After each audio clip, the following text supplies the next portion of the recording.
Good morning, Vijay sir. How is the regional office work? It is perfectly fine, sir. Now we have also started visiting a regional council office as well. Yes, sir. Yes, sir. I had a very big discussion with Raju.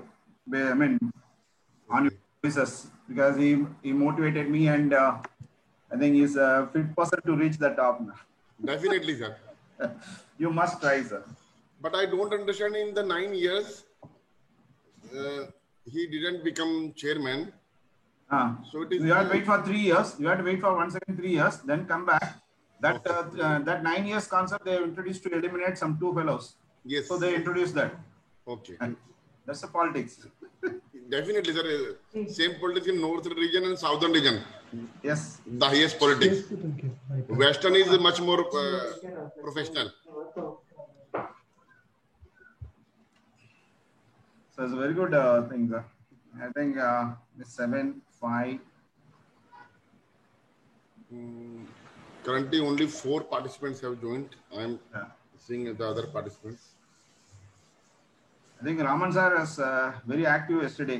Yes, sir. Yes, sir. Raman sir is very active. Sir, how do you know? Because when Hemant sir came for presentation, I entered once. And Raman sir asked regular questions. Sir, all the 3 participants, Ramanji, Ashokji and Shivaji, all the 3 are much more active in comparison to others. Sir, honestly speaking, the classes are going wonderful. Speakers are really knowledgeable speakers. I must appreciate Vijay Kumar Gupta Saab for bringing such a great speakers on the panel and giving this kind of information. And this is really very difficult to catch hold of the speakers nowadays. Vijay sir, thank you very much. Thank you, sir. I request Prithviji, please kindly keep video on maximum time and try to interact audio. Prithviji. No. Now. Okay, sir. Okay, I'll do. Okay. I'm traveling to office. No issue, no issue. No. For 10 to 15 minutes or half an hour, there is no issue. Okay.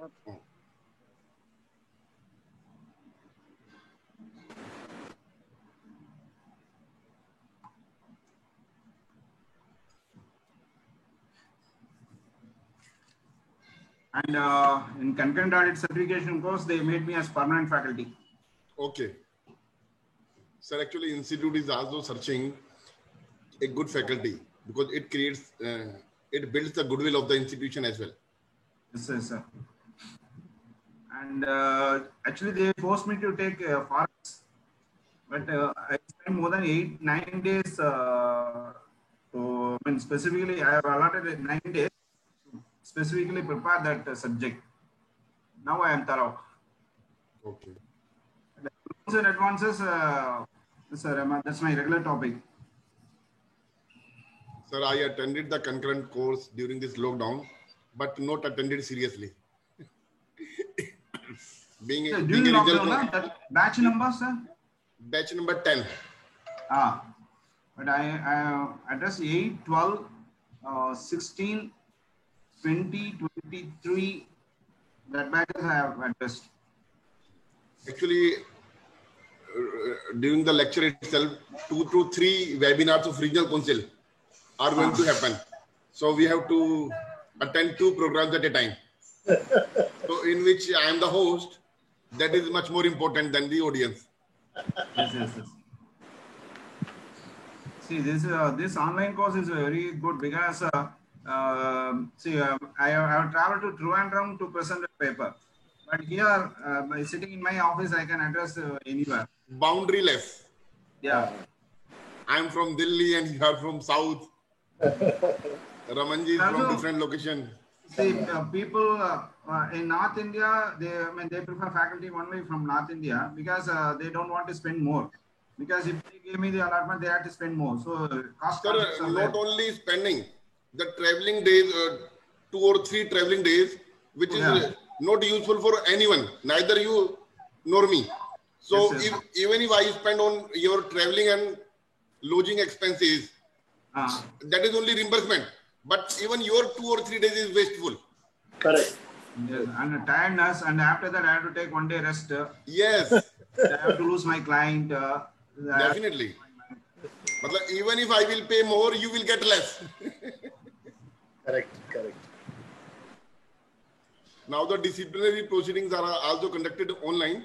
In this month, in September month, ICAI is conducting 18 days hearing, 14 Board of Discipline and 14 disciplinary committee meetings, which never happened in the history in last 70 years. Very good. So Atul Gupta ji is going to clear the backlog. He is very good. He was Board of Studies chairman when I was chairman of Salem branch. Okay. And we had, very close relationship because I had created a lot of students. I have followed a lot of students' problems to him because he solved everything in 1 hour or 2 hours. SSP portal is the child of Chajarji and Atulji. Good. Yeah, I think members have come. I think. Yes. Only 3 candidates are left, so we can start. One candidate is a very good speaker in GST, CA Avinash Podarji from Surat. He is a very expert faculty since last 20 years. In GST. In GST. So he wrote name is Advocate Dr. C. Avinash Podar.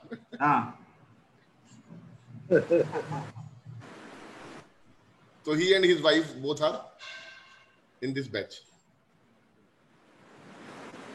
So I think today itself there is a online hearing in court. So maybe 10 to 15 minutes he may not be available. Okay, no problem. Can I start, sir? Yes, sir. Good morning. My name is Ravindran. I am from Salem, Tamil Nadu. I think I'm able to see Ashok sir and Raman sir only in the video part. And Sundarajan sir. Sundarajan ji is also. Sir? Sundarajan is also there. Yeah, 1 second. Ravindran, namaskaram. Sir, vanakkam. Okay, Nana. Second, sir. Great. Sir, expert in ethical standard board, Sundarajan sir. Okay, sir, I don't know about this fact.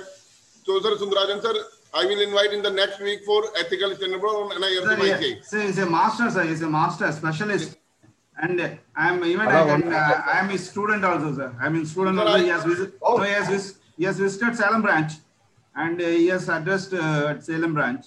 But we are the co-participant at Mahabalipuram. So, sir, I will take your time on the next week. 17, 18, 19 is booked. Don't leave him, sir. He's a master person. He's a master person. Don't leave him. You catch hold of him. Okay,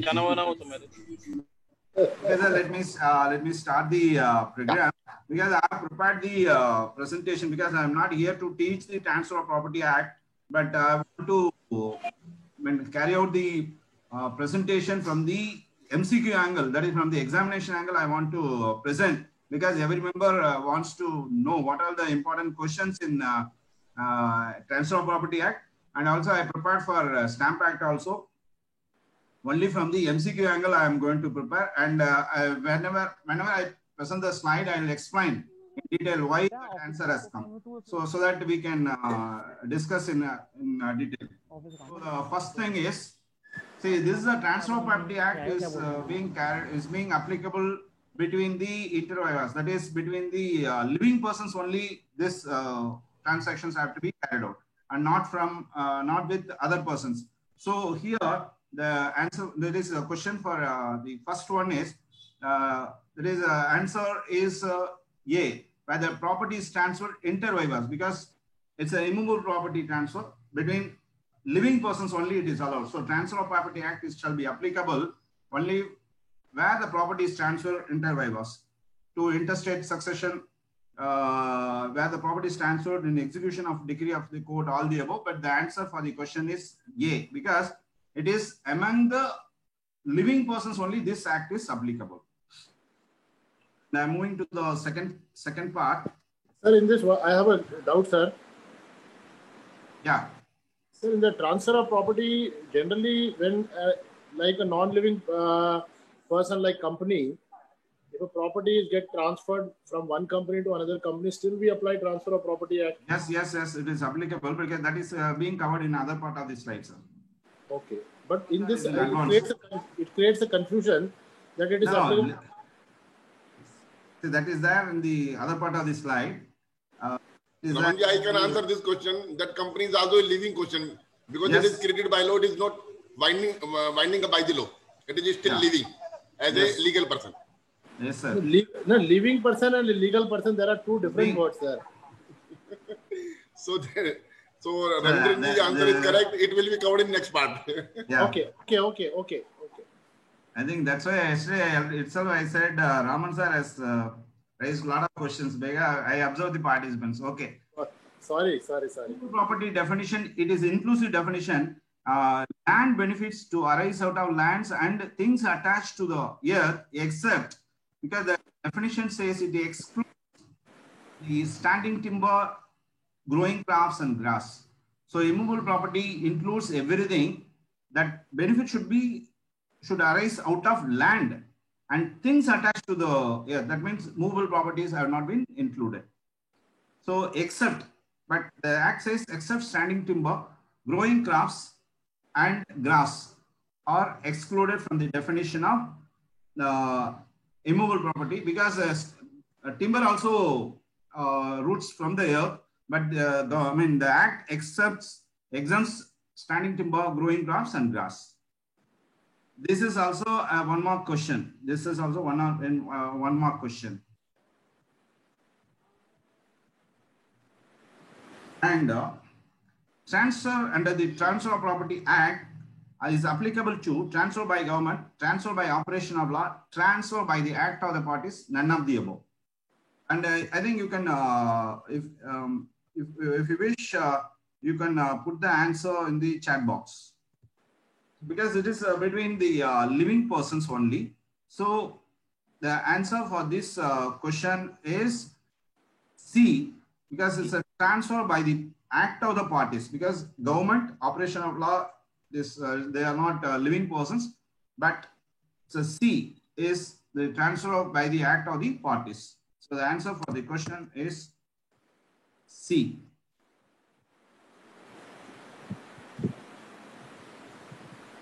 Now land includes flying land, water land, building, wall fence. This is a definition of the definition given in the TP Act. Land includes flying land and waterlogged land, then building and fence, because everything is attached to the land. So the answer for the question number 4 is D.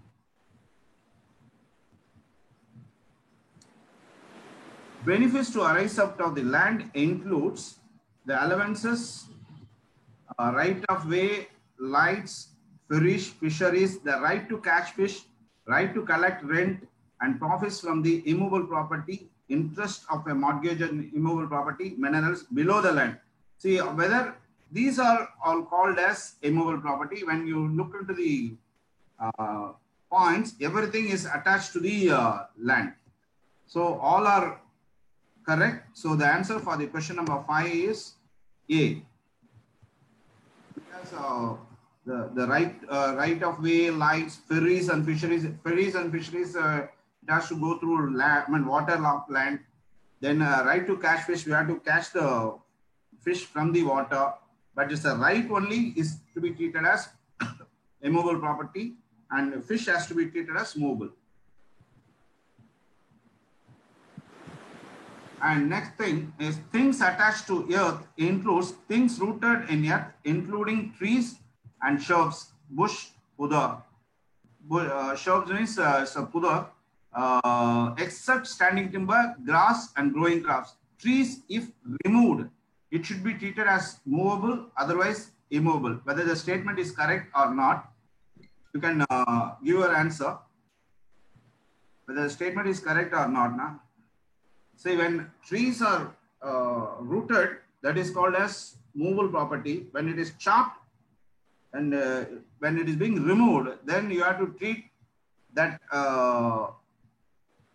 trees are movable property. Otherwise, it is immobile. So the answer for the question number 6 is A. Yeah, Ashok sir, you are correct.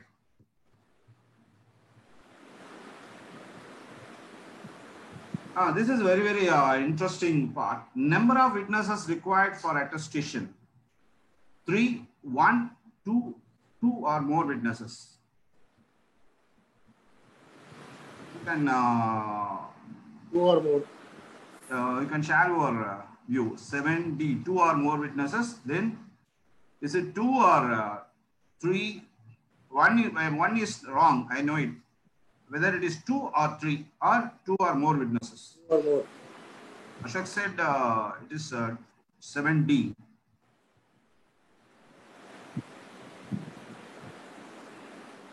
Because 2 or more witnesses is the correct answer. Because minimum 2 and maximum you can have even 10 also, 10 witness also you can have.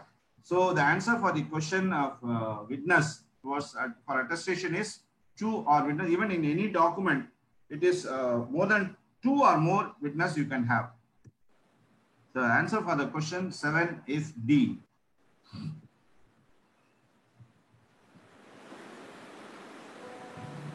So defective, this is also a very interesting part. Defective in witness, make the document as valid document. Defective document, nothing is going to happen to the document or none of the above. Among the 3, among the 4, one witness is defective. Either he has not signed or his father name differs, his signature differs. Then whether this is going to be defective. Srivastava said nothing is going to happen to the document.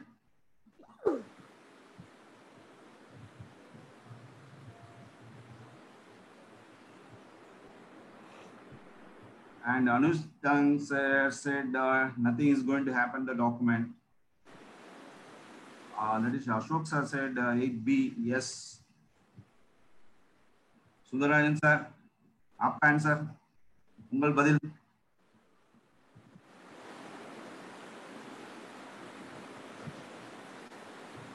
Raman sir also keeping quiet. Sir, in this, what is important is what kind of defect it is actually. Anything, any defective, if the witness is going to be a defective one. Like for example, document as defective or not. Like this is a valid document or not. No, spelling mistake in the name is one thing. Anything, because you have to summon you before court of law. When the name itself is wrong, so any document should be witnessed by the correct persons. If there is any wrong details or wrong particulars have been given in the witness, then the entire document is defective because you can't enforce this before court of law. Oh.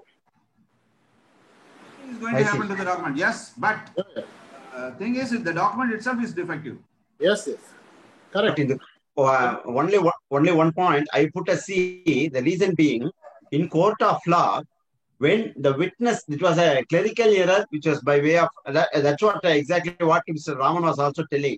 What is the nature of defective is very, very important. For example, R. Sundarajan, son of Rajagopalan. Instead of putting son of Rajagopalan, I have put as other addresses without putting son of Rajagopalan. Then also it is defective because witness has to mention about their full name with the son of and address. This is what the exact document. And also he has to put the signature. This defect will not invalidate the document. This is what my opinion is. But anyway, because if it is MCQ, we have to mention. Every point what I have taken here and present is meant from the TP Act only. I appreciate. Interpretation, I think Sundarajan sir is very strong in subject. You can interpret. Thing is, you have to go according to the law. And actually, I was shocked to see you, sir. I'm very shocked because I'm going to address to you. So I did a lot of TV interviews. So all of us are students. I went to P. Chidambaram. No, I went to P. Chidambaram.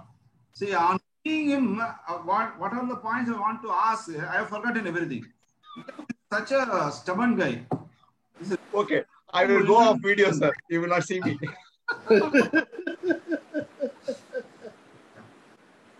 And which one is a false in kind of notices? I think you can address easily.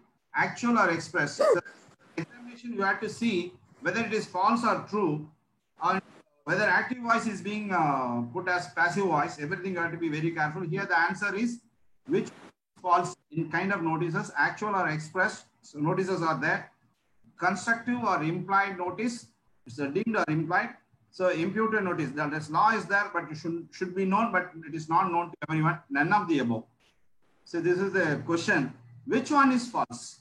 That means which one is not a notice? That is a question.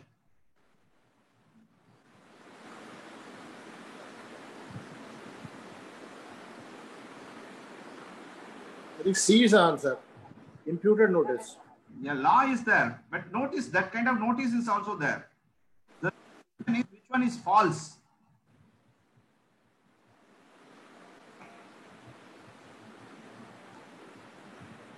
See, A, B, C, all kinds of notices are available. They say that false in kind of notice. So the answer for the question 9 is D. That is none of the above.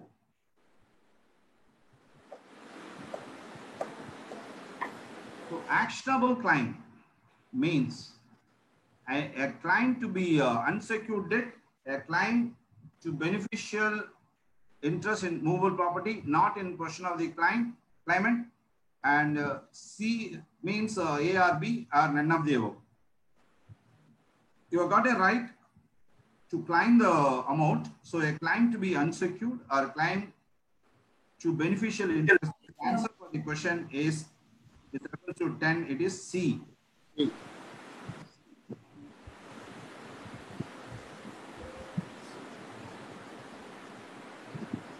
This is also this is one more question in the examination. In debt, money is certain, otherwise it is not a debt. True, false, partly it is true, partly it is false. In debt, money is certain, otherwise it is not a debt. So any debt instrument should be returned in terms of money. If it is not written in terms of money, just if it is a barter system of loan, debt, it is not a debt. So in debt, money is certain. So the statement, the answer for the question number 11 is A. That is true.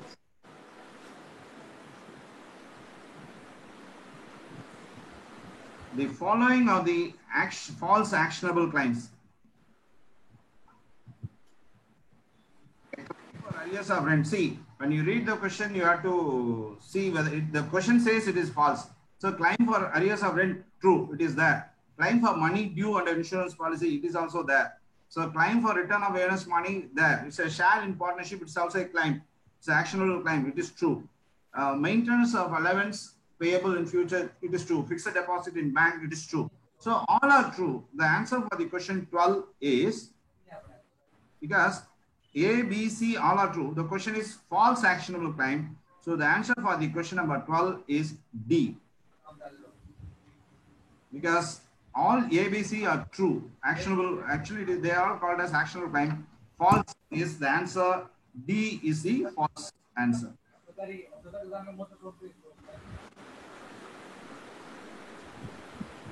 Within what date the actionable claim has to be taken into account the liabilities and equities? Before 15 days of the date of transfer, after 20 days of the date of transfer, after any date of transfer.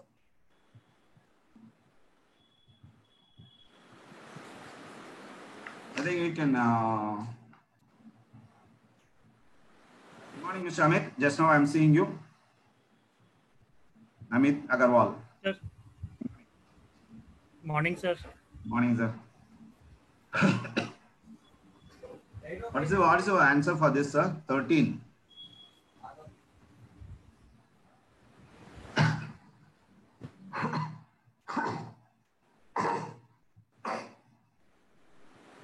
The answer for the question is B, because only from the date of transfer, the actionable claim comes into effect.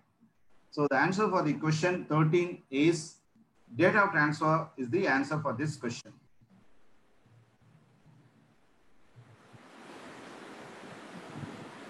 For instruments which are negotiable or mercantile documents, whether the provisions of PP Act is applicable. Yes, no, applicable to negotiable instrument with some restrictions.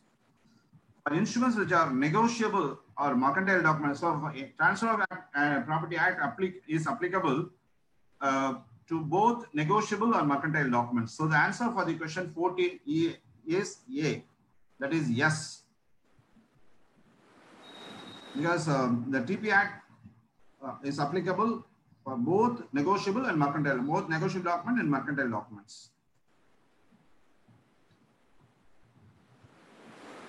So I think here Raman sir's question comes into effect.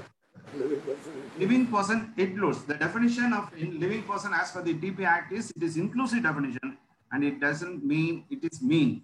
So living person includes human being only who is an individual, company only, AOP or body of individual, company, AOP or body of individual. So the answer for the question is 16D because company is being represented by the living persons, AOP and body of individuals. All are being represented by the living persons. So the Act says it's only inclusive definition. It is not means. So even human beings are also allowed. So it's, thing is this also one more question, sir. The question may be in a different angle, but company, the Raman sir has asked whether company is being covered. You have interpreted legal person, living persons and legal persons. Okay.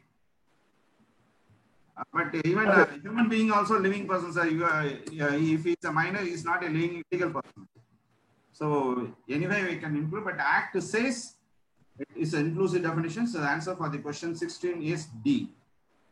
So once again, I am telling, according to my experience in this presentation, various batches, most of our members have sometimes read TP Act from the examination angle when they write mercantile law paper.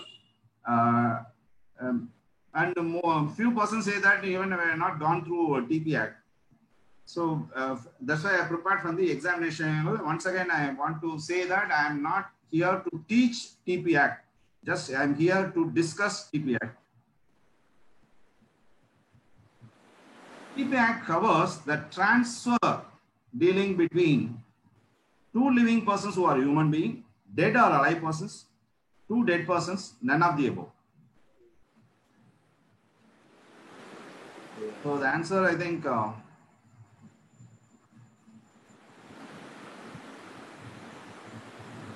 yeah, Ashok sir said it is A. So any contract, it's between two persons and that two living persons. And the Act says it is a living persons. So the answer for the question number 16 is A. Living persons who are human beings. Which statement is false? See, in the examination, you have to be very, very careful. And when I wrote the valuation examination, when I look into the question, it's 50% is in general. I think if you apply, if you read the question, close your eyes, you will get the answer. 50% are very, based on your experience, you can easily answer. Only 10-15% only they are technical. But thing is, don't be in a hurry. Don't be in a hurry to write the examination because even you can complete within 30-35 minutes. If you don't know the question, don't touch it because you have got a negative mark. So here, once again, I am putting the question, which statement is false? The following kind of property is not transferable. Pension, restricted interest, maintenance, right to re-entry, mere right to sue, untransferable interest, public office. These statements are true. So the answer for the question 17 is any kind of property which is prohibited by law, you cannot transfer. Which is not prohibited by law, you cannot transfer. So if it is, you can transfer. If it is not prohibited by law, you can transfer. So public office, you cannot transfer. Pension also you cannot transfer to anyone. So the answer for the question number 17 is D.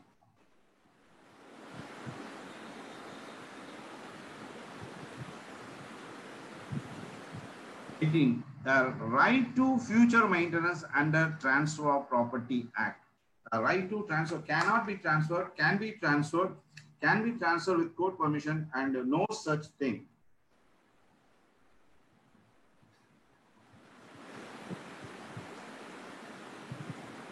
You cannot transfer your future maintenance right to anyone.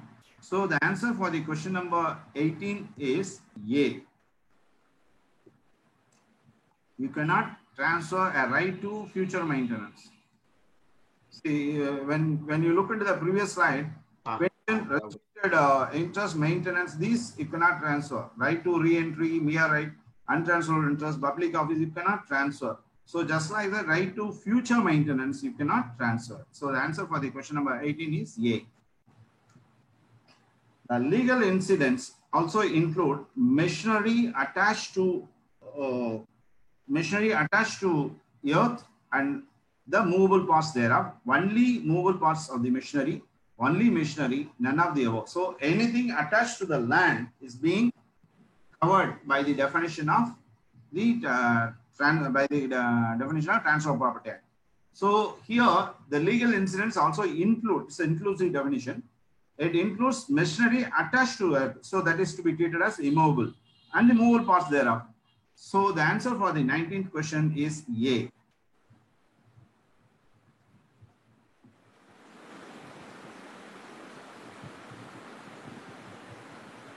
Oral transfer is permitted in the case of immovable property, gift, transfer of actionable claim, lease, sale of property. So as per the Transfer of Property Act, with reference to a movable property, suppose if it is a car, if you hand over the key to the other person, the property is being transferred. It is assumed to be transferred. But with reference to immovable property, it has to be registered before the registrar. So oral transfer is not permitted in the case of immovable property. So the answer for the question number 20 is E. Sorry, answer I put 21. Okay, it's the question number is E.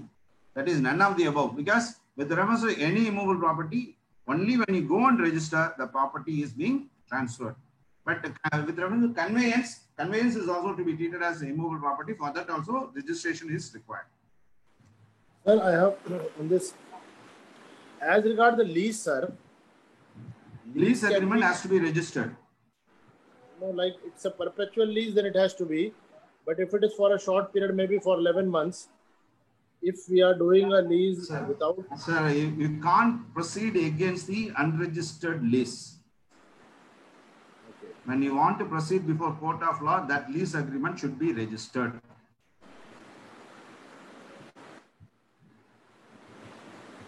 All right, sir. Okay.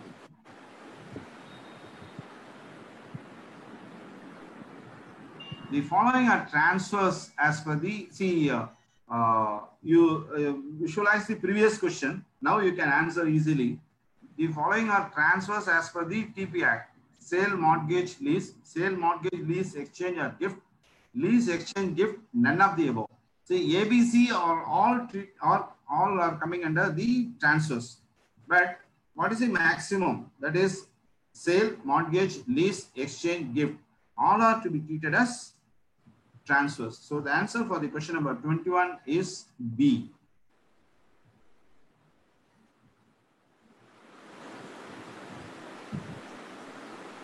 The following are amounting to transfer as per the TP Act. Partition is a transfer. Say charge, relinquishment, surrender, easement, a right to cross, otherwise use someone's land for any purpose, then will, compromise, family arrangement, family settlement, all are to be treated as transfers, because transfers definition include everything, that is ABC. So the answer for the question number 22 is D.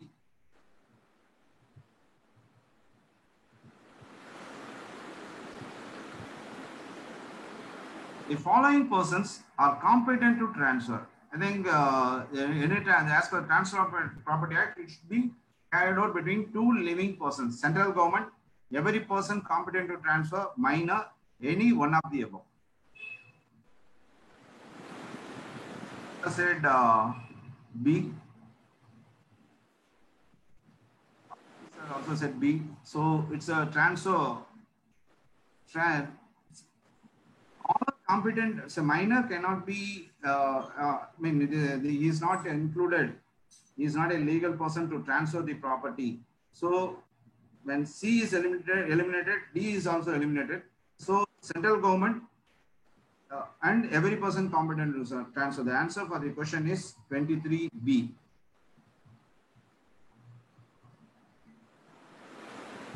Transfer by persons before. Sir, one doubt, sir. Ravidhan, Yes, sir. Yes, sir. இப்போ பாத்தீங்கன்னா previous questionல எல்லாருக்கும் தமிழ் தெரியுமா? So okay, in the previous question, I am just go to the previous question, no? Or no doubt. See, the following persons are competent to transfer. Actually, in this question, 2 persons are eligible. Actually, every person competent to transfer is also eligible. Central government is also competent to eligible because central government transfers. It is not that central government is not transferring. In that situation, what I thought I put as any of the above. The reason being, minor also represented by a proper person can be eligible to transfer. So, in this, see, what happens is if you say B only, A becomes ineligible, which is not the case. Probably, I don't know whether the question is specifically treated, but my point is, sir, you are 100% correct, Sundaran sir. The same question is being raised by some other friend in LA branches, but the Act says every person is competent to transfer because central government is also a part of B. Oh, then he become. So minor is also a part of B. Because as you said, it's being represented by God. Appreciated. Among the 2 options, this is the best option. That's all. Yes. Okay, thank you.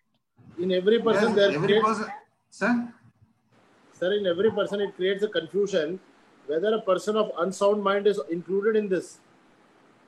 Yes, he is not a person of. He is not a legal person. No, he is not competent. Every person competent. He is not competent to transfer. No, then competent minor is he not a competent? Minor, if it is represented by guardian, it is okay. But here, minor is also not directly. A minor cannot enter into any agreement. Yes. Okay. Only that's why they said every person competent to transfer. You said a person of unsound mind, insolvent. They are all not. They are not competent to transfer. The transfer by persons before they acquire interest is possible in the following cases. So any transfer before they acquire interest, no one has got the right to transfer. So Hindu Muslim can transfer their expectancy right, chances of receiving legacy,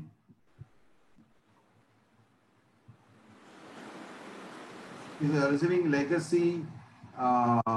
possibility of winning the amount of lottery, none of the above. Because before you acquire any right, you have got no right to transfer. So the answer for the question 24 is D. This 24D is the answer.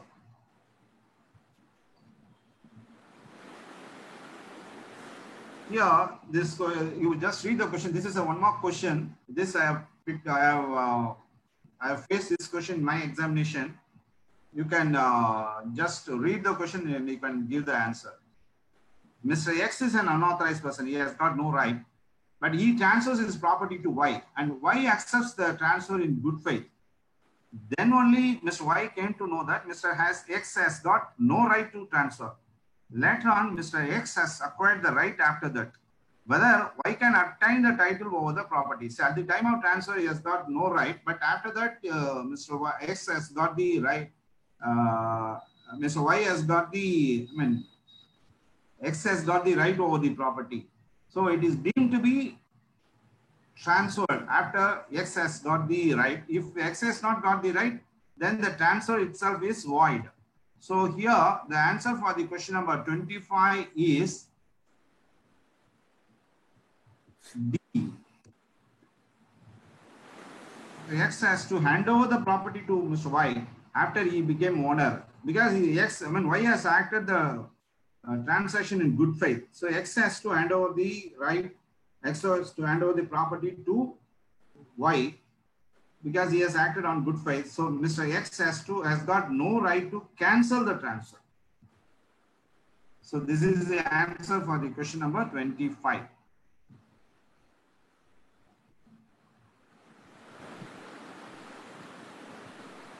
Mr. Ram sold the property to Mr. Kumar with the condition that Mr. Kumar will not sell the goods to anyone during the lifetime of Mr. Ram. Is the sale with condition is allowed? This is a question I'm going to ask. Is any sale with condition, is it allowed?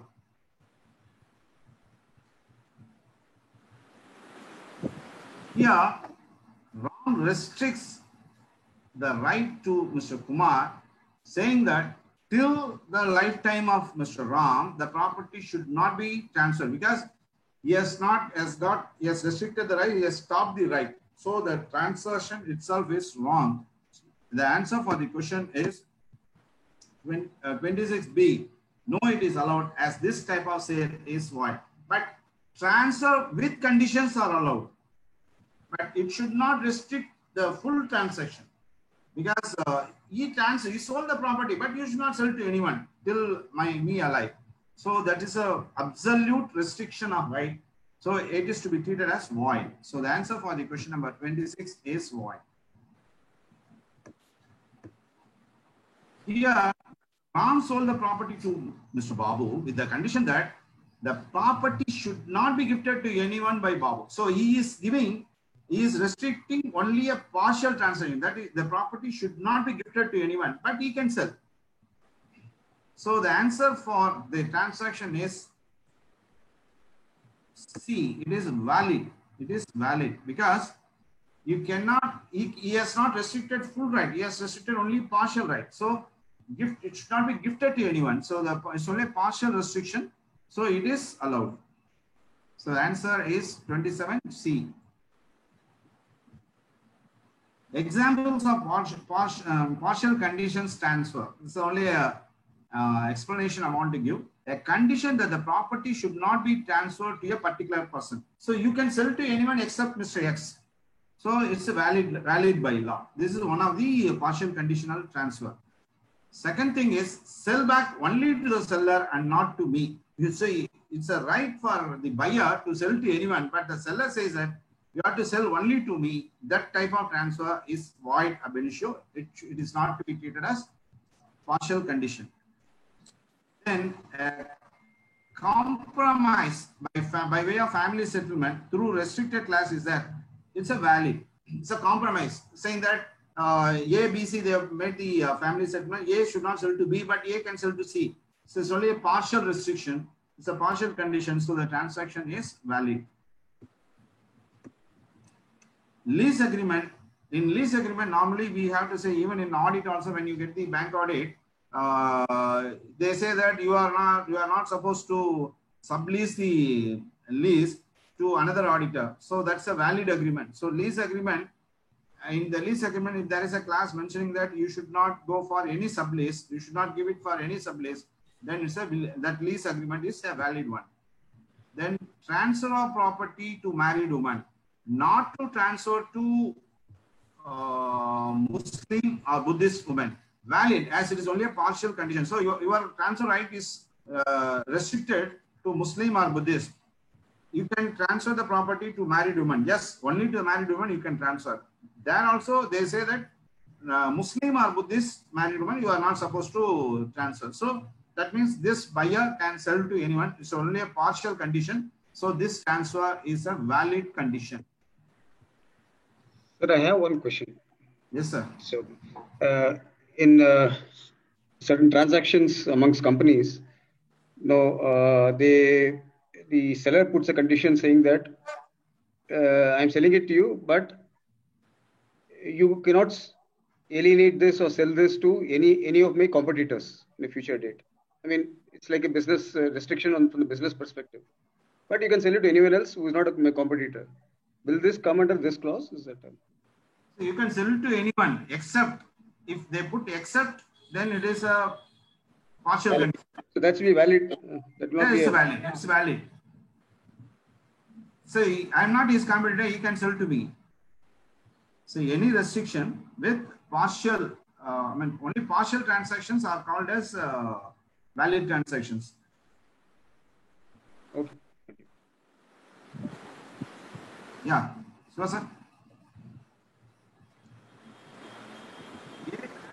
absolute interest without free enjoyment in property to Mr. B. He restricts the enjoyment of Mr. B with condition. Is a transferee property who takes absolute interest cannot be restrained in his enjoyment or disposition of it by any condition inserted in the transfer. Whether is it possible under TP Act? No, it is void. Yes, it is valid, but it is voidable on the hands of the transferee. Nothing to say.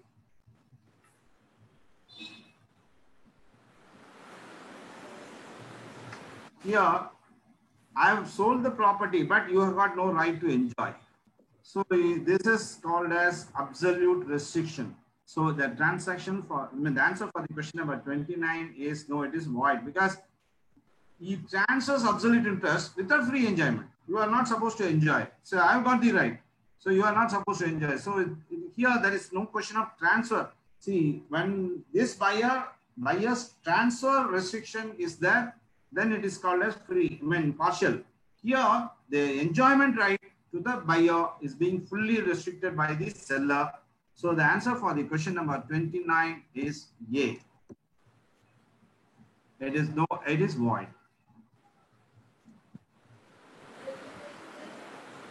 So I'll go a little bit faster because still I have to cover another 2 acts.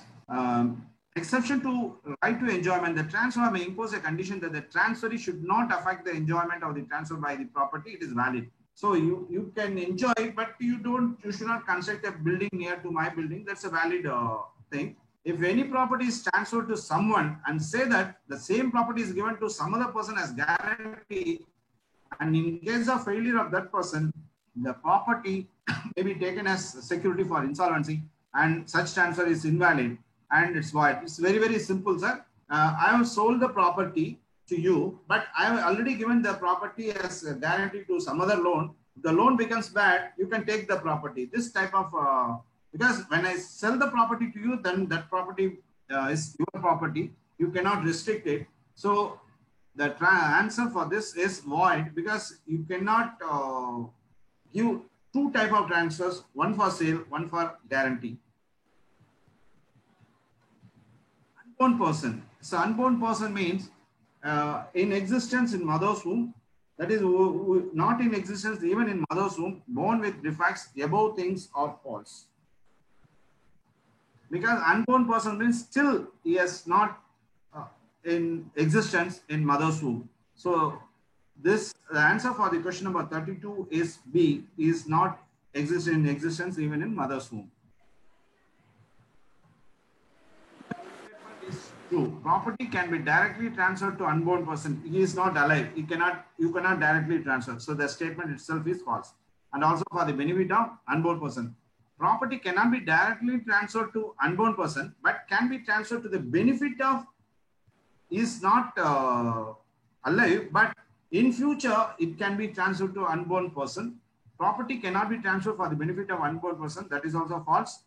D is property cannot be transferred directly as well as not for the benefit of unborn person. That is also false. The answer for the question number 33 is B. So this I will explain with an example. I have purchased a property next to my house, next to my father's property, and the seller has got another property. He has said in will, after his death, the property has to go to the grandson's sons. Grandson has to get married first. Then he has grandson's sons. He has not mentioned daughter. So this type of transaction is called as perpetuity transfer. So it is that person, that is grandson's son. This grandson has not married. So only after his marriage, he has to get a son. Then only this property has to go. So this type of transaction are being covered under the definition of unborn person.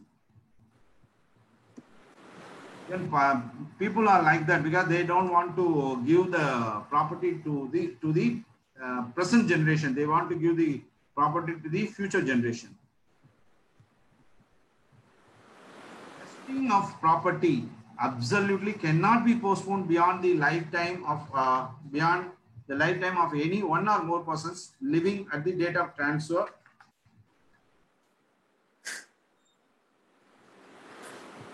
Is it true, false, or partly true? So anything you cannot transfer beyond the lifetime of anyone. So the answer for this question, any, not only vesting right, anything you cannot postpone. Only after your lifetime you will get the right. This statement is wrong. This type of statement is wrong. So vesting of property absolutely cannot be postponed beyond the lifetime. The answer for the question number 34 is A. Rule, that is, what is the maximum period to attain the property? Unborn child after attains 18 years of age, no such maximum period. And for unborn child before the beneficial person, then the unborn child attains right over the property only after attaining 18 years of age. The answer is unborn child. If he is born, he can attain the right only after 18 years. But there is no such maximum period because unborn child can born at any time. So that question number 35 is D, A or B.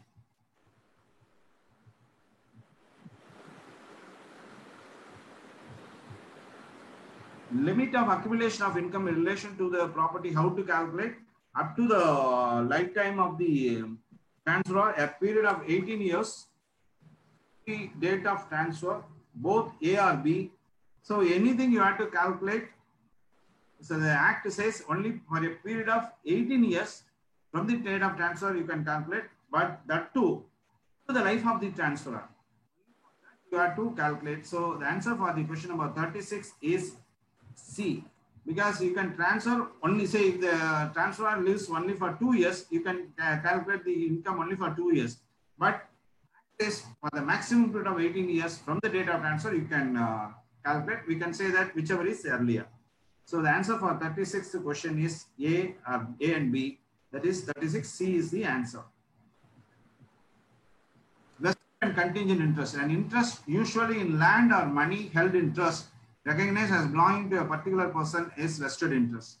So here vested interest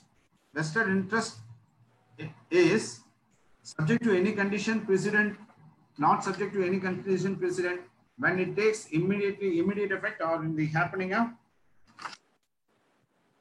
on the happening of an event which is certain. So the happening is vested interest means without condition it should be there. And whenever that condition is being fulfilled or whenever that condition is being happened, then that is called as vested interest. So the answer for the question number 37 is D, B and C.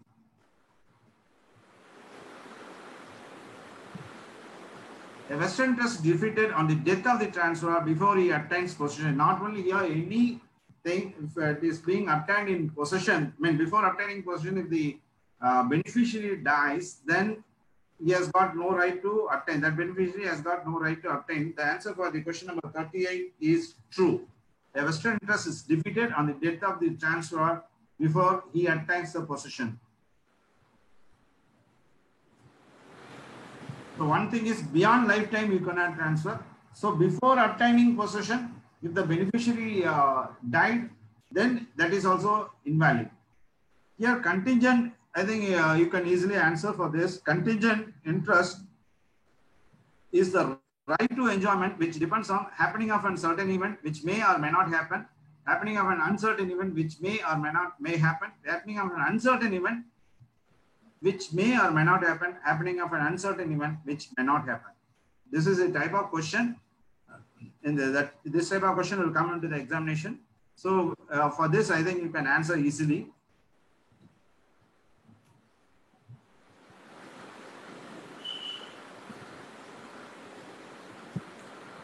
Raman sir, you can answer. Sir, in this happening of certain event which may or may not happen. Happening of an uncertain event. Contingent is it is not a certain event. If it happens, it is not a uncertain event. Sorry, uncertain. Uncertain. So this is a question. See. To the examination. Huh? We are very strong in subject, but very careful. So the answer for the 39 is C. C. Uncertain event which may or may not happen.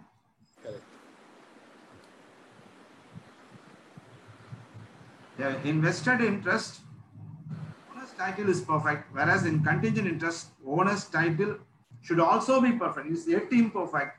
That means whether this statement is true or false.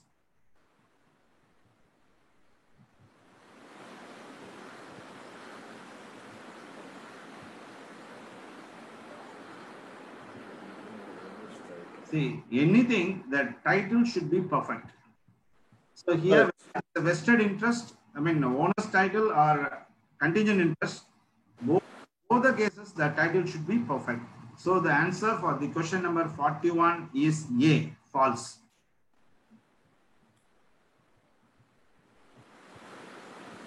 Vested interest takes into effect from the date of transfer. Yes, any transfer is takes from the date of transfer, and in contingent, it depends on the happening of event. Only when the event happens, the interest takes effect from the contingent interest. And hence the first for the statement 41 is true. It is true because it takes effect only from the date of transfer. In case of contingent, on the date of happening. The answer for the question number 41 is C.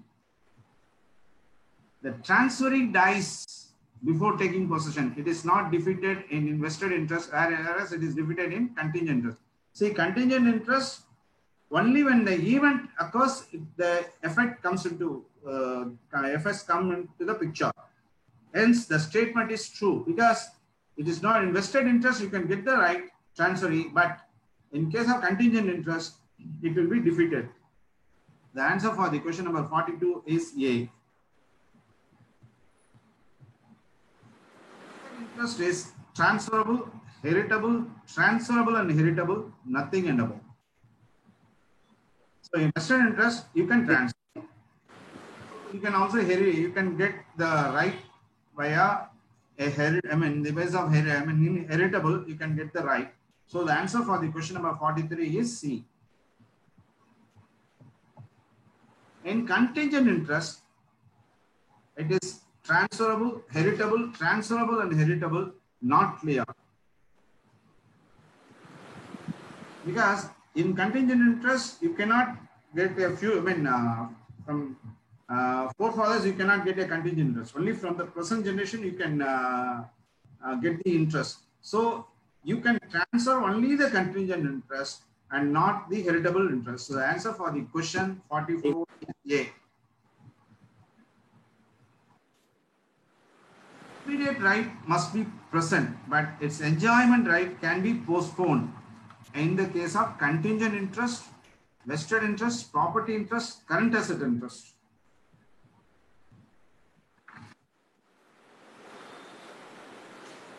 Interest, because you can postpone the enjoyment, but in the vested interest, you should have the right immediately. So the answer for the question number 45 is B.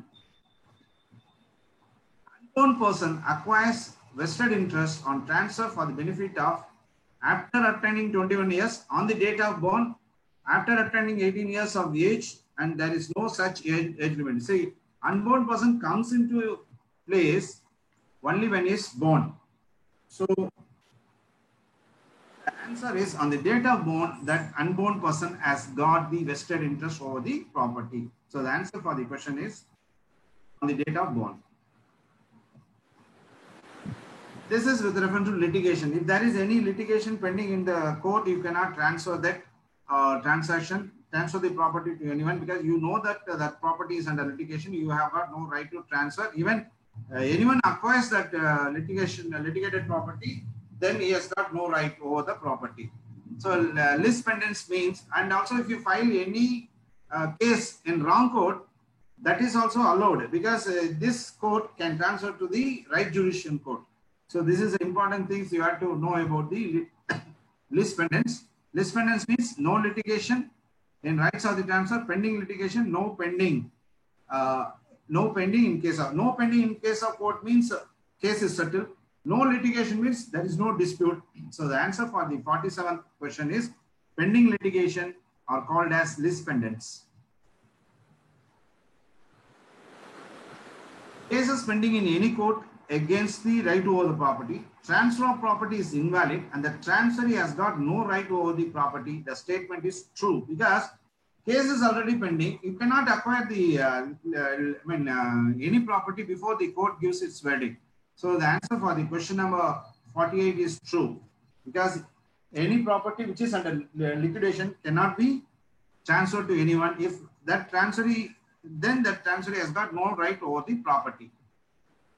Then during pendency, if of any suit regarding the title of the property, any dash interest in respect of that property should not be created. Already there are a lot of existing interest, but you should not create new interest over the litigated property. The answer for the question is C.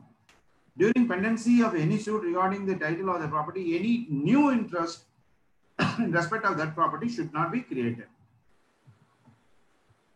Then a property which is already under subject to litigation, the case is presented to a wrong court. Normally, when you file income tax return or anything to the wrong jurisdiction, then that wrong jurisdiction officer, he has to transfer to the original jurisdiction. So here, based on that, whether the doctrine of lis pendens is there any pending in application? It says no. Yes. No litigation. You can transfer the property. You can the wrong court can transfer to the correct jurisdiction court. So the answer for the question is no. Lis pendens is not applicable in case of involuntary sale, forced sale, hereditary sale, transfer by a person who is not a party to suit at the time of transfer. So any case has to be filed by anyone only when he has got a direct interest over the property. So the answer for the question 51 is D. Because this here, the transfer by person was not a party to sue, to file a case at the time of transfer. So at the time of transfer, the party should have got a right. So the answer for the question number 51 is D. Part performance is valid if there must be a contract. Yes, there must be a contract of transfer. The consideration should be passed. Possession must be in the hands of the transferee. Then all the above. The answer for the question is all the above. Because part performance, all ABC are called as part performance. All are must. Doctrine of past performance is not applicable in the case of, say already Transfer Property Act is applicable only for the Immovable Property Act. So now 53 is immovable property, movable property, both movable and immovable property, and none of the above. The answer for the question is movable property, past performance is not applicable, though it is for both movable and immovable property, it is not past performance, it is part performance.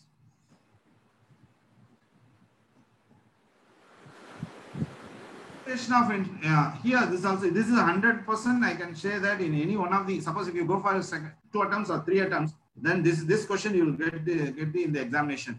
Registration of instrument is a must under TP Act in case of immovable property value exceeds 500,000, 100, 1 lakh. C. 100 rupees. Raman sir said 100. I think Siva sir.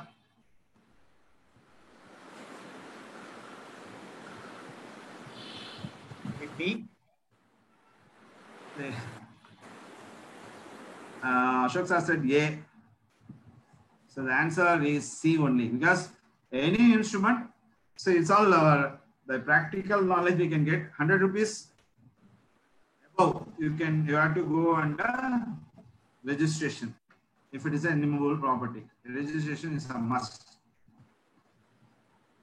The following are intangible movable property. Land and building, you can see. Right of ferry or fisheries, or right to mortgage debt, you cannot see. Furniture, you can see. And stock, you can see. So the answer for the 55 question is B, because are intangible immovable property. So tangible movable property, intangible movable property. Ashok said the answer for the question number 55 B. That is right of ferry or fisheries, a right to mortgage debt. Cash interest passes to the purchaser in case of sales. Sale of immovable property. Interest, absolute interest, more interest, no interest. Absolute. for the question 57 is B. Absolute interest passes to the purchaser in the case of in sale, the consideration is dash, whereas in exchange, it is another or anything of value. This is also one more question you can get. Property, cash, money, property, money and money. In sale, the consideration is for money, whereas in exchange, that is in barter, it is another property. So the answer for the question number 57 is C.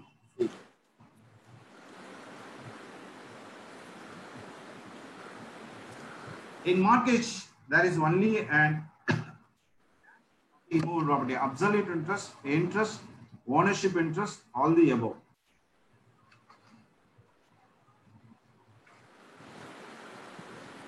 B. Only interest. Only the interest is applicable. So for 58, sorry, it's only B.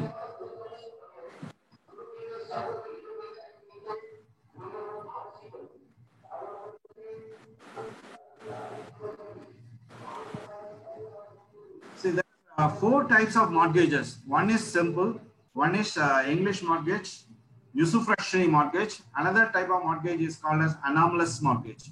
Here, the conditions are true. In simple mortgage, we can say that the loan from the urban bank, the possession is retained by the mortgager. He has got the personal obligation to repay the loan to the mortgager.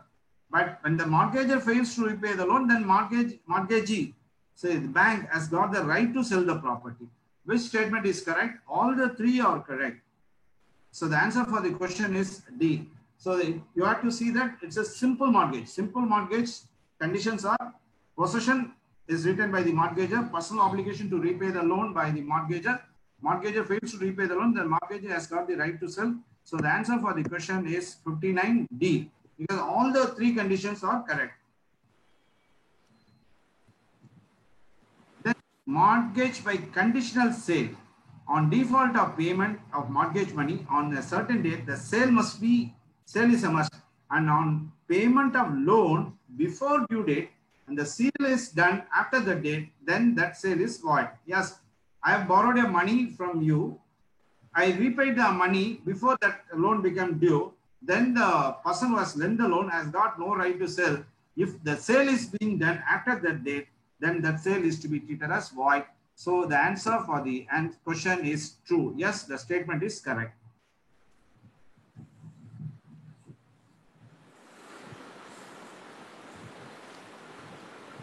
Now we are going for usufructuary mortgage. That is, hand over the property. Usufructuary mortgage means I have handed over the property to you.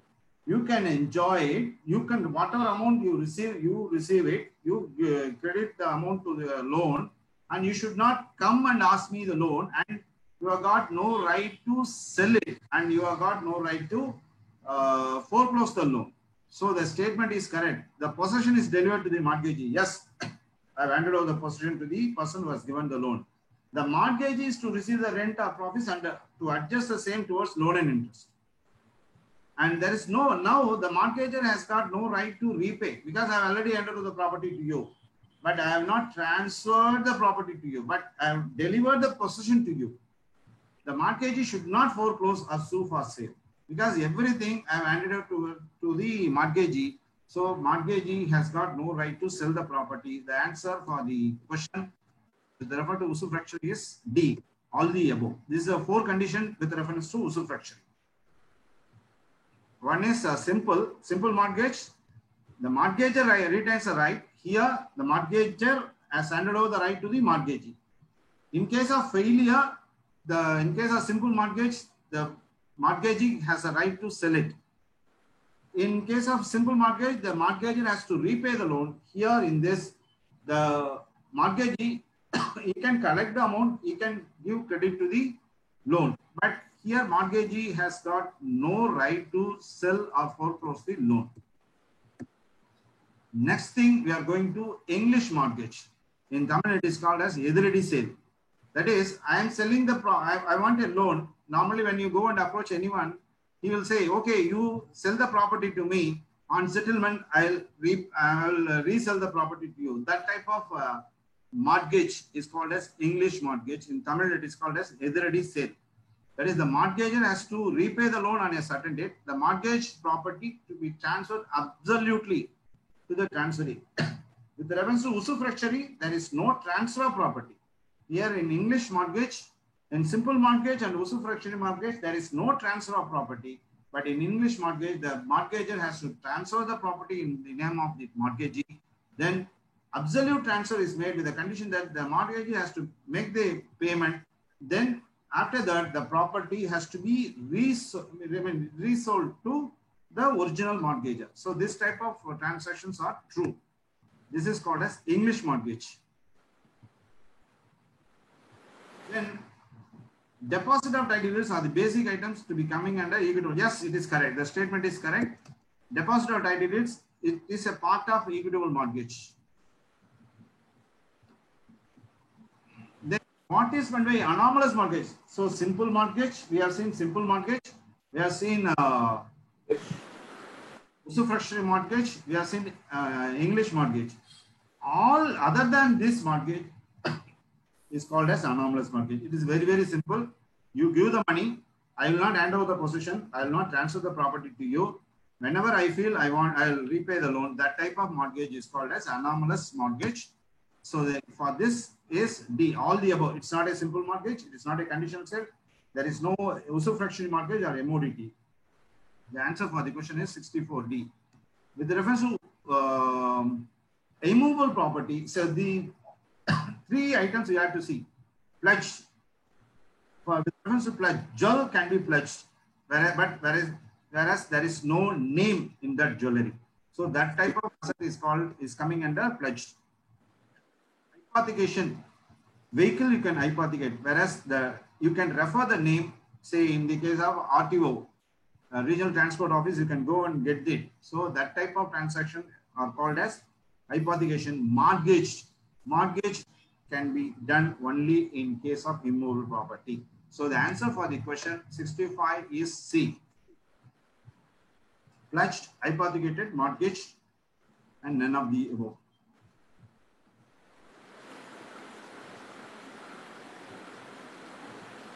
Consideration is present and future in the case of sale, mortgage, contract to sale, hypothecation.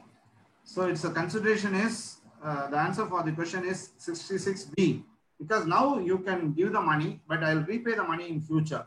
That is called as consideration in present and future. It is applicable in the case of mortgage.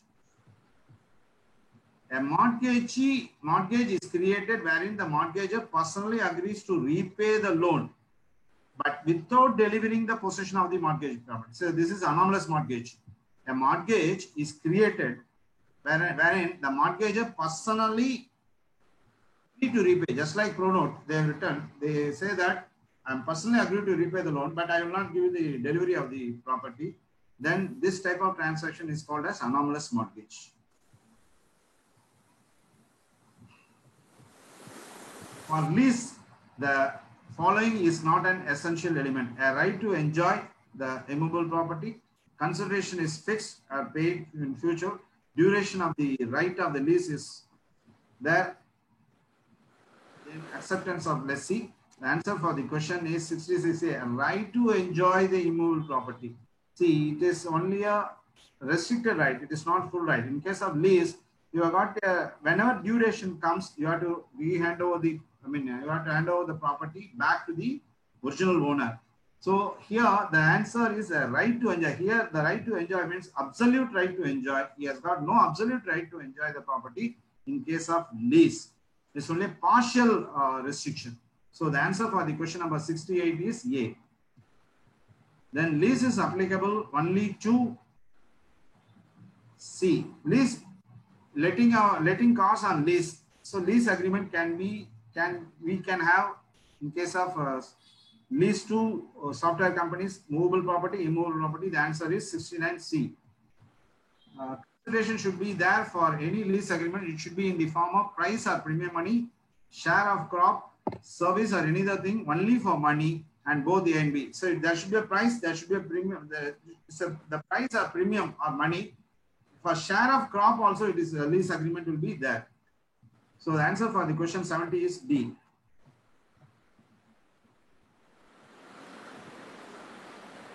Lease agreement should be on a registered instrument. I think Raman sir will agree. It's a lease agreement. Unregistered lease agreement you cannot file before court of law. Only a registered instrument you can file before court of law. So with reference to lease agreement, it is 71B. It is registered agreement. Sir, my reference was basically for the value. Sometimes lease agreements are done for 1 rupee, which is less than 100 rupees.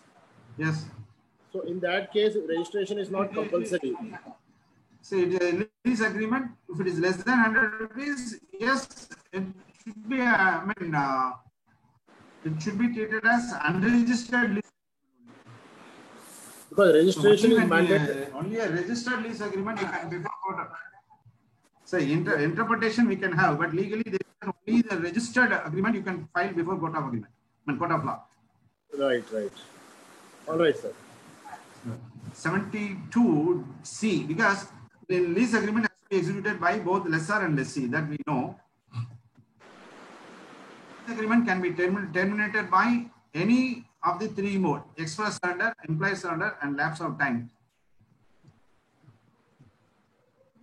A lease agreement, lease of immovable property does not determine by forfeiture, happening of specified event on the service of notice to quit, effects of time. Cannot be, you cannot force them to get out from the agreement. So time is over, you cannot go. Suppose if you have given a house on rent, after the duration, if the tenant lives there, you cannot go there and force them to get out. So lease agreement, lease of immovable property does not be determined by the effects of time.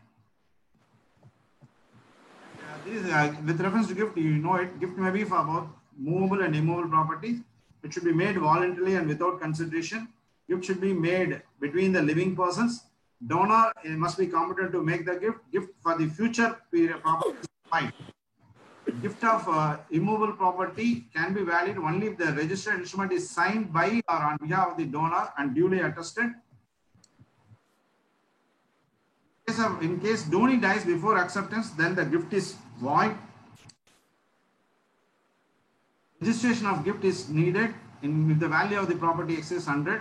A gift of movable property can be made by way of simple delivery. Gift should be made for lawful purpose. A gift cannot be cancelled unless the gift is made by coercion. Normally, mother, they are making a gift to their son. After receipt of the property, the sons they never cared about their mother. So nowadays, the recent trend is normally a gift cannot be cancelled, but district collector has got the right to cancel the gift. When they make a complaint to the district collector that after receipt of my property, the sons, they are not taking care. Suppose in case of any word in the document, they have to take care of me.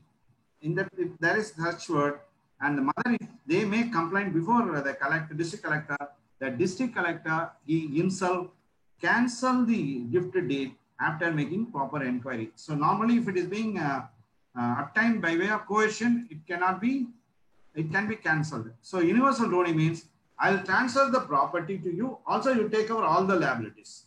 Normally, in case of gifted property, I transfer only the property. With reference to universal domain, he has to accept all the liabilities. Gift and the Transfer of Property Act is not applicable to Mohammedan gift, that is hibab. So hibab is not possible. Hibab means in Muslim, as per the Muslim Act, a gift is not, will is allowed, but not a gift. So this from the practice angle also we have to see this point. If any Muslim friend came to you, then if he wants to make the gift, even he can say that I am ready to pay the gift tax, then that type of gift is not possible, it's not allowed under TP Act. And this is with the reference to Transfer of the Act. And Nandi, thank you. And now next I'm moving to. Can you show the last slide, please?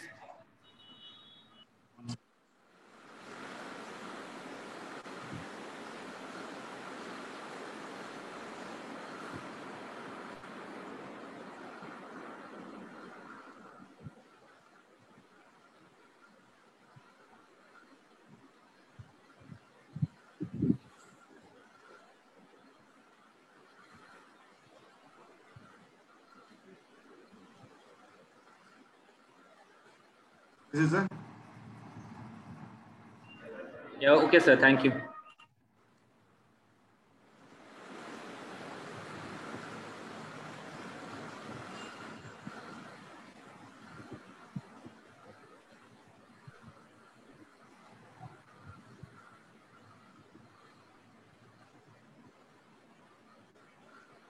We'll see the Indian Stamp Act.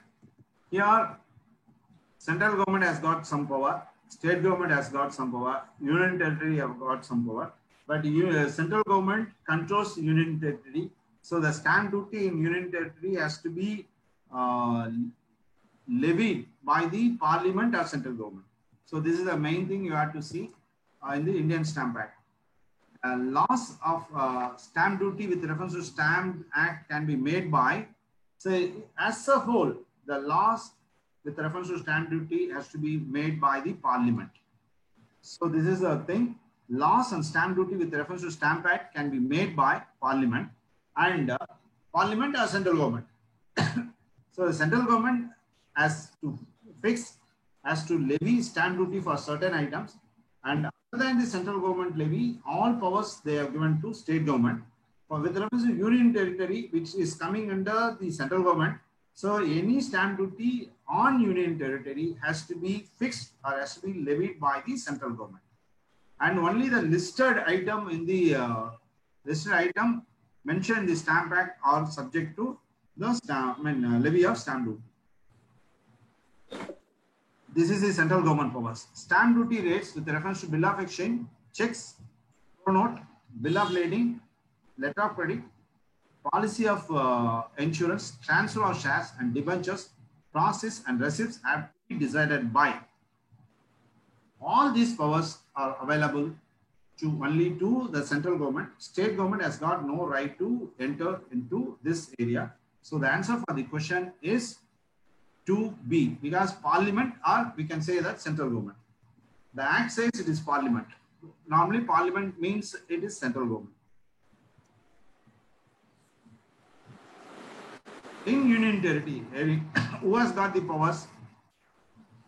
Other than bill of exchange, LC and everything, other than that, stamp duty on agreements, affidavit, articles of association, partnership deed, lease deed, mortgage, power of attorney, security bond, etc. have been fixed by, the stamp duty have to be fixed by the parliament, because both central government and central government controls union territory. So the powers to levy stamp duty on in union territory, the power goes to central government. So the answer for the question number 3 is A, parliament. Who has got the power to fix stamp duty other than bill of exchange, checks, transfer of securities? Yes, bill of exchange, checks, transfer of securities, the power to levy stamp duty lies with the central government. So other than that, the power lies with the state government. So the answer for the question number 4 is state government. By central government, state government is uniformly applicable to all states. Suppose if Tamil Nadu government has fixed one rate, whether this rate is applicable to all states? No. If the rate is fixed by Tamil Nadu state, then that rates have to be applied only for the jurisdiction of the Tamil Nadu state. And the rates should not be applicable to the, say, Andhra or Kerala or Delhi, or even any union territory. So the statement is true. Rates prescribed by the state government is uniformly applicable to all states. Yes, it is true. Union territory, who has got the power to fix the stamp duty? State government. Union territory is being run by the central government through governor. Then the parliament, Delhi government. What's the answer for this, sir? For question number 6. Union territory, in union territory, who has got the power to fix the stamp duty? State government. In union territory, see, in union territory, you have got government also.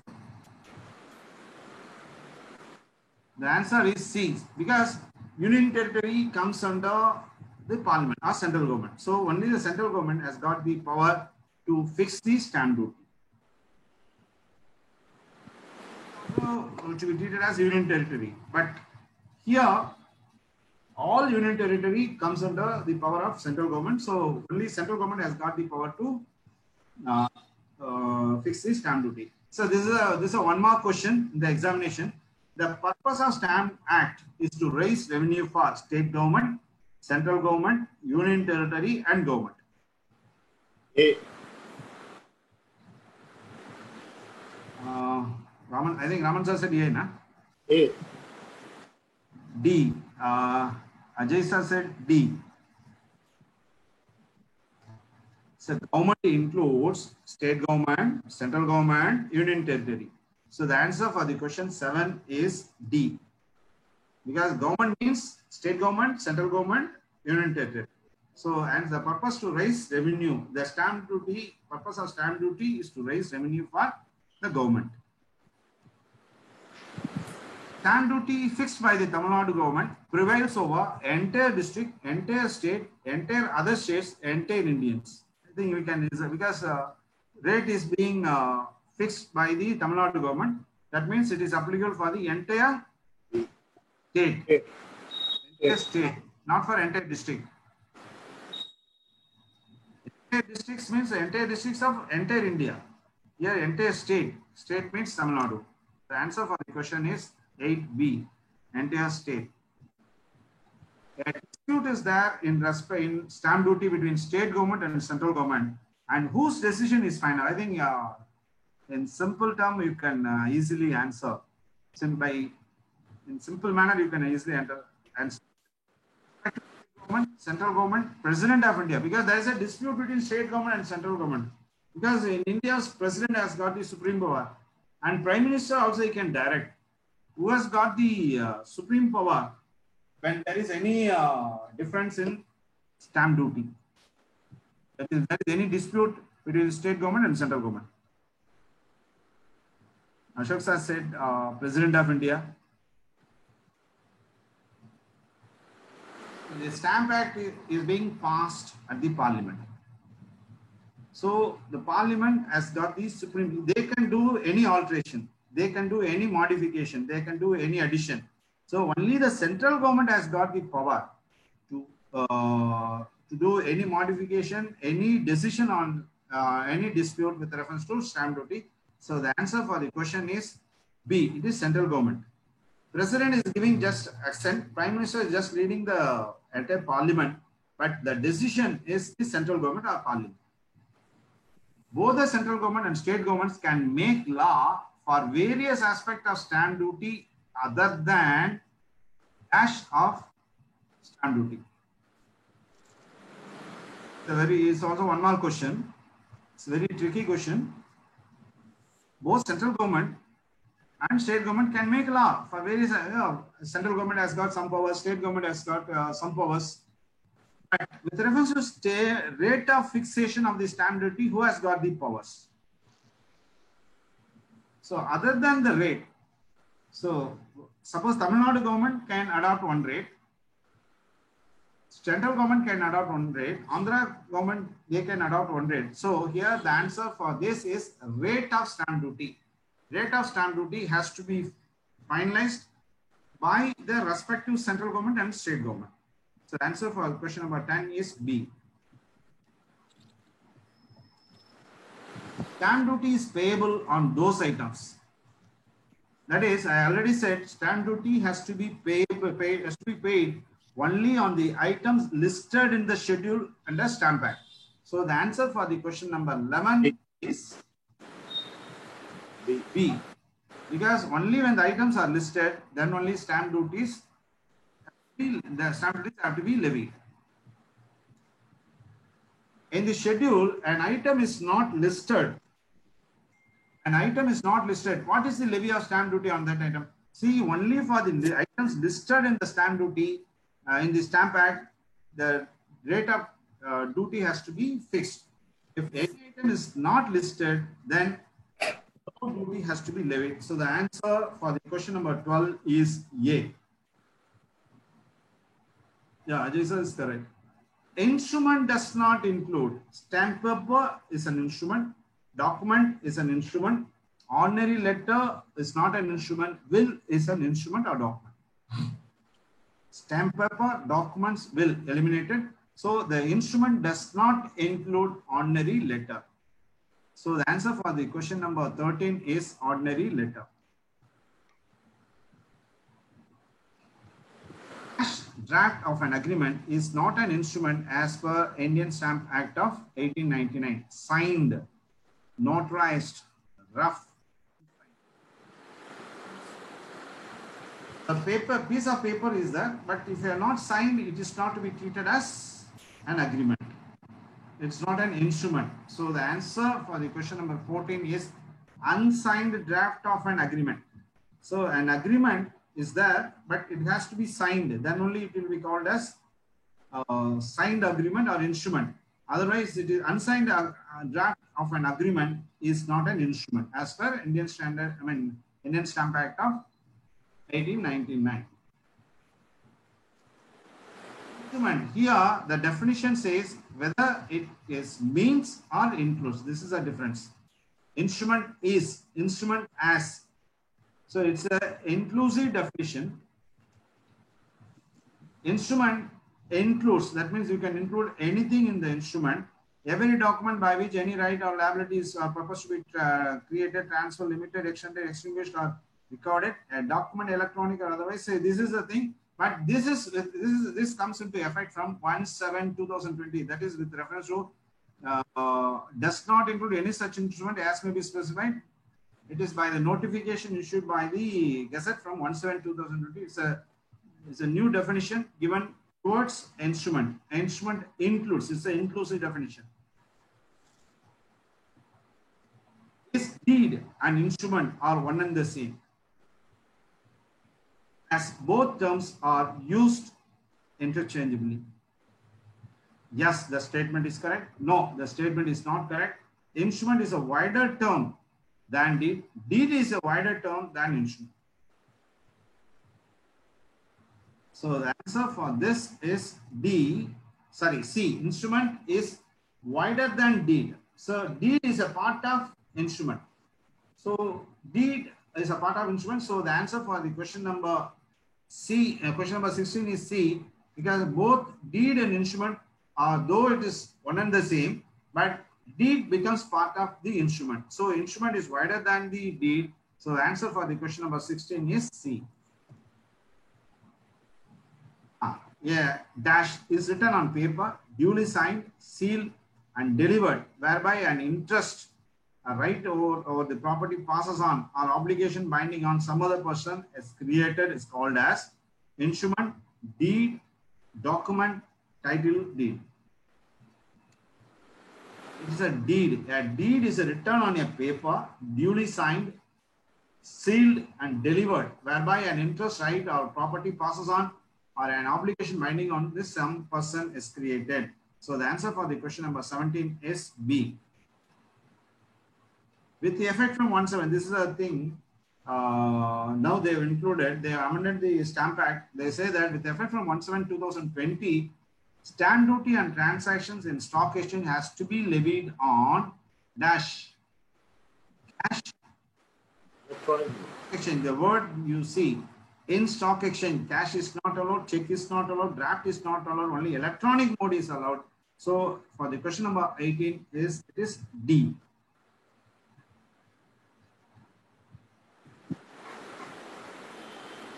A security created and issued for the purpose of raising funds by, called as government security. A security, now you have to see the definition of government. Definition of government includes central government, state government, union territory. The security created and issued for the purpose of raising funds is either by central government, either by state government, because union territory also comes under the powers of central government. So here the answer for the question 19 is D, because government includes both central government and state government. So the security created and issued for the purpose of raising funds by dash, raising funds issued by central government or state government is called as government security. A contract for the purpose of purchase or sale of a right to buy or sell, or a right to buy and sell or securities in future, includes a put, a call, and put and call in securities. It is called an option in securities. Put and call separate. But if you say that option in securities, that means it includes everything. Put option and call options. So the answer for the question number 20 is D. A security capable of traded in stock exchange in India with effect from 1/7/2020 is called as traded security, valuable security, marketable security, derivative security. The answer is a security should be marketable. You can trade it, but you cannot market it. So the definition given with effect from 1/7/2020 is it is marketable security that is being allowed to be traded in this stock exchange. If there is no market for that security, then the stock exchange can remove the same from the list. So only a marketable security is allowed to be traded. A company issued a convertible. This is also one more question, sir. A company issued convertible debentures and never issued debenture certificate. So they have issued convertible debentures, but debenture certificate is not issued. After some time, the debentures are converted into shares. Those converted debentures into shares and issue share certificate. Stamp duty has to be paid on because they have not issued debenture certificate, but they issued only share certificate. But debenture certificate comes first, then only share certificate. Then stamp duty has to be paid on debenture certificate, on share certificate, first on debenture certificate and next on share certificate, first on share certificate and then on share debenture certificate. Here, debentures only when any certificate is issued, then only you have to pay the stamp duty. Here, debenture certificate is not issued. So there is no question of levy of stamp duty on debenture certificate. But share certificates, they have issued. So for issue of share certificate, they have to pay the stamp duty. So the answer for the question number 22 is B, because stamp duty has to be charged only on instrument and not on transactions. So issue of debentures is a transaction. Only when any certificate is issued, then that should be called as instrument. So the stamp duty has to be levied on the instrument. So here the question is only the share certificate is liable to be covered under the definition of levy of stamp duty. Decree of your court is a document, an instrument, an order or direction. Decree of court .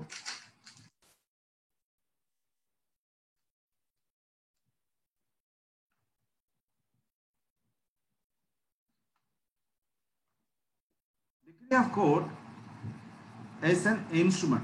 It's an instrument. It is though it is an order, it is to be called as instrument because court fee. Decree of court means it's an order passed, but from the legal angle, it should be treated as an instrument. So the answer for the question number 23 is B. It's an instrument. Cash can be levied on decree of court. Court fees means you have to pay some fees to file the document. Here it's a decree of court. Decree of court comes after all negotiations. After passing the order, decree of court comes into effect. So stamp duty, when you look into the order of any order passed by the court, that's a stamp duty. So the answer for the question number 24 is B. It is only on stamp duty. Stamp duty can be levied on decree of court. Stamp paper duty, that is not there. There is no such item called as stamp paper duty. And penalty, there is no question of penalty to be levied on the court of degree of court. Court fees is the fees paid to file a case before court of law. So the answer for the question number 24 is B, stamp duty. Stamp duty on court order sanctioning amalgamation scheme can be levied by state government, central government, and registrar of court, registrar of terms. Who has got the power to levy stamp duty on amalgamation? Because central government, they have already say that only for bill of exchange, share transaction, they have given a list. Other than that, those items, all the powers to levy stamp duty lies with the state government. So the answer for the question number 25 is A, because the power of power to levy stamp duty on court order has to be fixed by the state government, because this is the state government power and not the central government power.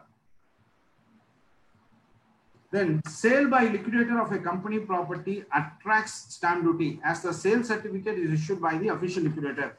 Whether this statement is correct, false, true, cannot be levied as the sale is made by the official liquidator on behalf of the court, has to be levied only after getting the permission of central government, only after getting central government permission.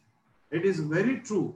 Whether you are selling the property, whether any official liquidator is selling the property, they are selling the property, so has to be paid. That is, stamp duty has to be paid on the sale of property. And then the person who is executing the document is immaterial. So the sales, that means the statement is true, because sale by liquidator, see, liquidator is selling the property, but stamp duty has to be paid on the property. Here, I think there's one interesting question I faced. One of my friends, he asked, sir, market, that is guideline rate is say 10 lakhs, but in auction we have sold only at the rate of 8 lakhs. On which rate we have to pay the stamp duty? This is a question he has asked. He's a liquidator in the IBC. He's an insolvency professional. He has been appointed as liquidator. He has sold the property at 8 lakhs, whereas as per the guideline rate, it is 10 lakhs. On which rate I have to pay the stamp duty? This is a question. I have given one thing. It's an auction. Whether auction supersedes the guideline rate? No. The guideline rate is 10 lakhs. Auction by liquidator is 8 lakhs. On which rate, on which amount the stamp duty has to be paid? Whether it is on 8 lakhs or 10 lakhs? 10 lakh. That is guideline rate. 10 lakhs.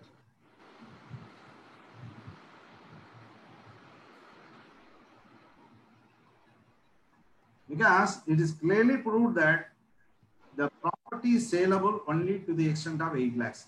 So he has paid only to the extent of 8 lakhs, and after getting all court confirmation, he has produced before the registrar and he has paid stamp duty only on 8 lakhs, because he is not able to sell it though the government has fixed at 10 lakhs, he has sold only at 8 lakhs.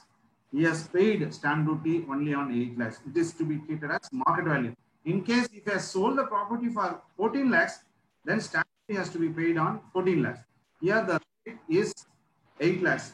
But normally, whichever is higher, you have to pay the stamp duty. That is the normal thing. That is by the government, by the rate fixed by government, by the sale, by the guideline rate. Whichever is higher, you have to pay the duty. But here in this case, the courts say that only on 8 lakhs you have to pay the stamp duty and not for more. Reference to question number 26, the statement is true. For any sale of property, you have to pay the stamp duty. Yeah, machinery is attached to land. That machinery was removed and sold to other person by you. It's a conveyance. The owner argued that no stamp duty is leviable as the machinery is a movable property. What is your opinion? It is conveyance of movable property, so stamp duty can be levied.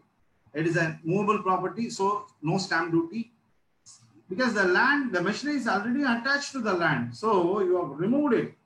So then that is to be called as conveyance. So the stamp duty has to be levied. Suppose if the machinery is not attached to the land before sale, if it is not attached to the land, then that is to be treated as movable property. In this case, the answer for the question is A. An instrument which transfers either movable or immovable property is conveyance, and hence the stamp duty has to be levied. So the question number 27, the answer is A. Sir, one doubt, Sir Ravidhan, that on the question, in that question, it is conveyance of movable property, so stamp duty can be levied. The point is the machinery was removed and sold to the other person. See, what happens is the buyer is the same person. As I understand, the buyer is the same person. Machinery was removed and sold to the other person. In that situation, it may attract. But if at all I am selling the same machinery to another person, will it attract? Yes, after you receive the machinery, then you sell it to me, then it's a movable property. Movable property. So in this case, it is yes, the same. I want to sell it. I want to sell it. I have to remove it and give to you. But in case of trees, you have to chop it. But there's a chance for the tree to grow. Okay. So okay, I have removed the machinery because I cannot sell the machinery along with the land. Okay. So this is the interpretation I want to say. But this is being clearly stated in the Stamp Act. So it's a conveyance. If it is an insurance, suppose you purchase the machinery from me and you sell it without attaching the machinery to the land, then it is, for you it is a movable property. Why I am telling this is there is an interplay between GST and the stamp duty in this matter. Once I levy a stamp duty, it should not attract GST. But yes, when I sell the machinery, it can attract a GST also. Yes. So there's interplay on this matter. That's why I am asking about this. So you are an expert, sir. I think you can give. I am raising the point for the purpose of understanding of all the people. Yes. See, what I understood, because I have name, there is ownership name is there in the machinery. It's being attached to the land. So when I remove it, it's only conveyance. I am giving the machinery to you. But you are not fixed that machinery in the land. You are just like that, you are selling to someone. That is called as movable property. Appreciators. Thank you. Yes, sir. Thank you, sir. And that too, getting appreciation from Sundarajan sir is great. Transfer of shares of a cooperative is a conveyance. It's all definition given. And so any transfer of shares of a cooperative, just like transfer of any shares, it is to be treated as conveyance. So stamp duty can be levied. It's only a conveyance deed. For the following items, stamp duty is leviable. Right to catch fish, because it is attached to the land. From the water, you can take it. Stamp duty can be levied. Right to catch the fish for a period of 5 years. Yes, for that also you have to pay the stamp duty. Stamp duty is payable on insurance policies, group insurance policies, C&C insurance policies. It is stated in the Act.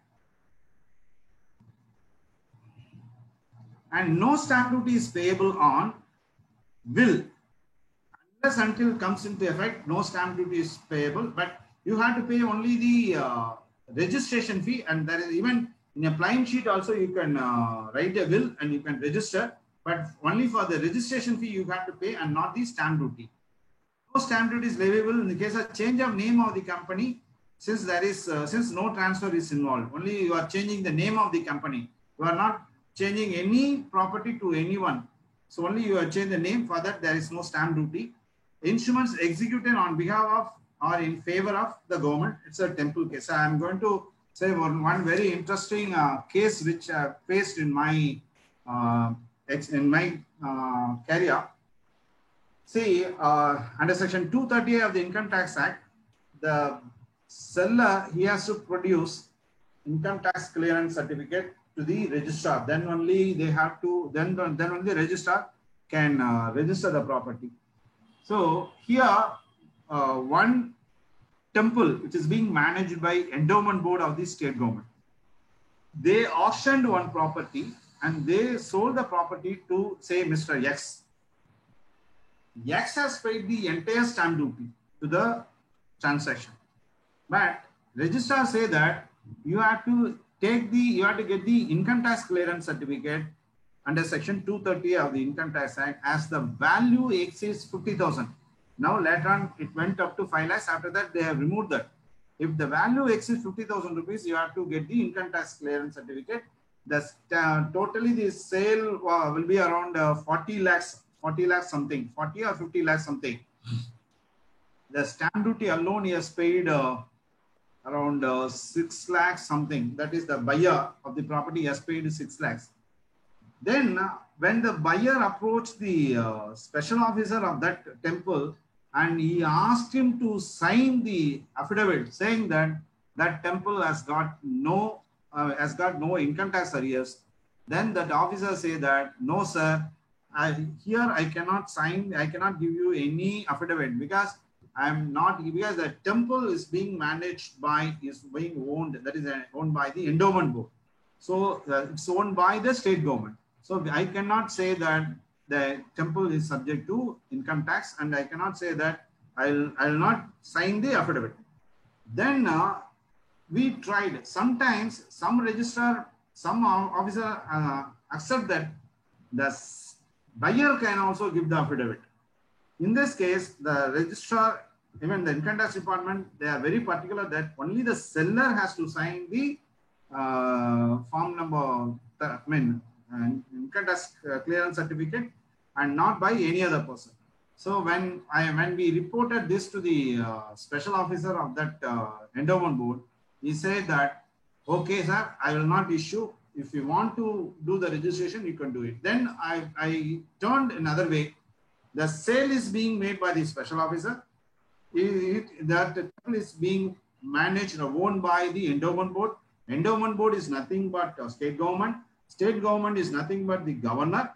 Then the governor is being appointed by the President of India. That means the sale is being done by the President of India through governor, through endowment board to the public. So President of India has been exempted from paying the stamp duty. Then what I did, I applied for the refund of that 6 lakhs or 6.25 lakhs stamp duty because the sale is being done by the President of India. In that manner, because he said on behalf of endowment board only that our special officer is executing the document. So I told this to the registrar. Then he has put the file to the government. Then the government say that it's an exempted case. You cannot collect the stamp duty on this instrument.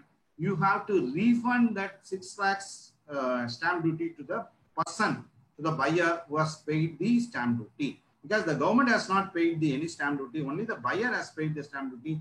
They have ordered to the refund of stamp duty. So this is one of my experience in this type of transaction. That's why the exempted transactions include, if any sale is being done on behalf of government, then no stamp duty is levied. So I got refund of 6,25,000, but he paid me only fees of 5,000 only at that time. Then any instrument for sale or disposition of ships agreement under Merchant Shipping Act, no stamp duty is levied. Any instrument executed by or on behalf of any developer or unit in connection with any transaction in SEZ, no stamp duty is to be paid. Then as per Section 8 of Indian Stamp Act, bonds, debentures or other securities issued by local authority. Local authority is nothing but government, but only to the extent of 1% on the total bond, and no further stamp duty has to be levied. So to the value of 1%, the total value of bond, you can levy, the government levies 1%, and beyond that, there is no stamp duty. Then no stamp duty is payable on securities are purchased in a depository scheme. Then transfer between one depository and another depository. I think government is taking steps to include this transaction under the stamp duty. Now, as of now, there is no stamp duty between one depository to another depository. Negotiable warehouse receipt. That is, you have negotiated a warehouse receipt to the bank to get the loan, but for that there is no stamp duty. Assignment of receivables. That is, when you assign the receivable to some other person, there is no stamp duty. Then that's why even to transfer the loans to the recovery companies, no stamp duty is being levied. That is, recovery agency companies are there. Normally bankers, they are selling their receivables, loans receivables to those companies, but for that there is no stamp duty. Okay. Conversion of a branch into a wholly owned subsidiary of a bank or transfer for this wholly owned, there is conversion of a branch of a wholly owned subsidiary of a bank or a transfer of a holding company to a holding company. For that also there is no stamp duty. It is clearly exempted under the Stamp Act. Sir, of assignment of rights or interest in financial assets under SARFAESI Act to ARC, Asset Reconstruction Company.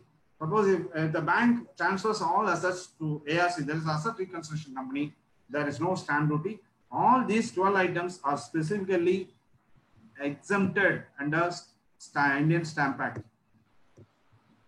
Then stamp duty is payable on several instruments. So this is one type of transaction. A single transaction, that is sale, mortgage, or settlement. For that, only one time you have to pay the stamp duty. And if you want copy, you can pay the copy fees only. Say minimum is 1 rupee, but maximum that can be fixed based on the state government powers. So some state governments say that it is 100 rupees, some say that 50, some say that 20. So here, the one type of transaction is only for one transaction, single transaction, stamp duty has to be fixed. This is first type. Then second type is one instrument contains several matters. So in sale, so there you have got only one property, you paid only one sale. Here, the sale contains different properties at different places. So for each and every place, you have to calculate the stamp duty, that is value. Then according to that, say one property is situated in Tamil Nadu, one is in Bangalore, say in Karnataka. So what is the stamp duty prevail at Karnataka? You have to calculate. What is the stamp duty in Tamil Nadu? You have to calculate. Then pay the stamp duty as a whole. And suppose if you register in Tamil Nadu, then you have to pay. Previously, in Kerala government, they say that you have to pay the property only situated in Kerala. And even you can register for any number of properties in any state, but we don't want the funds. We don't want the fees for the other states' property. But they charge only for the property situated, that has been removed now. Previously, they charge a lot of people. They used to go and buy 100 square feet of land.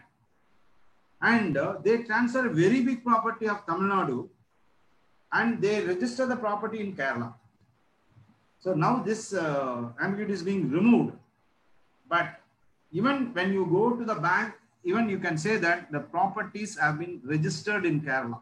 This is another type of, way of stamp duty planning they did.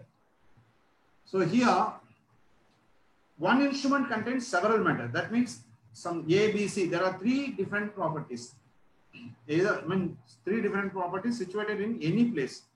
For all this, you can register in one document and you can collect the stamp duty on all other all values put together. You can pay the stamp duty. But nowadays, with reference to memorandum of deposit or title deeds, see a customer is having one property in normally MODT, memorandum of deposit of title deeds, is with the reference to the loan amount and reference to the properties.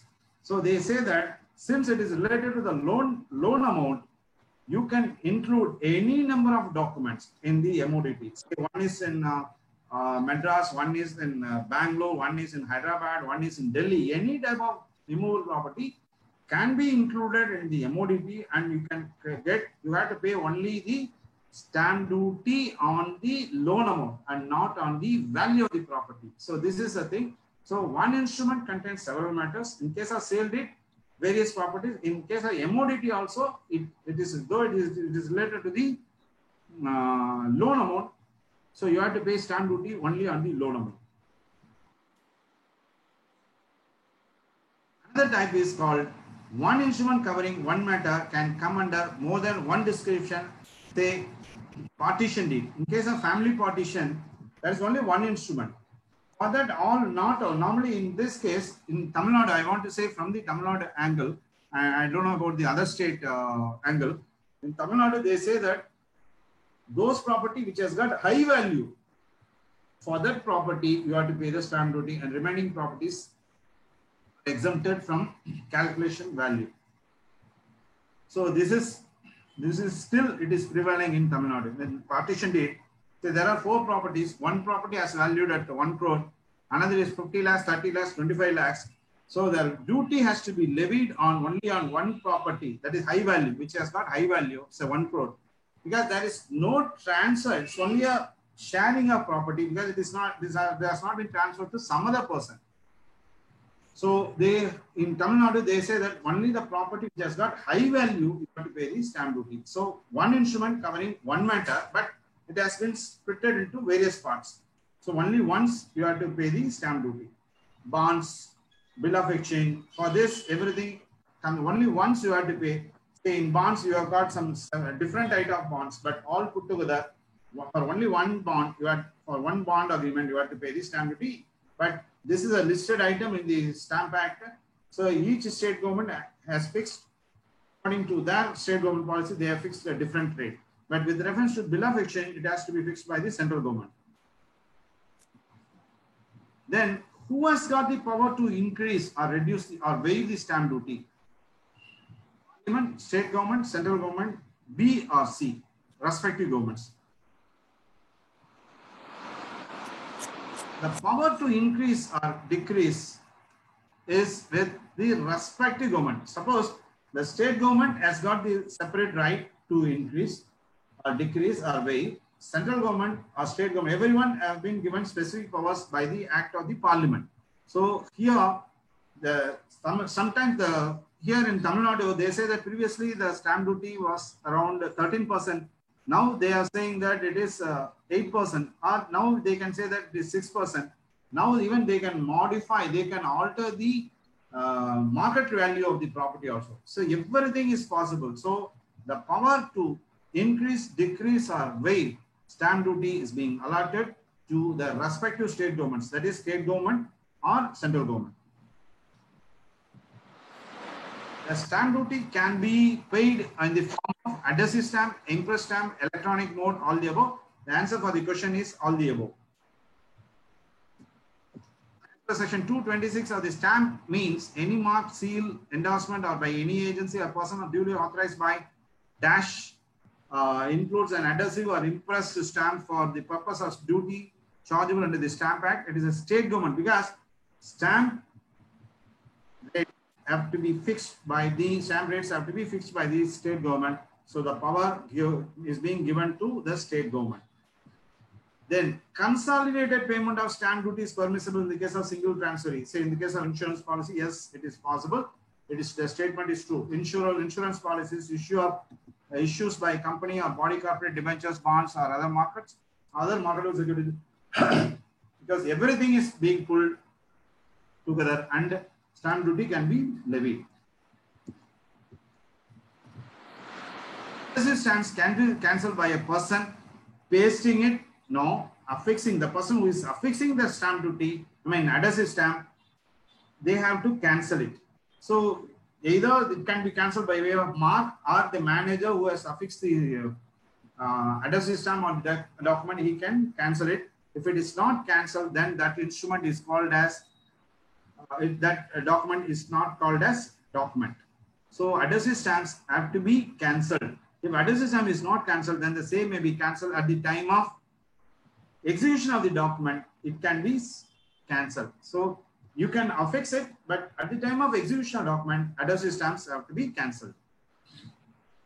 If the stamp is not cancelled, so it cannot be used again, then that instrument is deemed to be unstamped, because when any adhesive stamp is not cancelled or any stamp is not cancelled, then that instrument is to be called as unstamped instrument. Instrument executed outside, say here an instrument is executed outside India, then the person who is coming to India and is presenting the document into India, then those instruments have to be stamped under the Indian Stamp Act within 3 months from the date it is first received in India, and the stamp duty has to be paid by the person who has first executed the document in India. So the answer for the question is 3. So within 3 months, this is one more question. An instrument executed outside India and when the document is brought into India, it has to be stamped within 3 months. Then impressed stamp paper is available and can be purchased from market, stamp vendors, collected, post office. From there, you can purchase the impressed stamp. That means that is a bond sheet. That's an impressed value is fixed, so you can get it from the stamp vendors. If an instrument is not written, it is to be treated as unstamped. Only when it is written, then that stamp paper comes into life. So till it is written, it is called as unstamped stamp paper, unstamped instrument. Executed in India must be stamped after the time, before the time, before or at the time or any time. The answer is C, because on the date of execution, you have to pay the stamp duty. So the answer for the question number 45 is C. Is before or at the time of execution. In case of bill of exchange, pro note made outside India and it should be stamped by dash holder in India before he processes the payment or endorses or negotiates. The person who is using the same for the first time in India, he has to pay the stamp duty. So the answer for the question 46 is C. Then 47, stamp paper is valid for dash from the date of purchase. So this is the this is a general question I'm asking. Stamp paper is being the rates of stamp paper, everything is being fixed by the state government. Then the state government, one state government may say that it is valid for 6 months, one say that it is 12 months, one say that it is 1 month, and some state government may say that there is no expiry date to the stamp paper. So the decision with reference to validity has to be taken by the respective state government. The answer for the question 47 is C. So it has to be decided by the respective state government.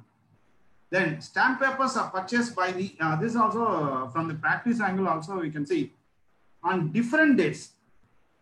It has been, the decision is given by the Supreme Court. It is to be treated as invalid. So one document you purchase today and other document some 10 days later and other document after 12 days. Then if you execute the document, then that document is to be treated as invalid. It is decided by the Supreme Court in the case of Trivengada Pillai versus Namanidam Mall.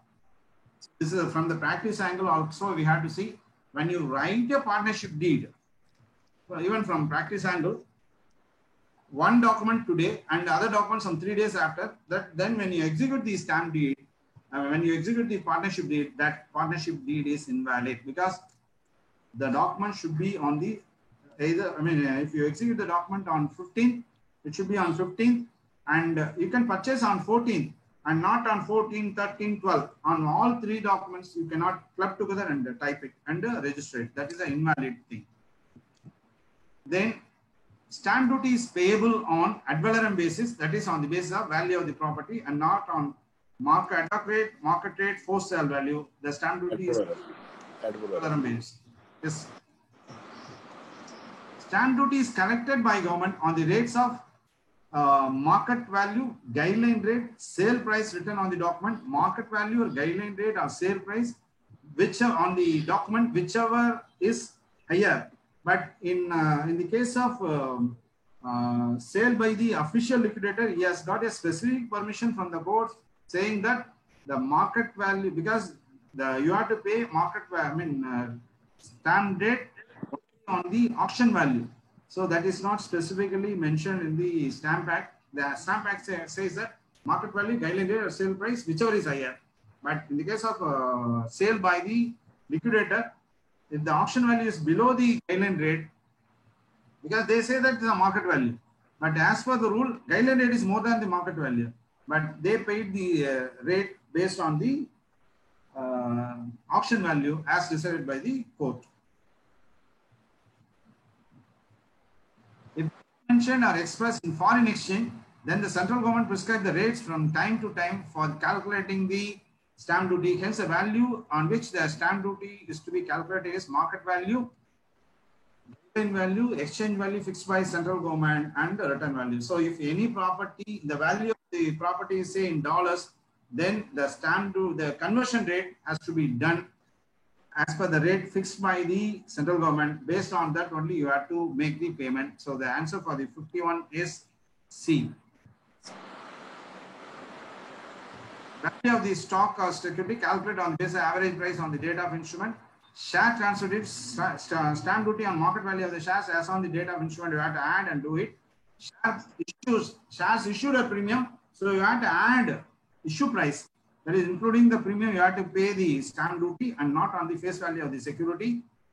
Then, in case of bonus shares, though there is no consideration, but you have to pay stamp duty on the market value of the shares. Then, in case any document mentioned that interest has to be charged, the valuation for purpose of stamp duty has to be done. Add interest and principal, only in principal. Interest portion should not be considered for the purpose of valuation and according to the company's decision. Say, any document, interest has to be charged, then you have to pay, say in case of MOD, you have to pay stamp duty on the loan amount and not on the loan amount plus principal, plus interest. So the answer for the question number 53 is interest portion should not be considered for the purpose of valuation of stamp duty. Then MOD, stamp duty has to be calculated and paid on the registration on the basis of market value, loan amount sanction, loan amount outstanding.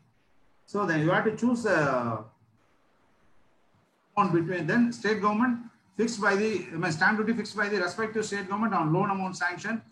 So here the loan amount sanction is okay, but stamp duty has to be fixed by the respective state government on the loan amount. Say in Tamil Nadu, it is 0.5% of the loan sanction plus 6,000 rupees. To the maximum of 35,000, you have to pay the stamp duty on the loan amount. So this thing varies from state to state. So the answer for the 55 is D, stamp duty fixed by the respective state government on loan amount sanction. So can a central government, state government increase stamp duty more than the rate mentioned in the act? Payment has to be done as per the stamp rate. Yes, central government, state government has got the power to charge more. State government has got the power to charge more. Only central government has got the power to charge more. The answer is C, because it's a stamp act. So because stamp duty, can a central government, state government cannot increase. So only the stamp duty has got the power to charge more in case if the items are listed in the stamp act. Because with reference to other items, actually the answer you can choose between B and C. Both of them have got their jurisdiction. Even we can say that the answer is B. That is also correct. But if the list item comes under state government powers, it can increase. If the list item comes under the power of the central government can raise. But answer it is not C, it is B. As central government and state government has got the power to charge more in their respective areas and not as a whole.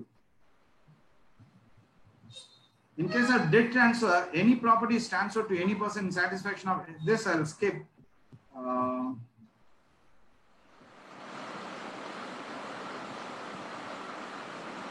In case any instrument is unduly stamped, suppose understamped, then you have to apply to the collector, and the intention should be clear. So, in order to cheat the government, I have fixed understamped. So, if that is the case, then collector he will not accept the document. Then he can levy penalty, or he can accept or cannot accept. So, if the instrument is unduly stamped, then the power to ratify the agreement lies with the district collector. Instruments cannot be taken as evidence if not duly taken as evidence. Not taken as evidence, pay the fine at the time of evidence and can be accepted. So, in case of equitable mortgage by the bank, now only the bankers, now they created MODT. Before in the earlier period, they say that it is equitable mortgage. They are creating EM. At the branch itself, they collect only lesser amount. When they make the payment, when they file the case before court of law, they will pay the additional stamp duty to the government, to the court, then only they can file the case. So if the instrument is not duly stamped, then that instrument cannot be taken as evidence. So, but they can pay the fine at the time of evidence and that instrument can be accepted. And validity of this stamp paper, this is also useful from the practice angle. If the document, the stamp paper is utilized, you cannot get the refund. You have typed the matter in a stamp paper and you have filed the same before registrar. You got the property transferred, then it's already utilized document.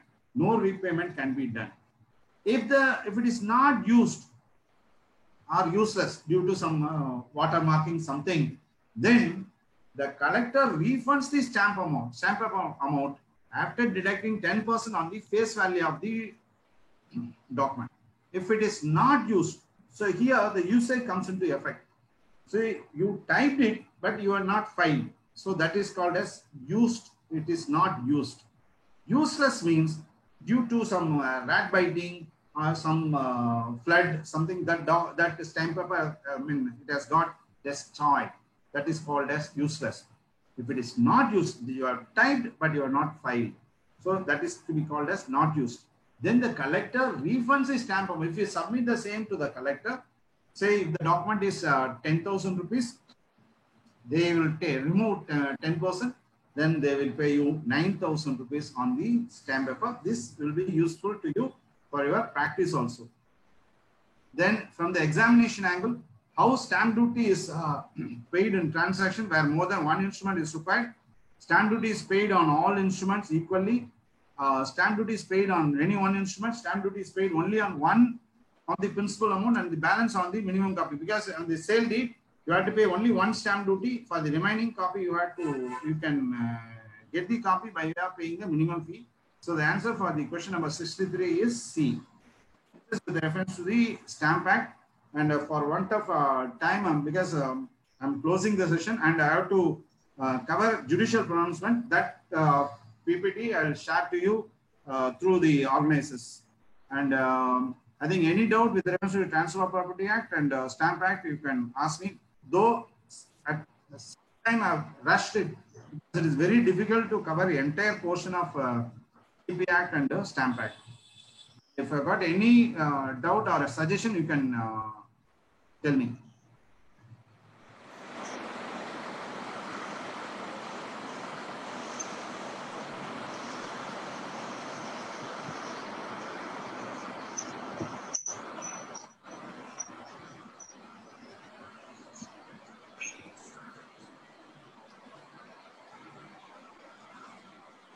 Sir, in order to have a grip on the subject, is it necessary to read the BAR Act only, or we should take some helping book on this? First, general knowledge is required, sir. Yeah. Only this topic. Yeah. Just like in CA, the way of writing is different. And second, my experience on this point is you have to read the question patiently. Patiently. And you close your eyes, visualize the question, then arrive at the answer. If you don't know the question, don't touch it. Suppose if you know only 40% of the questions, then you can take risk, because if you write 40% questions, then you get failed. So in that case, you can go ahead. But when you know more than 80% questions, but when you don't know the remaining 20% questions, you have to be very, very, if you are not confident, then don't touch it. And also my experience with reference to IP writing and insolvency professional writing and valuation writing. Say I booked, because in valuation, Salem has got no center. So either I have to go to Chennai or Coimbatore or Trichy. So what I did, I booked 3 slots on the same day. Oh. I went on 29th of March of 2019. I went to Chennai, but I booked 3 slots continuously because I have read only once. I read the subject only once, and so first attempt I failed. And third attempt I skipped because they put absent. But thing is, in IBBA, in this examination, you cannot transfer, you cannot surrender the slots already booked. Okay. It's a technique. See, in one of the courses where is a lady charter of one lady, she is a company secretary, and she said, I can, so this is a challenge she did. I can clear the examination in the first attempt. She booked only 1 slot. She wrote me on the same 29th of March. she failed in the first attempt, but she has got no slots. Because even she prepared to travel to Delhi also. Correct. Not available. Because after March, new syllabus comes into effect. So thing is, when you are in the fair end of change of syllabus, and even my experience is, okay, it's only 1,500 rupees, you are losing it. You can take risk. Because first attempt, due to some luck, you would have failed. But in the second attempt, you can clear. But experience point. But my suggestion to write the examination is read the question patiently, whether it is false or whether it is true. I think in contingent interest, I think Raman sir, you had some confusion. No, it's okay. So what is assessment year? Assessment year is assessment year. So one more question. Assessment year is an assessment year. Previous year which prevails over assessment year. Assessment year is the year follows the previous year. So in this manner they will give the question. That's why I said you have to read the question patiently. We know the answer. General knowledge we can attempt 50% questions. And see, even in insolvency profession, I think a few members, they will also be in insolvency qualified persons. I cleared the examination and I booked 10 slots. I cleared the examination in the 9th slot. Yes, one slot I booked in Salem, one slot in Tanjavur, one slot in Trichy. Then I went to Chennai. Then there I cleared the examination. So Chennai is the luckiest. Because to clear any examination, to insolvency also I cleared at Chennai, and valuation also I cleared at Chennai. That is only and not for others. Sir, last question. Even, sir? How many questions we can expect from this act, these two acts? You can expect 3. 3 questions. Minimum 2, maximum 3. And this judicial pronouncement, you can get 2 questions minimum. 2 questions. That slide I will share to you because for want of time, because other faculty is ready. I'll stop here. Then I'll share that PPT to you. Yeah, please. Thank you very much, sir. Thank you. Sundaran sir. Thank you. Sundaran sir is not visible. Okay. I think I have seen Ajay sir. I have seen Ashok sir. Then for all others. Sir, Sundaran sir is moving. Sir. Going out. Okay. Enjoy. I'm going out. I am going for income tax office only. Yes, sir. They have called for sir, today is Saturday, sir. They are calling for a meeting. First case, so I am going there. But I will be continuing in the class as it is. Okay. Only when the DC invites, probably I will not be available for 5-10 minutes. That's all. Okay. But I will be available very much. Sir, okay. See, you are forced to attend the session because I don't have enough. You can, without attending the session, also you can clear the examination, sir. No, that is too much. But I am very happy. I am very happy to have heard you fully because every day we keep on learning. There are lots of additional items which I have learned today also because we continuously learn. I am definitely happy that I am fully happy and I am sitting in through the session. Okay, sir. Right, sir. Right. Thank you, sir. Thank you, Ashok, sir. Thank you. Thank you, sir. Thank you, sir. Thank you very much. And I think Vijay, sir.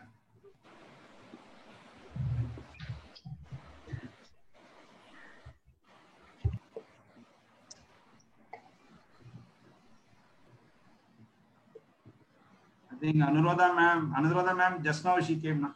I'm able to see her. Ma'am.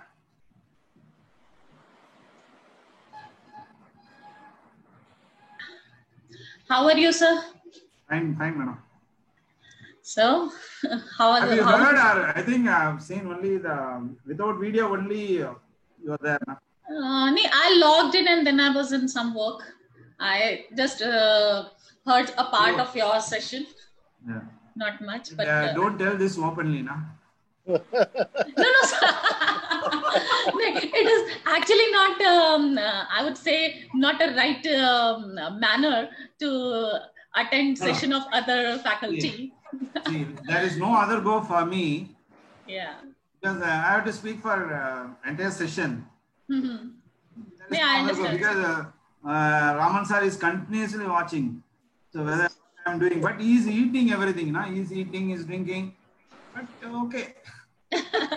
That is the point, sir. At least all the best, sir. All the best, Raman sir. Thank you, sir. Thank you very much. And Anuradha ma'am. And I think you are from Chennai or?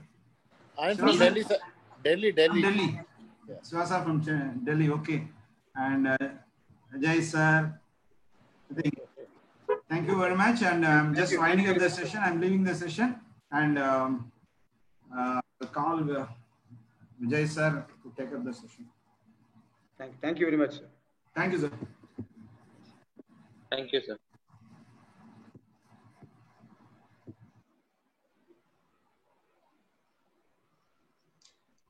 I think you must be needing a few minutes break, or should we start whatever is convenient to you? If speaker is available, we can start. If speaker is there, or we can break for 5 minutes, as you say. No, I'm here. Okay. I'm the speaker for the next session. Okay. Sorry. So you can continue, no problem. We are fresh only. There is no problem. Okay, that's great. So welcome to all of you. I hope you had a fabulous session with Ravin sir. Excellent. Yeah. Yeah. So I'm Anuradha Gupta. I'm a company secretary from Delhi. I'm also an insolvency professional and a registered valuer. So I just welcome you all to this new and ever-going profession of valuation. So that's good. Today we are having 3 topics to be considered. One is the SARFAESI Act, then FEMA guidelines, and then the RBI guidelines on the stressed assets. Okay. So first of all, we will start with the SARFAESI Act. Okay. Let me just have an intro about the participants who are here. Raman sir, Sundarajan sir, Mr. Ajay, Anuj, Dang, Ashok ji. Okay, that's great.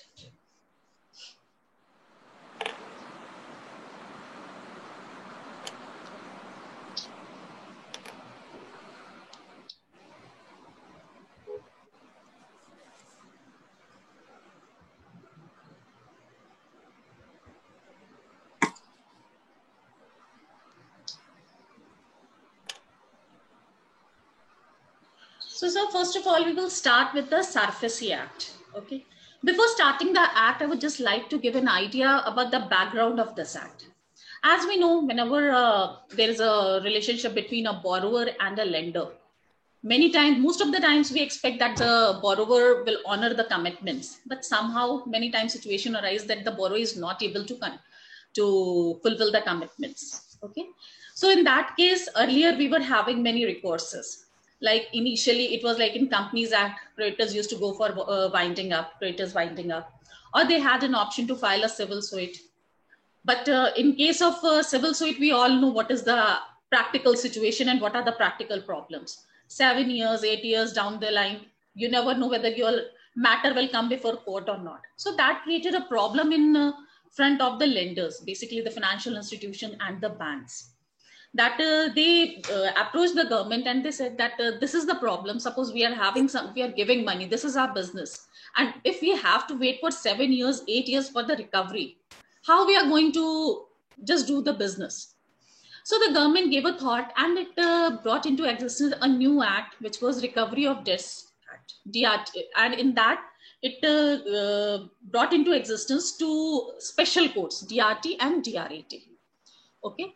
Now in DRT, in this particular Recovery of Debts Act, it was like 6 months duration was given to the DRT that it was a special code just for the purpose of this only, dealing the matter of the lenders, banks, financial institutions. And a time span was given like 6 months that you have to clear the particular matter. Similarly, 6 months was given to DRAT. So in total, it was like 12 months. So the lenders were very happy. Yes, now we have got an appropriate forum and now we will be able to at least get our monies back. So initially everything went fine. Then again, the same slow process started. 6 months to 1 year, 1 year to 2 year, 2 year to 3 year, like that.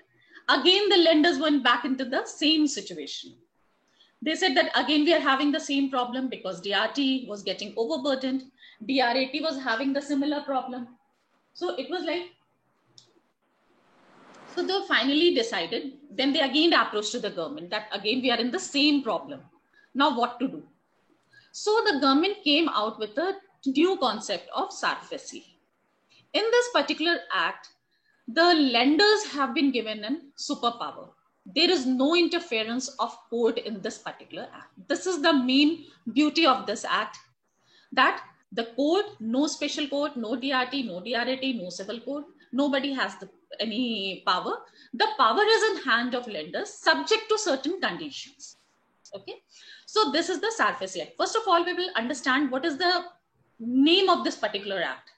It is the Securitization and Reconstruction of Financial Assets and Enforcement of Security Interest Act. That means the entire SARFAESI has been divided into three parts. One is the securitization process. Second is the reconstruction of financial asset.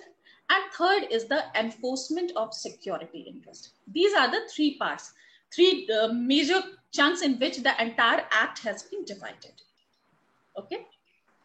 Now just understand what is the purpose of this act. Then I'll give you an overview of SARFAESI. Enable and empower. Just a minute. I'll just take out the highlight.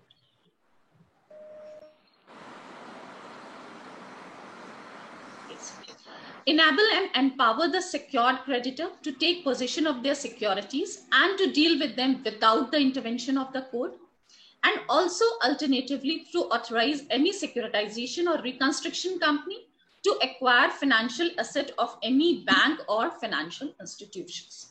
So these are the basically two powers given to the creditor. First is that they can take the possession of their securities and to deal with them without interference of any code. And secondly, to authorize any third party to acquire the financial asset on their behalf and do the needful accordingly. So that is the broad view. These are the main two features which have been made for the purpose of the SARFAESI Act. Now, what happens in this particular act? Suppose there was a lender, there was a borrower. Okay, so borrower somehow failed to make the repayment to the lender. Now, what the power lender has? He can take the possession, sell the property, lease out the property, or in case there is a corporate or some debt form in which the stock has been created as a charge, in that case, they can just take over the management of the company. So these are the broad powers given to the lender. But for exercising these powers, certain method and certain procedure has been given.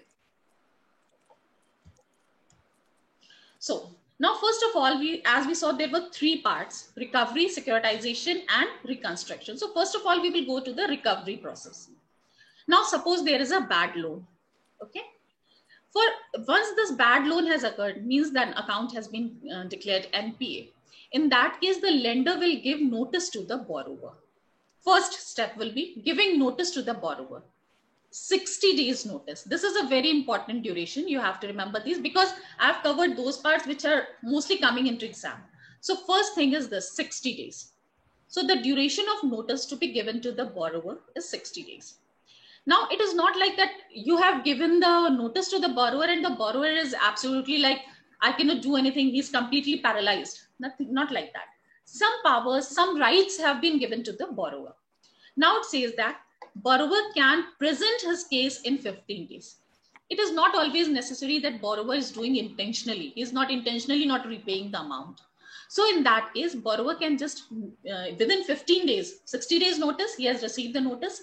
From 15 days of receiving the notice, he can make a representation to the bank or the lender and just tell him that, okay, this is my situation. These are the conditions due to which I was not in position to pay the amount.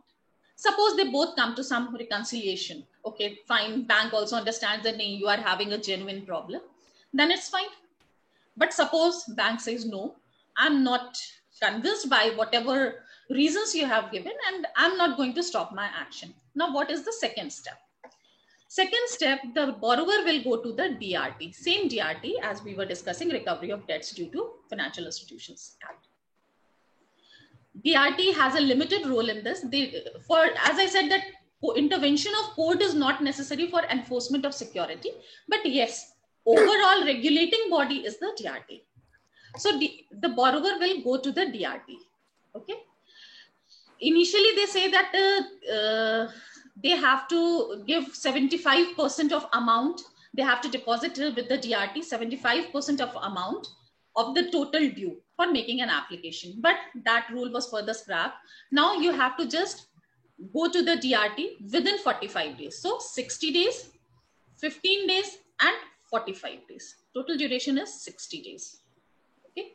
So in next 45 days, you have to go to DRT and make your application that yes, this is my position. I had made an application to bank, but it has not been accepted. So I seek some remedy from your side. Suppose again DRT gives some order in favor of the borrower, it's fine. If doesn't give, then the third step is the borrower can go to the DRAT.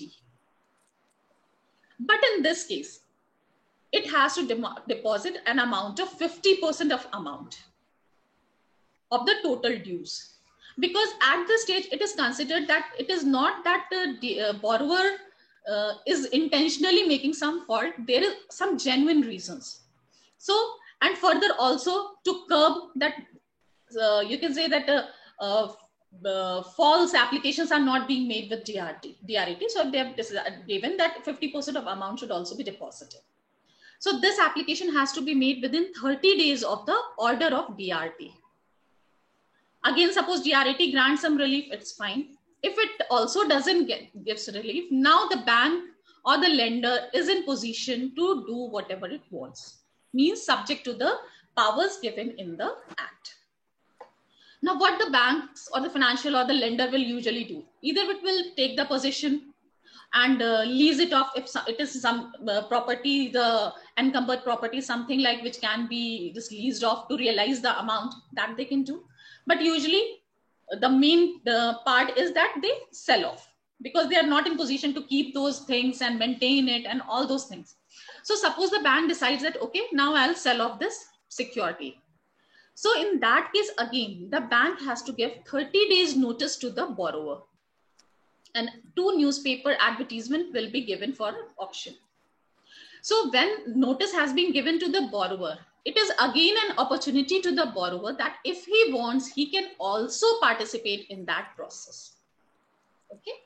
But now the condition is that buyer has to pay 25% immediately and balance 75% in 15 days. It is not like, because see, what is the ultimate purpose? Ultimate purpose is realizing the dues. So suppose the buyer buys the thing and says that, okay, give me 3 months time to pay off. So that is not the purpose for which the bank was selling. So it will say that, okay, 25% you have to deposit immediately and balance 75% within 15 days. Okay. And suppose excess amount has been recovered, 20 lakh dues was there and the recovery amount was say 23 lakhs. So extra 3 lakhs will be given back to the borrower. Okay. So this is basically the recovery process in the Act. Basically, you have to remember first the 60 days duration, 15 days, 45 days, 30 days, this 50% amount. These are the main points which are the, you can say, hit points for giving the MCQs. Okay. I have one question. Yes. This 50% amount due, that includes the accrued interest as well? Yeah. Everything. Total due. Total due. Okay. So this part is clear. The steps involved in the recovery process. Now, this is the powers which are available to the lenders. One question, madam. Yes. When we go to DRAT, that 50% we are supposed to deposit. Yes. Can it be deposited in the form of securities? That depends on the DRT. They can provide. Yes, they give the option. But or guarantee. Bank guarantee, yes. They can give this option. Yeah. Okay, thank you. So 3 methods are there, 3 powers basically. As we said that the lender has some supreme powers. So first is to take the position, second is sale or lease, and third is takeover of the management.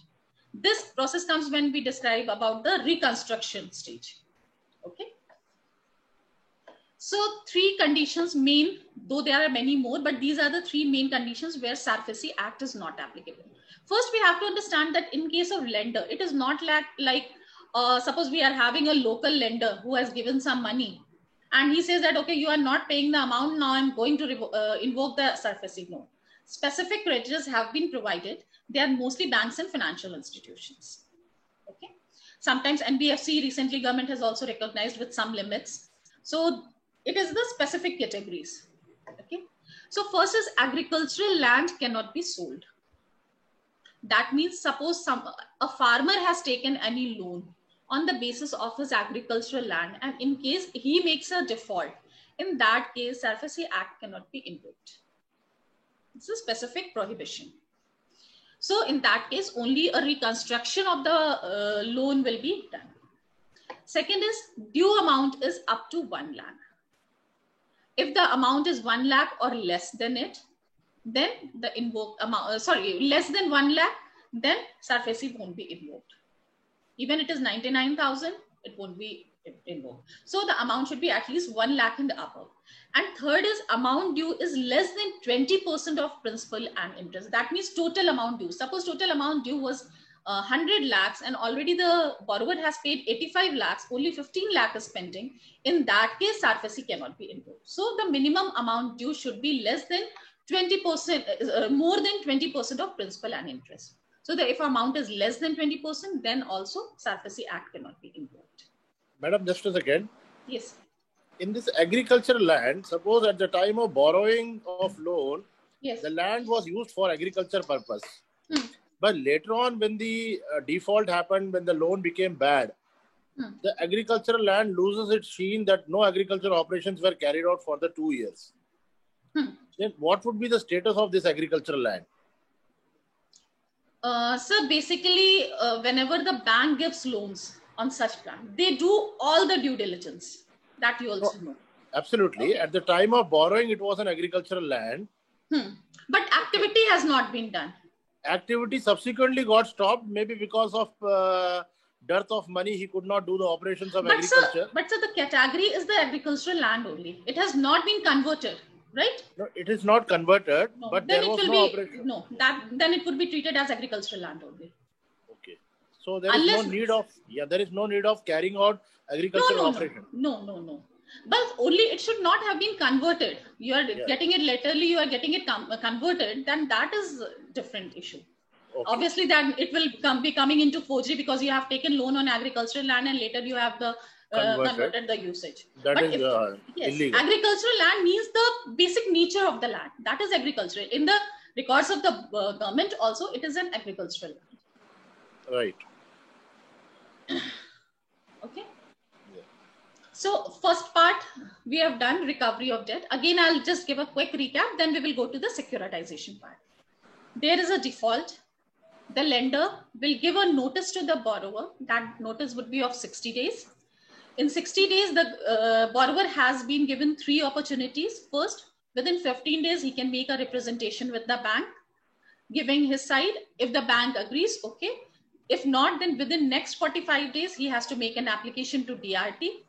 If it gets materialized, it's fine. Then again, in case it doesn't happen, then within next 30 days, he can make an application to DRAT.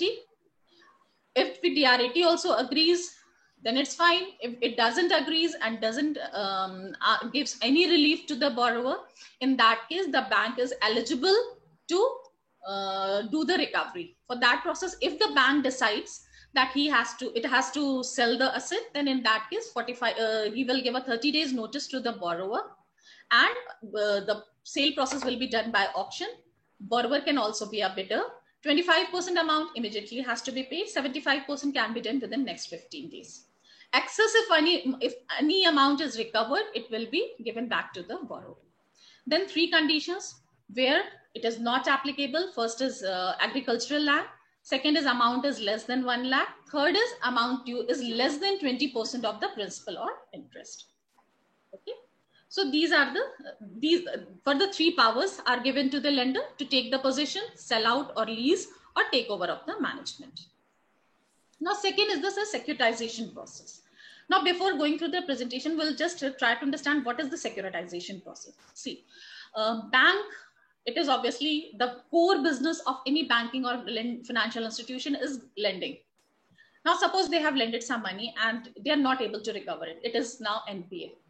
First option the bank or the lender is to follow up with the borrower, keep following, doing all the legal procedures for getting the amount recovered. Okay. But sometimes or many times, banks or the lenders find it a futile exercise. They think that, okay, why to take so much pain? Just assign it to someone else.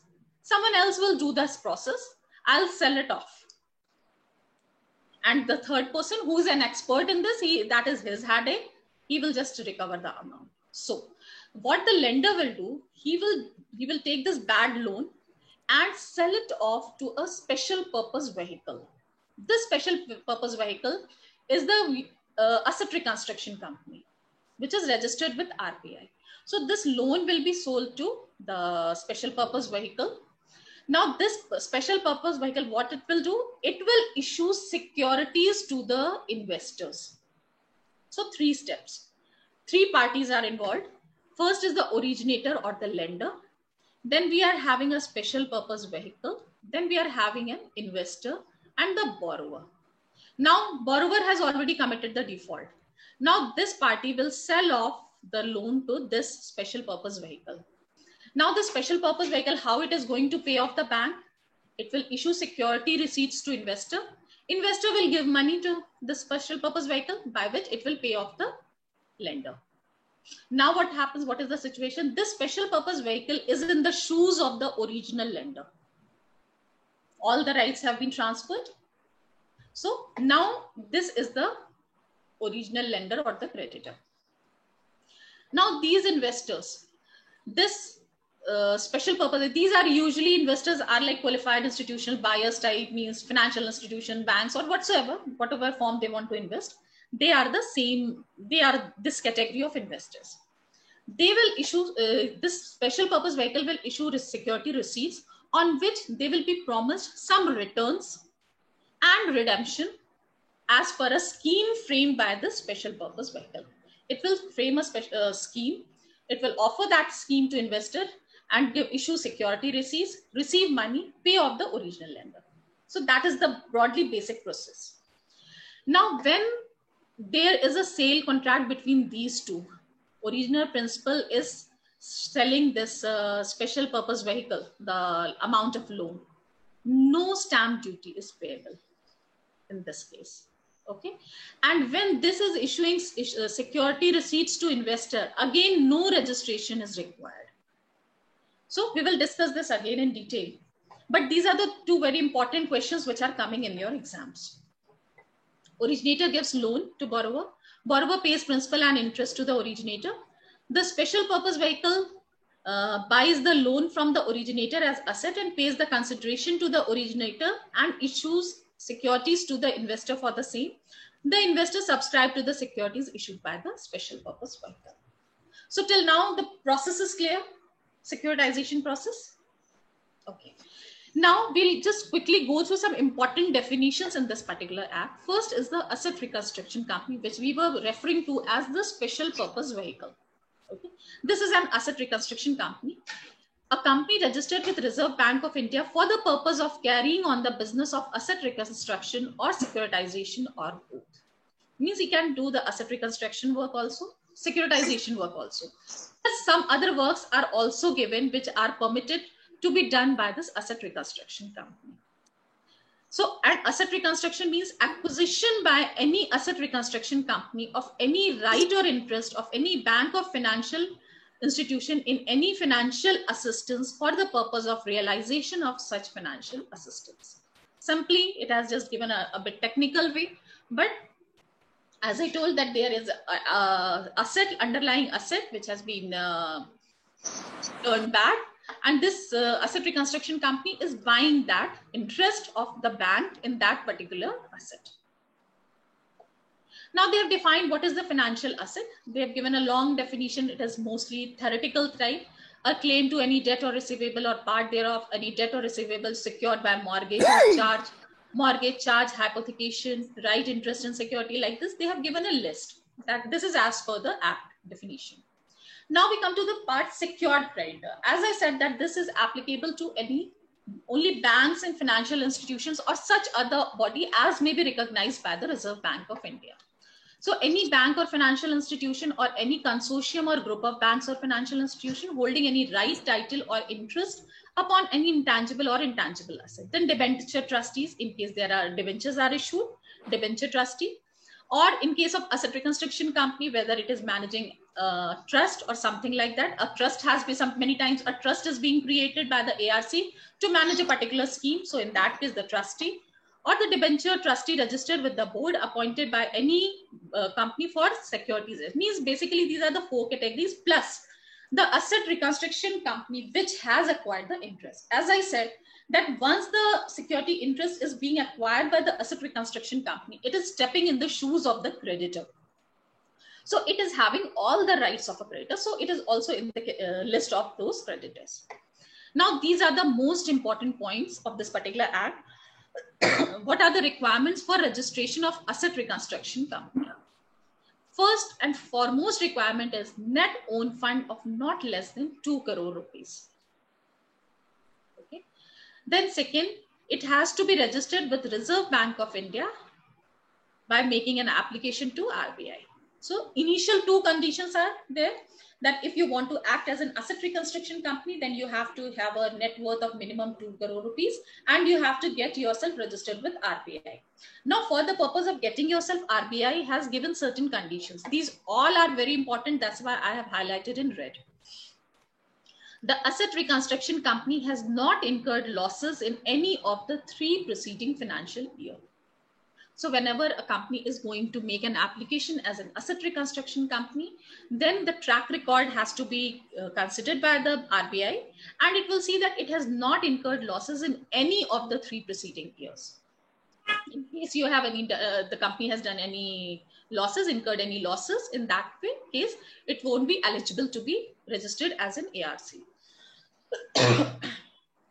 Second, the such asset reconstruction company has made adequate arrangements for realization of financial asset acquired for the purpose of securitization of asset reconstruction and shall be able to pay periodical returns and redeem on respective due dates on the investment made in the company by qualified buyers or other persons. Now, suppose you are applying to the company, to the RBI, that okay, we are a group of persons or we are a company which want to enter into asset reconstruction business, and you don't have enough infrastructure as well as the arrangements. You don't have the list of buyers who are interested in doing works with you. You're not having schemes, proper schemes, that how you are going to implement your reconstruction work. How will RBI grant you approval? Obviously, it is also considering the interest of the investors who are investing in your company. Okay, so RBI will take into account first that you have not incurred any losses in last 3 years. Second is that you are in position to pay periodical returns and redeem the securities, and you are having sufficient arrangements for the recovery process. So these are first 2 conditions. Third is the director of asset reconstruction company have adequate professional experience. Okay, that means you suppose there is a simple local real estate person. He's saying that I want to enter into asset reconstruction company. RBI will ask whether you are having some experience or professional knowledge, because it is a very sensitive matter. Many buyers are involved, banks are involved, and overall economy is being affected. So at least you should be capable enough to monitor the working of the asset reconstruction company. So it says that directors should have adequate professional experience. Then any of the directors has not been convicted of any offense involving moral turpitude. So if any of the director has been involved in any moral turpitude offense, then also it is not eligible. That means you have to give a declaration submission that none of your directors are convicted of any such offense. Then sponsor of an asset reconstruction company is a fit and proper person. Suppose many times the asset reconstruction are being sponsored. Say group of banks are sponsoring an asset reconstruction company. So again, that the sponsor has to also be a fit and proper person. then asset reconstruction company has complied with or is in position to comply with the prudential norms specified by the Reserve Bank of India. Asset reconstruction company has complied with one or more conditions specified in the guidelines. Now, RBI keeps on issuing guidelines for the different situations. So whatever guidelines are there, it should be in position to comply with those. Now, suppose RBI has given all the conditions that, okay, you should not be a loss-making company, your directors should be qualified persons, they should not be involved of moral turpitude. You have applied, you have made an application. वहाँ पे बाहर गया हुआ था इसके लिए वहाँ पे तो क्या लॉगिन करके घूमने का ना उसमें जेब में डाल दो डिस्क्वालीफाई होना था वैसे बता दो नहीं सर दोस्ती है तो उसका फायदा नहीं उठाने का लिमिट से अभी तो मैंने फॉर्म भी नहीं भेजा है ना पेमेंट किया है अभी हो गया मतलब यहाँ पे आएगा फिर अभी सुबह तो मैंने देखा था सुबह तो ऑफिस पहुंचते ही फिर हो गया था Sir, can I please request to switch off your mics, please?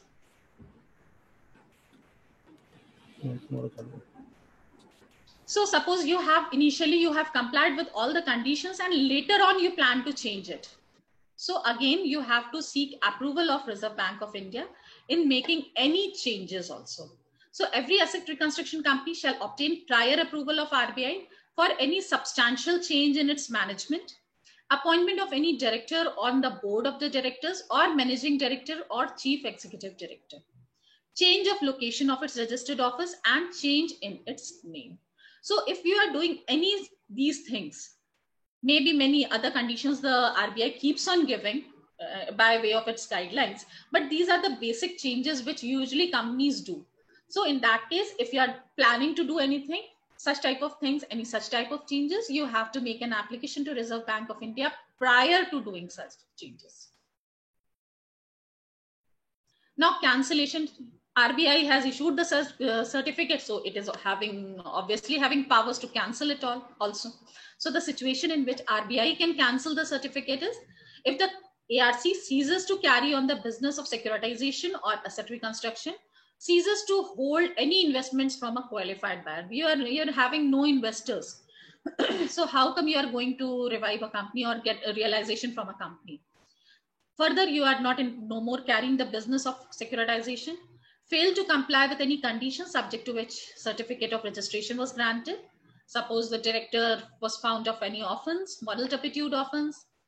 So in that case also, then at any time fails to fulfill any of the condition mentioned under conditions of registration, fails to comply with directions issued, maintain accounts in accordance with the requirements of any law, any direction or order issued by RBI under the provision of this act, submit or offer an inspection of books of accounts or other relevant documents when so demanded by the Reserve Bank of India. So suppose Reserve Bank is issuing any guidelines, you are not complying with that. It is asking for documents, you are not submitting with that.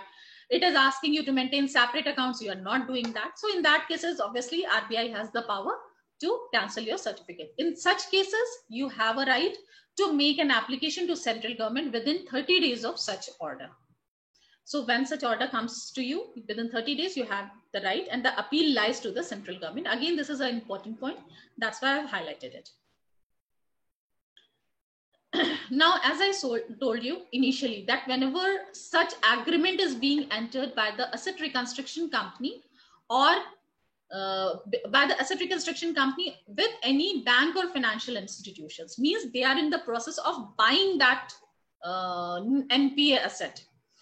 By either that can be done mainly by these two methods, by issuing a debenture or bond or other security on the nature of debenture for consideration agreed upon between such company or banks, or by entering into an agreement with such bank or financial institution for transfer of such financial asset to such company. Any document executed by any bank or financial institution under the purpose of asset reconstruction shall be exempted from stamp. Very, very important question. And as I've been told, I think it is most of the times it is being asked, this particular point. So no stamp duty will be payable in such situations. Further, it says that suppose an asset reconstruction company is there, it is not doing asset reconstruction, it is acquiring a single asset and working on that. There might be many assets and those assets might be in process of some dispute by the correspondent. Suppose a bank was there amount was not being reimbursed by the borrower, and it has filed an application with the DRT. Similarly, Bank Y has formed with DRT B. Z Bank has formed with third DRT. Now this asset reconstruction, it is a construction company, it is acquiring assets from all these three banks. Now what happened? What will be the situation? The asset reconstruction company has to deal with the DRT1, DRT2, DRT3, and so on. So it will be a tedious process. In that case, the asset reconstruction company can file an application to DRAT, Appellate Tribunal, which is having jurisdiction over such tribunals, such DRTs. And they can make a request that please transfer my all the three pendings, means I have a pendency at DRT1, DRT2, DRT3. Please transfer DRT2 and 3 matter also into DRT1 so that I may be able to communicate with one DRT only. So that can be done, and such application has to be made to the Appellate Tribunal, which is having jurisdiction over any of such tribunals. Okay. Now, they say that, as we have already discussed, the asset reconstruction company may raise funds from the qualified buyers by formulating schemes for acquiring financial asset and shall keep and maintain separate and distinct accounts in respect of such scheme for every financial asset acquired out of investment made by qualified buyer. Means, suppose the asset reconstruction company, it is entering with such arrangements with 5 banks, and it has issued different schemes to different investors. So you have to keep a separate account, because as you know, RBI is the regulating body here. It can ask any of the documents at any point of the time. So your document should always be ready for being served to RBI, and you have to maintain all the separate accounts in respect of all such transactions, such investments. Notwithstanding anything contained in the registration, any security receipt issued by asset reconstruction company and not creating, declaring, assigning respects such any security receipt issued by the asset reconstruction company shall not require compulsory registration. You are issuing, I've already discussed that both the sides, asset reconstruction company is in between. One side is bank, one side is investor. Both way you don't have to pay anything. No registration is required, no stamp duty is payable. So broadly, you don't have to deal with any of such revenue related legislations.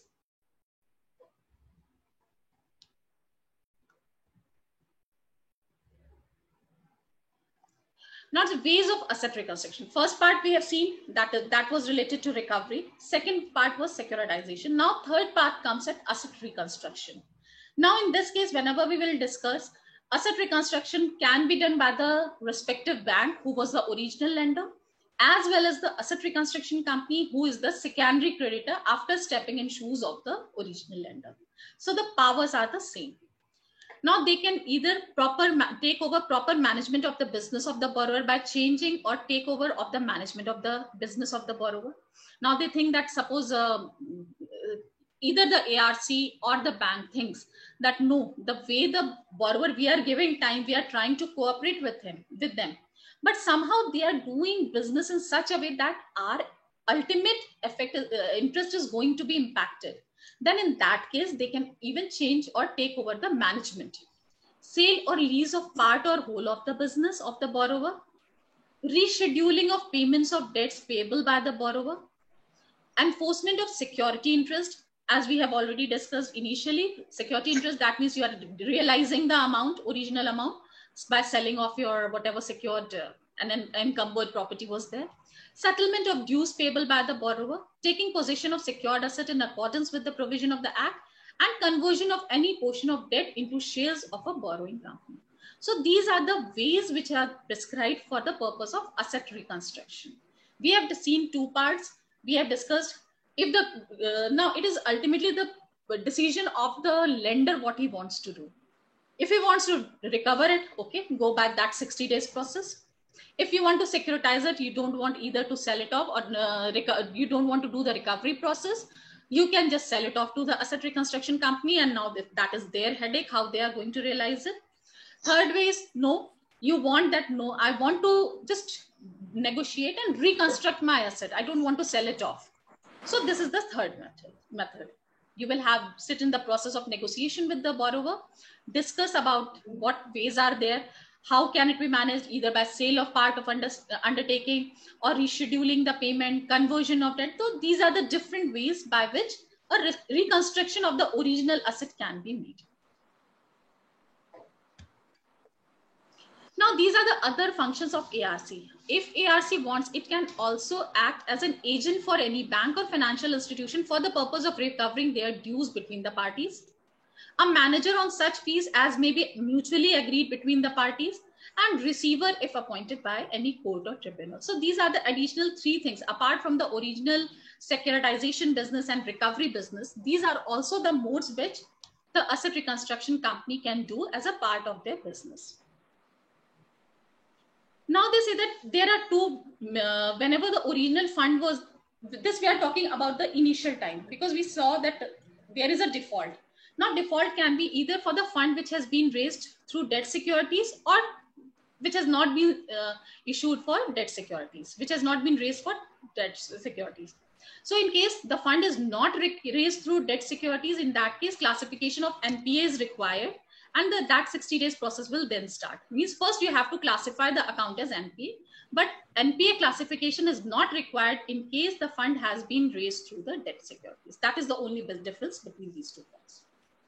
Now, as we said that initially there was a notice. So these are the contents of the notice: details of amount payable by the borrower, secured assets intended to be enforced by the secured creditor in the event of non-payment of secured debts. So 60 days notice we discussed. In that, these are mentioning the contents, what you have to specify in that particular notice, that what is the amount which is payable and what is the assets which the lender is intending to just realize in the event of non-payment. Objection we have already discussed. Now recourse available to the creditor. Suppose the bank has decided or the lender has decided that it wants to take the possession of the secured asset. Obviously, you can't expect that every time it will be a very smooth process and the borrower is going to just cooperate with every, okay, come and please take my assets. So many times it will happen that there might be some friction between the lender and the borrower. In that case, it says the secured creditor may ask assistance by Chief Metropolitan Magistrate or the District Magistrate for the purpose of taking possession or control of any such secured asset by making a request in writing. So these are the 2 authorities who are bound to support the secured creditors in case they make an application for this purpose. Now I have a confusion here. Yes. Regarding the when the asset get transferred to ARC, whether this intimation goes to the borrower that the asset got transferred. Yes, obviously. Okay. No, because it happens. Yes. It happens. It happens only through the DRT or DRAT, or it can go without the DRAT also. No, sir. DRAT situation comes when the borrower wants to take some relief. Correct. Okay. Or the asset reconstruction wants to get a role of DRT is very limited here. Yeah. The ultimate power is in the hand of the lender. Correct. So it is the decision of the lender to sell it off to asset reconstruction company. Correct. And obviously an intimation will be given to the borrower. Otherwise, how the borrower will come to know that now who he has to pay the amount? Correct. Okay. So they are given the information for that. Right. But when this position is taken, like you have mentioned that the creditor will take the position, now the creditor will become the ARC? Yes. He's having all the powers in case a securitization has been done. Yeah. In that case, all the powers are now with ARC. But all there the are powers, some, correct. Yes. There are some cases I have seen where bank itself is doing the taking the position themselves. Yes. We saw now that. Yes. They can. We just discussed a few slides back that these ways of asset reconstruction. Correct. Okay. In that we have discussed that creditor can be both. Initially, I started that creditor can be the original lender, and if the securitization has been done, then asset reconstruction company steps in the shoes of the creditor. Correct. So it can be any of them. Okay, but if bank is doing, then bank should also wait till 60 days. Yes. 60 days is the origin. Sir, I'll just give a recap again. I think there's slight confusion. Yeah. There is a lender. Okay. Lender is a financial institution, bank, or something like that. Right. Now he wants there some default by the borrower. 60 days notice will be given by the original lender. Correct. Okay. Now, if all the process, DRT, DRT, everything has been just went off, nothing could materialize. Now, it is the decision of the lender what he wants to do. Whether he wants to sell it off, whether he wants to securitize it, whether he wants to reconstruct it. These all steps start after giving 60 days in time to the original borrower. Right. Got it. That duration, borrower has been given sufficient opportunities. Go and negotiate with the bank. Go to DRT. If no one is doing anything, then please just pave the way off and let them do whatever they want. Okay. So when we apply for OTS, it means the matter is still with the bank. Yes. Okay. Thank you. Okay. So there are some important guidelines which have been given by Reserve Bank for the purpose of takeover of the management. Because taking over the management is something which is slightly the sensitive issue. So the RBI says that takeover to be done only when the amount due from the borrower is not less than 25% of the total assets owned by the borrower. Okay. And in case there is a consortium financing, approval by 75% of outstanding security receipts is to be required. More than one bank is there, 3-4 banks are there. So they have to be approved by 75% of them. Then there should be reasonable ground for such takeover, like improper management, alienation of security by borrower 10% or more, or discontinuation of business. So these are the conditions. Only RBI keeps on revising these guidelines. So it says that if you want to take over the management, you are doing, you are just making it, rescheduling the payment, it's fine because it is with the mutual consent. If you are doing like rescheduling the payments, it is also fine. But suppose now you want to take over the management, you're taking the control of the entire company. In that case, there should be some justifiable grounds on which you have to just rest their pleas that yes, it is the situation which demands that such takeover should be done. So 25% amount, then 75% of approval by the financiers and reasonable ground for such takeover. Now, this is again one more very important point. No compensation to directors for loss of office. This is again a very frequent question. That in case there is a takeover being done by the lender, what is the amount of compensation which is given to the directors? They will give you 1 year salary, 6 months salary, something like that, or no compensation to directors for loss of office. So the correct answer is that in case there is such situation, no compensation to directors will be given. And again, if the borrower has any grievance, he can make an application within 45 days to DRT and within 30 days to DRT from the order of DRT. Then again, there are certain non-applicability. Some I have already discussed initially only because those were the 3 important points: agricultural land, 1 lakh amount, and 20%. Now they are saying some more about referring to some other acts also: lien on any goods under Indian Contract Act or the Sale of Goods Act, pledge of movable within meaning of 172 of Indian Contract Act, creation of any security in any Aircraft Act, creation of security interest in any vessel of the Merchant Shipping Act, any properties not liable to attachment, any security, and again those 3 reasons which we already discussed. So these are something, just you should have an idea that anything which is under Indian Contract Act, Sales of Goods Act, or under any specific acts, because these acts are dealing these such situations in their own manner. So in that case, the provision of the act will not apply. So with this, we just come to an end of this particular points. I think till here, the situation is clear for this SAFESI Act. Because mostly, see, I would suggest you that whenever you are reading the law part, particularly for your exams, please be very specific to the contents given by IBBI. Because if you start studying Transfer of Property Act as a whole, a good number of time will be consumed in that, and nothing much will be coming out of that. A very small amount of marks has been apportioned to all these acts. So please stick to whatever has been specifically prescribed by the IBBI in these particular situations. Madam, one question in this. Yes. Suppose the bank is taking the possession of the property and subsequently they are issuing a sale letter in the auction. Then the sale letter, okay, subsequently they go for the registration. The purchaser is doing the registration of the property.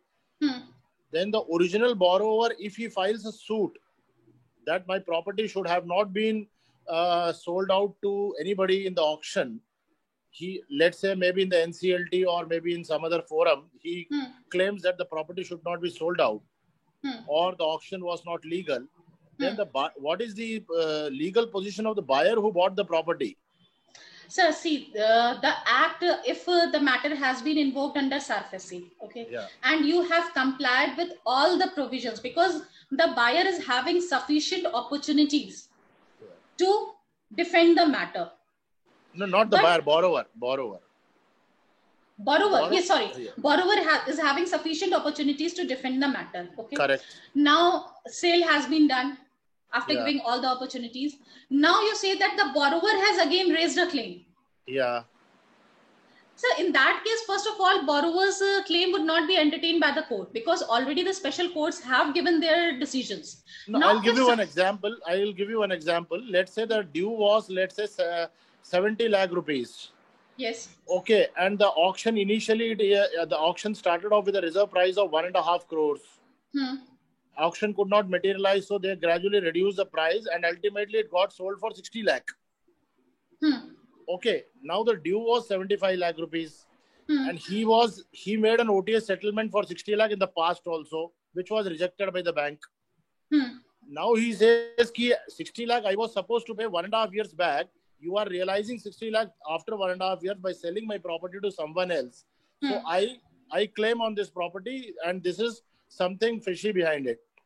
So now he makes a claim against the bank. That bank cannot sell the property without my involvement or without informing me. So buyer was already informed. Buyer was already informed. And no, in case... No, sir, please. Let me complete. Buyer was informed and buyer, for these reasons, buyer is allowed to participate in the auction process. Borrower. You mean to say borrower? Yes, sorry. It is getting confused. Yeah. Borrower is allowed to participate in the auction proceedings. So no, sometimes madam, sometimes what happens nowadays, because of the lockdown, I have seen certain deals are happening without the intervention of the borrower. They are out of the record, they are happening. The banks are selling the property out of the records, even without informing the borrower. And so in that case, it is a wrong part of bank.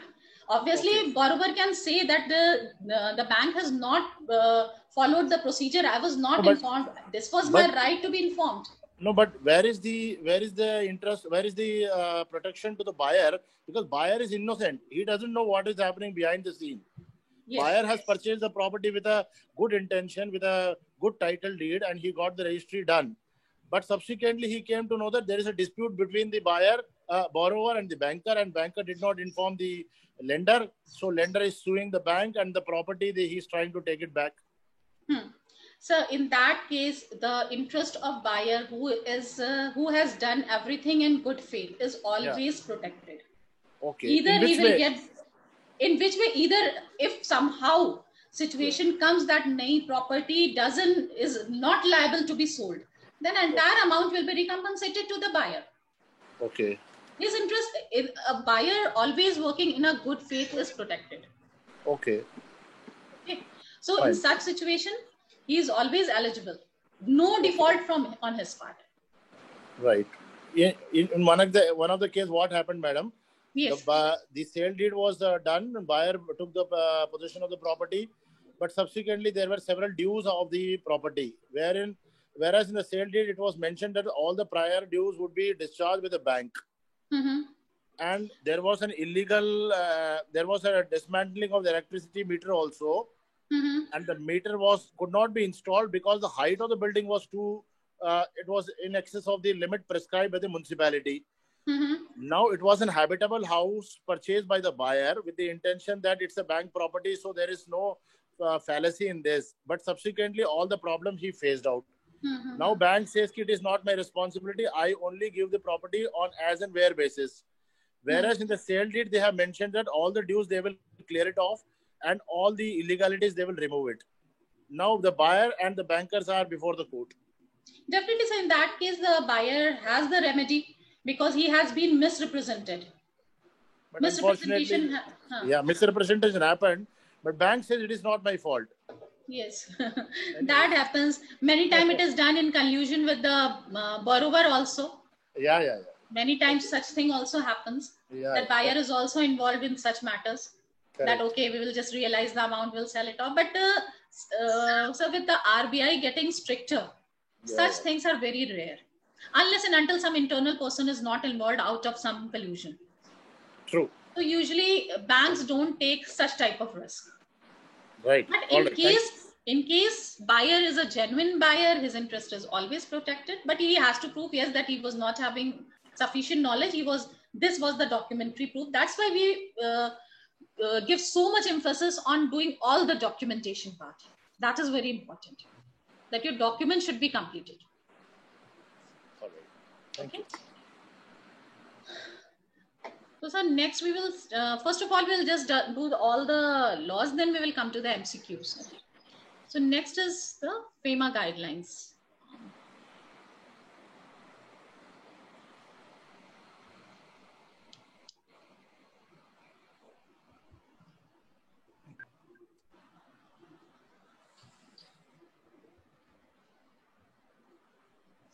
So FEMA guidelines, to the extent I know, it covers only just 1 to 2 marks, and very selective. FEMA guidelines in itself is very large, very big.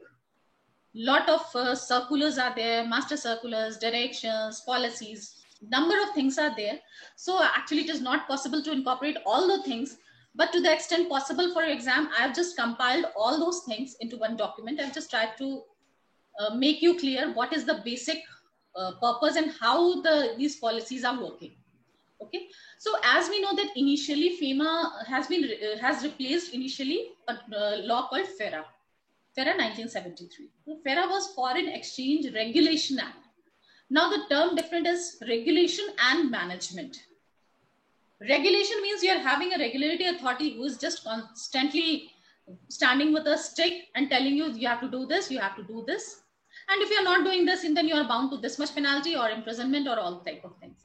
But when the scenario changed, when more and more foreign businesses started happening, it was very difficult for the traders to do the business with outside world.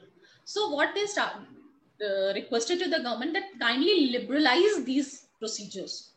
So in that case, FEMA was brought into action. It is Foreign Exchange Management Act. Now, objectives of FEMA. It is facilitate external trade payments, whatever trade payments you are doing with the third parties, foreign parties, that it is dealing with those trade payments, and promote orderly development and maintenance of foreign exchange market. Obviously, if you are dealing with the foreign country, foreign traders, importers, exporters, whatsoever, you are dealing with the foreign exchange. So the second objective of FEMA is to promote orderly development and maintenance of foreign exchange market. These are there are a number of guidelines, rules, regulations covered under FEMA. Like just example I've given, dealing in foreign exchange, separate guidelines, holding of foreign exchange, separate guidelines, current account transaction, capital account transaction, export of goods, establishment of offices, issue of receipts. So number of regulations are being done by the FEMA. Again, as we know, there are 3 parts rules. One is the act, then there are the rules, and then there are the regulations. I think you have a basic idea about the difference between these 3. What is act, what is rules, and what are the regulations? So act is something which is brought by the legislature. Rules are the you can say mode of action prescribed by the central government, and regulations are something which are prescribed by the regulator. Whatsoever regulator who is regulating that particular situation. Yes, particular act and particular procedures. So there are some important terms. DPIIT, it has come into force recently when the Chinese matter came into existence, that okay, now you have to impose restrictions. So all those things, these DPIIT decides what is the extent of the foreign investment in any particular sector. That means the sectoral caps, basically, we can say that is decided by the DPIIT.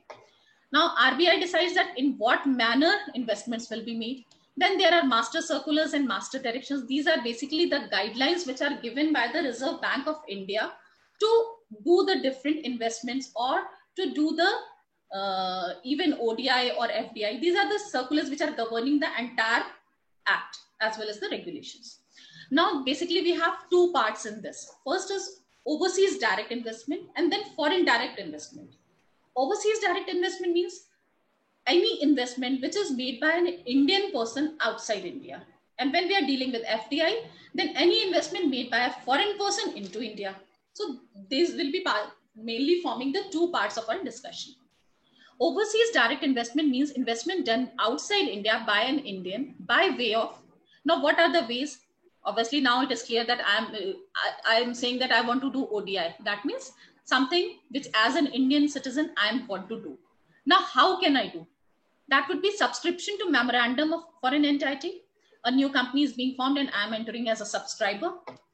Second is by way of purchase of existing shares of a foreign entity by market purchase. Something is available in market and I am buying it. Then there is a private placement. Foreign company makes private placement to me. It is an already existing company and it is making some private placement. Or through stock exchange. That is the last way out, because there is the foreign entity is listed on stock exchange. Its shares are open for trading and I have bought something out of that.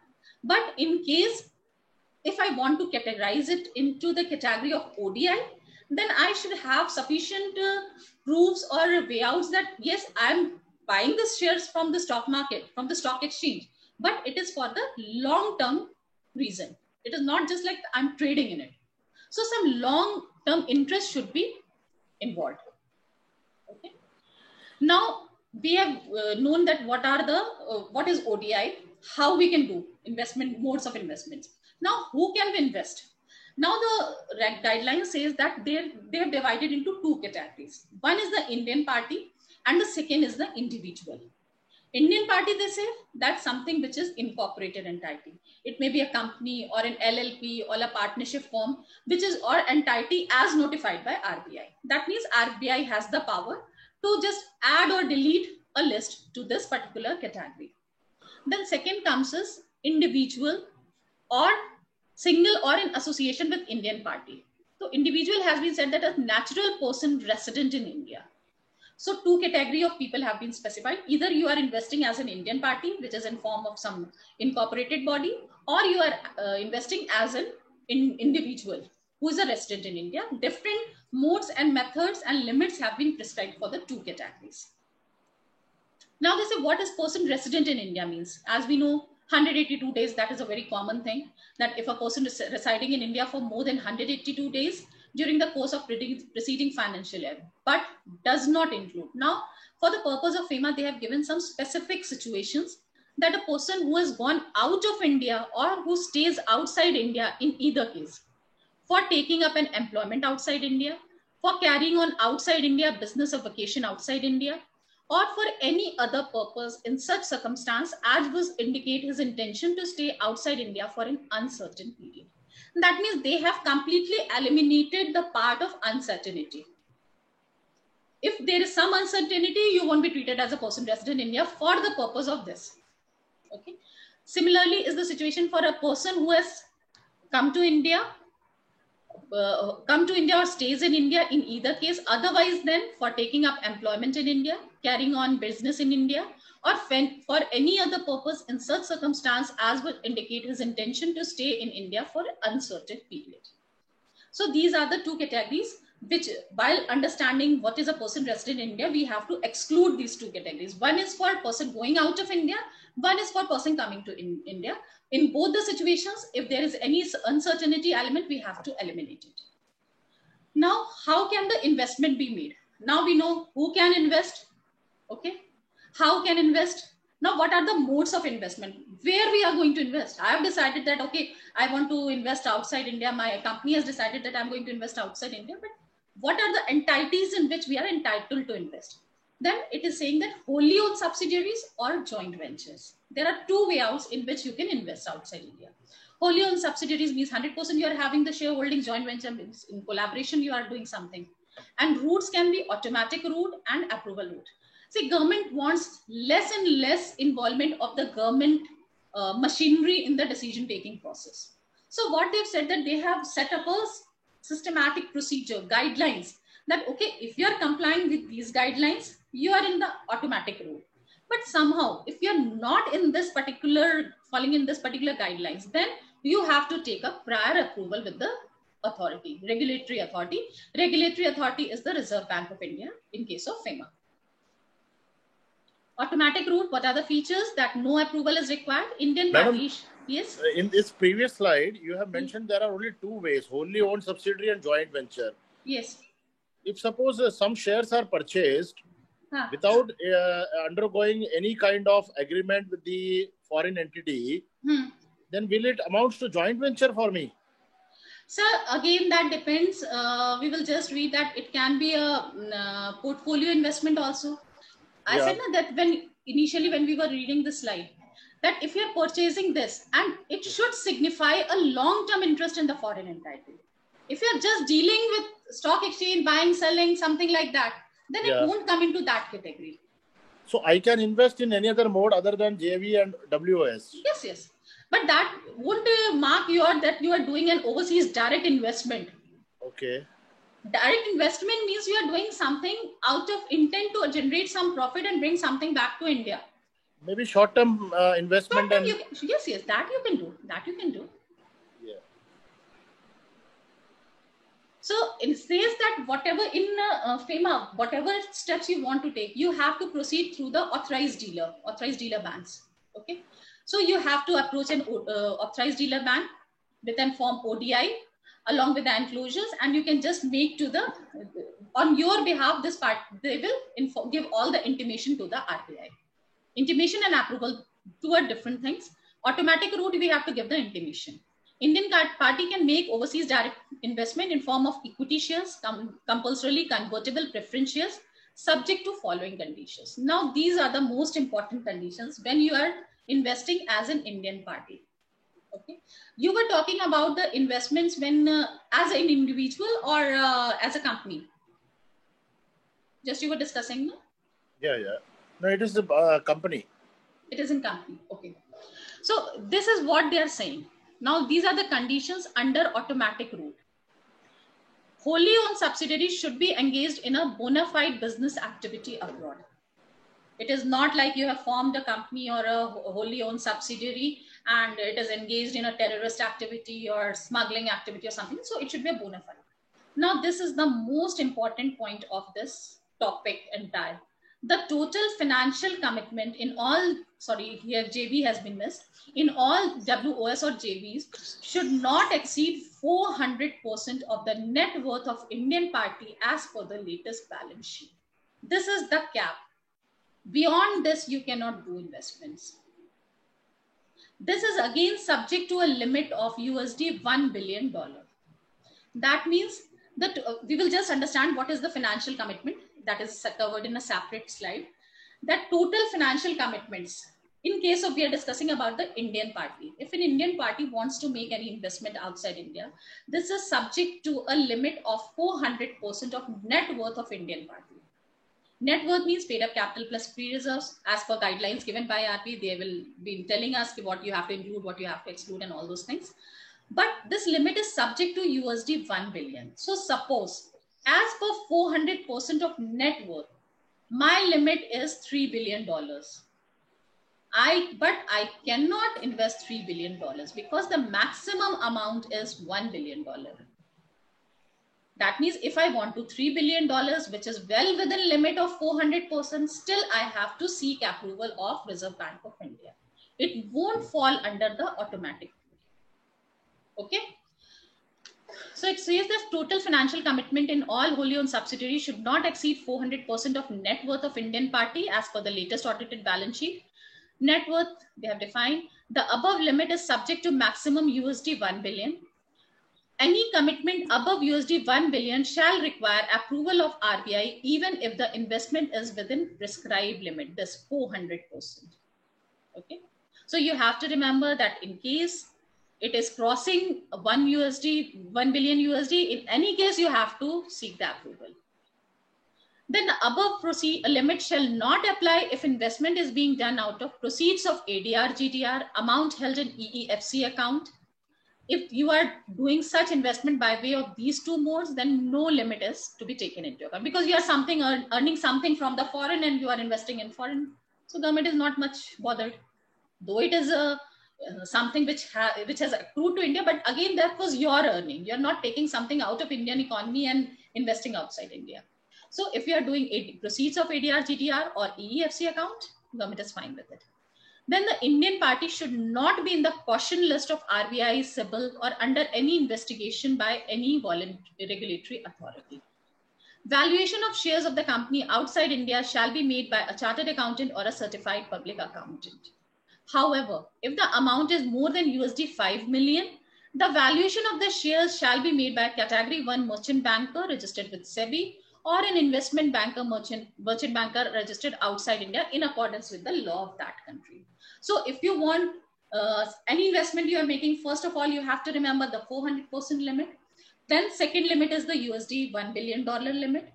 Third, it says that any investment you are making, just get it valued by a chartered accountant or a certified public accountant.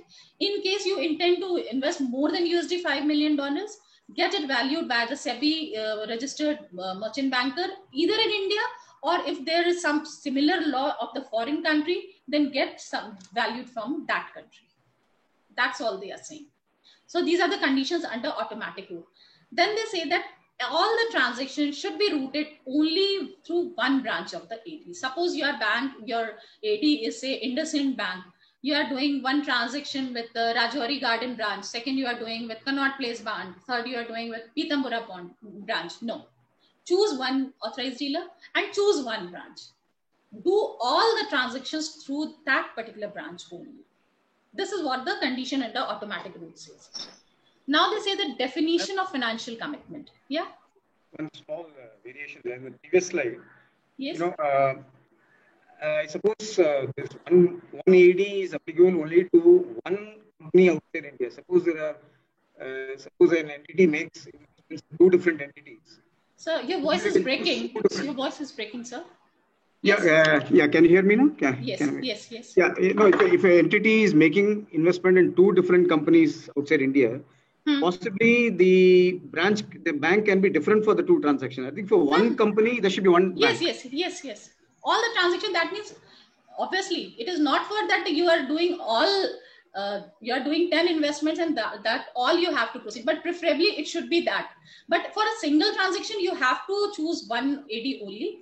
And they say preferably you should do, because it is mainly to take, just to monitoring purpose. That is the reason. So in case many transactions are there, then preferably it can be done through other branches also. Definition of financial commitment. Now they say, what is the definition? What we were discussing here, 400% total financial commitment. Now that includes 100% of equity share or compulsorily convertible preference shares, 100% of other type of preference shares, 100% of loan, 100% of guaranteed extended, not being performance guarantee, 100% of bank guarantee, and 50% of the performance guarantee. Again, you have to remember these 6 points, that what is included in the financial commitment. So we have understood that you have to take into account your financial commitment, calculate all the financial commitment you have made, and then compare with whatever net worth of your company is there, and then compare with the maximum limit, and accordingly decide whether you are falling in automatic route or you are in the approval route. So accordingly, you just decide the course of action. Madam, in this, the question is, X Limited of India is investing in the equities of Z Limited of Japan. Okay, now the question is, as per your definition of financial commitment, whether the equity of Z Limited is to be taken or it is the equity of X Limited is to be taken. So you are investing, na? Yeah. Where you are investing? I'm in India. I'm X Limited in India. Now I'm buying shares of, let's say, Z Limited of Japan. Now, what is the financial commitment of WOS here? So what you are investing? You are investing in foreign companies entirely. So obviously you have to take into account the equity of the foreign company, no? What Yes, about it? I'm investing 100% shares in the Japan company. So whether the equity shares of the Japanese company is called as a financial commitment of mine? Yes. And for determining the net worth, you have to take your things into account. No, how it is my financial commitment? Because it is my investment. So this is the term they are using, that total financial commitment. No, means whatever. It is a total financial commitment of WOS. If my Z Limited is in Japan, if their financial commitments are there, so let's say they have a loan, they have creditors, so that could be a financial commitment for them. But investment by me means the Indian company in the Z Limited, it is an investment. It can't be a financial commitment. I understand your point. But what they have said, what does they mean by financial commitment is, they have categorized the entire thing. You are investing equity shares, fine. You are doing preference shares, fine. You are doing loans, fine. You are giving guarantee, fine. But whatever you are doing, whatsoever you are doing, don't go on the terminology, word used. Their purpose is whatever you are doing outside India. That is your financial commitment towards your country. Means you are investing something. You are sending something out of your country, na? Right. So that way they are analyzing the financial commitment definition. It is not that what you are doing as an investment, what you are giving as a loan, no. Or if you want to visualize it, that suppose I am doing something. I am taking my husband's money or my father's money and I'm investing something somewhere. For him, I have taken the money, na? That is my commitment, na? Whatsoever I'm doing, I'm giving as a loan, I'm going to giving as equity, I'm giving as a So you mean to say whatever figures here appearing, they are all contributed by the Indian company only? This, na? Yes, obviously. Yeah. Now suppose 100% equity is held by Indian company and 100% loan is taken by that Japanese company in Japan. No. So what is the financial commitment of WOS? Sir, 100% of equity means up till 100%. Up till 100. What? I agree. Suppose, I'm giving an example. X Limited of India acquires all the shares of Japanese company. 100% shares are held by X Limited. This Japanese company borrows some loan in Japan, let's say of equal value, 100 crores. Now, what is the financial commitment for this purpose? So your commitment is about the equity you have invested in terms of financial commitment. What does they mean? I'll tell you why this 100% limit is there. See, last we are saying performance guarantee up to 50% for determining your financial commitment in comparing the 400% net worth. If you have given performance guarantee of say 100 rupees, then for the purpose of determining your net worth, you're going to take it 50 rupees. If you are investing 100 rupees in shares, so 100 you have to take. If you are investing in preference shares, 100 you have to take. That is okay. As far as this slide is concerned, financial commitment you have given, it is only restricted to my investment in the foreign company. Yes. Or if foreign company has more investment in their own country also. No. You are not bothered with that. You are bothered with what you have invested as per definition of financial commitment, because this is the mode which you have to take into account while determining the overall cap on your investment. So you are investing whatsoever you are investing in A Limited, B Limited, C Limited, whatever they are doing investment further, that is not your headache. That is their responsibility. Subject to condition, if you have entered into some agreement with them, that is a different thing. Yeah. Okay. This is for the determining what you owe, how much limit has been imposed on you, what the cap has been imposed on you. That you have to take into account. One more, just a small clarification. I mean, this 400% again to partly answer, Mr. Raman, of course, this 400%, suppose Indian party invests in 3 companies there. 400%, the cumulative will have to be taken for 400%, not just Yes. one entity. Yeah. The cumulative Yes. of all the three should be taken as. Yes, you calculate all the investments you All the have three. made, all the And 3, 10, everything. Yeah, that's right. And whatsoever. Yes. Yeah, that's right. Yeah, that's We right. have And that is a commitment for the Indian company only. Nothing to do with the foreign. No. These are the caps which are being provided by Reserve Bank of India. And Reserve Bank is not bothering what that company is doing. That no one can control actually. How can RBI say that that company will not invest in any further company? That is their mode. No? But what your compulsion, what your limits have been done, you are investing, you are in India, you are being regulated by Reserve Bank of India. So you have to follow those restrictions. You are investing in 10 companies and in 7 modes. Some you are giving loans, some you are giving performance guarantees, somewhere you are subscribing to preference share capital, somewhere you are subscribing to equity share capital. Just add all those things and find what is your current total financial commitment. Find out your 400% net worth subject to US $1 billion and compare that. You will find out whether you are falling into automatic route or you are into approval route. This is basically for determining this. Aisa nahi hai ki if you are crossing the limit up, you want to invest $10 million, you cannot do. But then you have to take a prior approval of Reserve Bank of India. That is the only thing. That is the only purpose of this. So now they are saying about the approval route. This we were discussing about the automatic route. Prior approval of RBI is required. Application to 18 form ODI along with enclosures. RBI to consider following before granting approval. Viability of JBWS, contribution to external trade and benefit to India, financial position and business track record of Indian party as well as foreign party, and experience and expertise of Indian party. Obviously, whenever it is going to grant you approval, something which is not falling in what they have given as a normal non-approval route, then they will monitor all these things. Now, you have decided that, okay, you want to invest. You have been told how to invest, what are the limits. Now, what is the manner of the funding? From where you will get the funds to invest? It is from drawal of foreign exchange from an authorized dealer bank. You are already having an authorized dealer bank. You are drawing out of that. Capitalization of your exports. Something you have exported, you have to get something in return and you want to capitalize it. Then swap of shares. Subject to FIPB and valuation of shares is done by category 1 merchant banker. Proceed of external commercial borrowings, you want to capitalize it. In exchange of ADR, GDRs or balance held in EEFC account. Proceeds of foreign currency funds raised through ADR, GDR.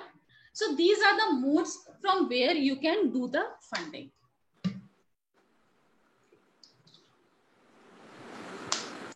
Now the second party, this we were discussing about the Indian party. Now we are discussing about the individual. Second party, which we said that who is a natural person.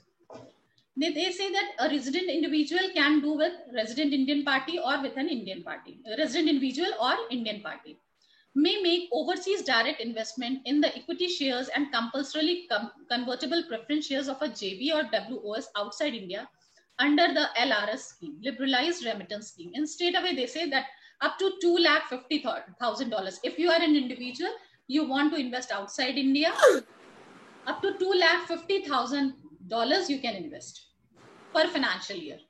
And suppose you are getting something out of that, you are getting some interest, some dividends, say 25,000 you are getting out of interest, then you can reinvest that also. So the straight away, it says that as an individual, you are authorized to invest up to $250,000 per year. The resident individual investor can retain and reinvest the income earned on investment made under the scheme. Now, these are the reporting obligations. Some are one time when initially you are making some investment, then you have to make these declarations. Then some are the recurring annual report you have to make about your assets and liabilities.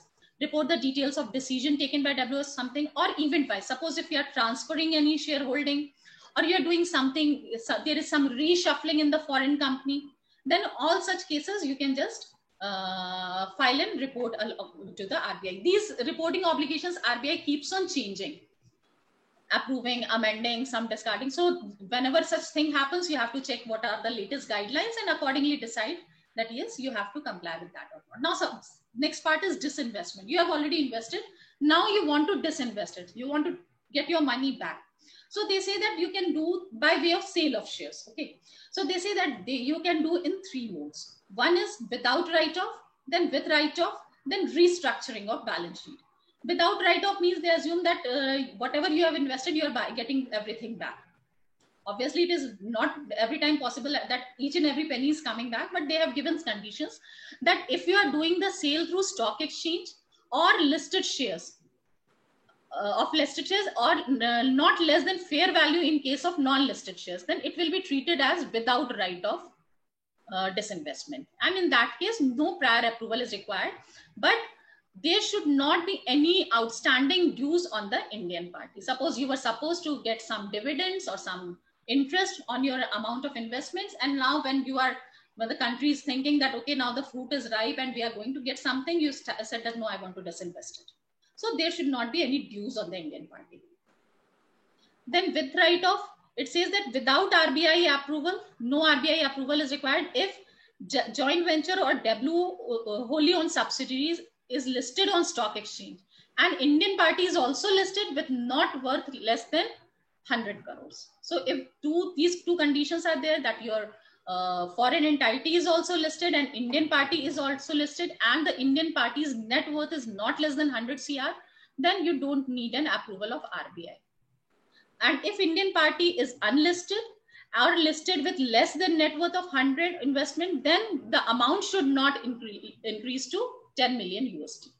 So if you want to disinvest it, either you go without write-off or with write-off. With write-off, no RBI approval is required if these are the two situations. And if you are not falling in any of these situations, then you have to seek prior RBI approval before going for disinvestments. And in case there is restructuring of balance sheet of overseas JV, then up to 25% is permitted. That means no RBI approval. If your shares are being, any restructuring is being done and up to 25% of your holding in that company, it is permitted. No RBI approval is required. Just a second, ma'am. Ma'am, in the previous slide, yes, when we were going for a disinvestment in the first category without write-off, the Indian party has no outstanding dues. So the disinvestment of our investment is going to happen. Is it the meaning of the disinvestment is same? My investment is... Means you are taking something back. Yeah. Your money is back. You're taking money back. We are taking money back. So Indian party has no outstanding dues. No outstanding dues means in my balance sheet, in the Indian balance sheet, there should not be 25,000. 250,000 250,000 225,000 overseas being in operation at least full year, and it's an Indian not a... I think many mics are on. You see, it means that you don't have any dues either towards them, or you are not receiving at the receiver's end. Suppose that was I was saying that you are suppose I'll say that your friend is in outside company, okay, and you have made investment. Your friend promised that, okay, I'll give you this much amount. Okay, now you said that now the amount is interest is due. Now you say that I want to disinvest. It would be a sort of money laundering. Now you are keeping that money out of India. So it says that there should not be any dues on you. That is okay. You. After disinvestment, I can pay him off. I will realize the money. I will pay it off. Pay him off, sir. It is about you receiving the things. Yeah. So my investment, which is outside India, I am disinvesting that in order to pay my outstanding dues in India. So I have some outstanding dues in India, like I have to pay some liability, maybe tax liability, or maybe the outstandings are there. So what does it mean? If I have a liability, I can't disinvest the overseas investments. No, it's nothing to do with liabilities, sir. It's preserving foreign currency, that's all. Like, for example? Like you're investing outside, you promised to route it for a productive purpose. Later, you're writing it off. RBI is just checking whether you're an integral person or not. I don't think it has nothing to do with the liabilities in India. Liabilities is not. Madam can explain. Yeah, that's what I'm saying. That you are at the receiver end, sir. You have something is accruing to you. Actually, the outstanding here, a connotation is outstanding to you from the foreign company. That's what it means. Yes. You should have received all outstanding from the overseas company. Yes. That's what it means. It doesn't mean payable or anything from the Indian company for the Indian company. Yes. So it is just preserving, as you said rightly, that it is just preserving your foreign currency. That you are now at the receiver's end and you are just foregoing all those monies which you have to receive. Okay. But now in we are that coming case, to this. In that case, we are supposed to take an approval also, no? If we are not repatriating the money. That's what it's saying, na, sir. If you are having any dues, then you have to take an approval. If you are not having any dues and you are doing it on a fair basis, either on the basis of some sale to stock exchange or fair value you are doing, it's fine. RBI is not stopping you anything from doing anything. Do whatever you want. Just give an intimation. And in some cases, it says that no intimation is also required. If you're doing this, it's fine. Usually, it is not casting any restriction on you. Right. Now, if we talk about the FDI part, that means foreign person is investing in India. So they can do in two ways, either through an Indian company or a foreign company. That means an Indian company, they will create a joint venture or a wholly owned subsidiary in India and they will invest here. Similarly, as we were doing outside India. Or if a foreign company itself wants to establish a branch office or a project office or a liaison office. Okay. So these are the two modes. If it either it can do through Indian company or through a foreign company by opening a branch office, project office, and a liaison office. Again, we have two modes, automatic and approval. Automatic is where intimation is required, only intimation is required, and approval where you have to take a prior approval. Now, these are the terminologies which are frequently coming into exams. That what is direct investment, indirect investment, repatriable investment, non-repatriable investments. Okay. Direct investment, when suppose A is investing into an Indian company B Limited, it is a direct investment. Now A is investing in B Limited and B Limited is investing in C Limited and B Limited is having more than 50% of shares held by A. In that case, it is an indirect investment or a downstream investment. Third category is repatriable investment. When the amount invested can be resent to the host country and later stage, it is called a repatriable investment. And non-repatriable investment, when the same cannot be sent back to the host country, it is called as non-repatriable. Simple. So in case of non-repatriable investments, obviously government is more than happy and almost no restrictions are there because you are investing something into India and you are not taking anything out of India. So they are very happy with it. So these are the broad categories. Now, this is just an example I have drafted, not that suppose a PRI, that means person resident in India, is holding 20% shares in C Limited. Okay, and B is holding 80% in C Limited. B is holding as a nominee of D, means D is a company outside India. It has appointed a nominee in India, and this person is holding 80% of the shares of this company C Limited. And now this D Limited is making investment in further E Limited. So what will be the amount of investment? Sometimes they ask that it is 80% only, that is the amount of shares held by that foreign entity. So first of all, you have to check whether the investment amount is more than 50% or not. If yes, then the amount actually invested would be the amount of investment. That means if it is investing here in 60%, then 60% will be only treated as the amount of investment. Now, capital instruments under FDI, equity shares. See, there is a lot of change. Lately, they have introduced entirely new concepts because when you will come practically to work, many of the guidelines have been repealed in 2019. But since the syllabus still continues with these points only, so we are studying. But for practical purpose, you'll have to consult with the 2019 guidelines as well. So it says that either you can invest, they can invest through equity shares, or fully and convertible preference shares, fully and convertible bonds or debentures, share warrants as per SEBI regulations. These are the four modes. For optionally convertible, non-convertible, and partially convertible, either preference shares or debentures, they say that after April 30, 2007, before this date, it was treated as a capital instrument. But after this date, it will be treated as an external commercial borrowings. So the guidelines would change. So if you are having any investment prior to this date, it's fine. After that, it will be regulated by separate regulation. And optionally convertible preference shares till 7 June 2007. Now you have already issued, so you have to obviously wait till maturity. Before maturing, you cannot say that now it will be an ECB. So if, but any new issue after June 7, 2007 will be treated as a external commercial borrowing. This is the case with the non-convertible, optionally convertible and partially convertible. Non-convertible debentures, we know it cannot be issued. The optionally convertible and partially convertible debentures are taken into account. Now there comes second terminology, foreign direct investment and foreign portfolio investment. Suppose there is a foreign investor and he investing in India. Now, if he is investing in an unlisted company, so whatsoever amount he is investing, it would be treated as a foreign direct investment. But if investing in a listed company, then post issue of shares to that company means post acquiring that post acquisition, just find the diluted share capital of the company. That means just check all the possible conversions and everything. You will find the diluted capital. If that amount invested by the foreign person is more than 10%, then it would be treated as FDI. If it is less than 10%, it would be treated as a foreign portfolio investment. So these are the two categories, FDI and FPI.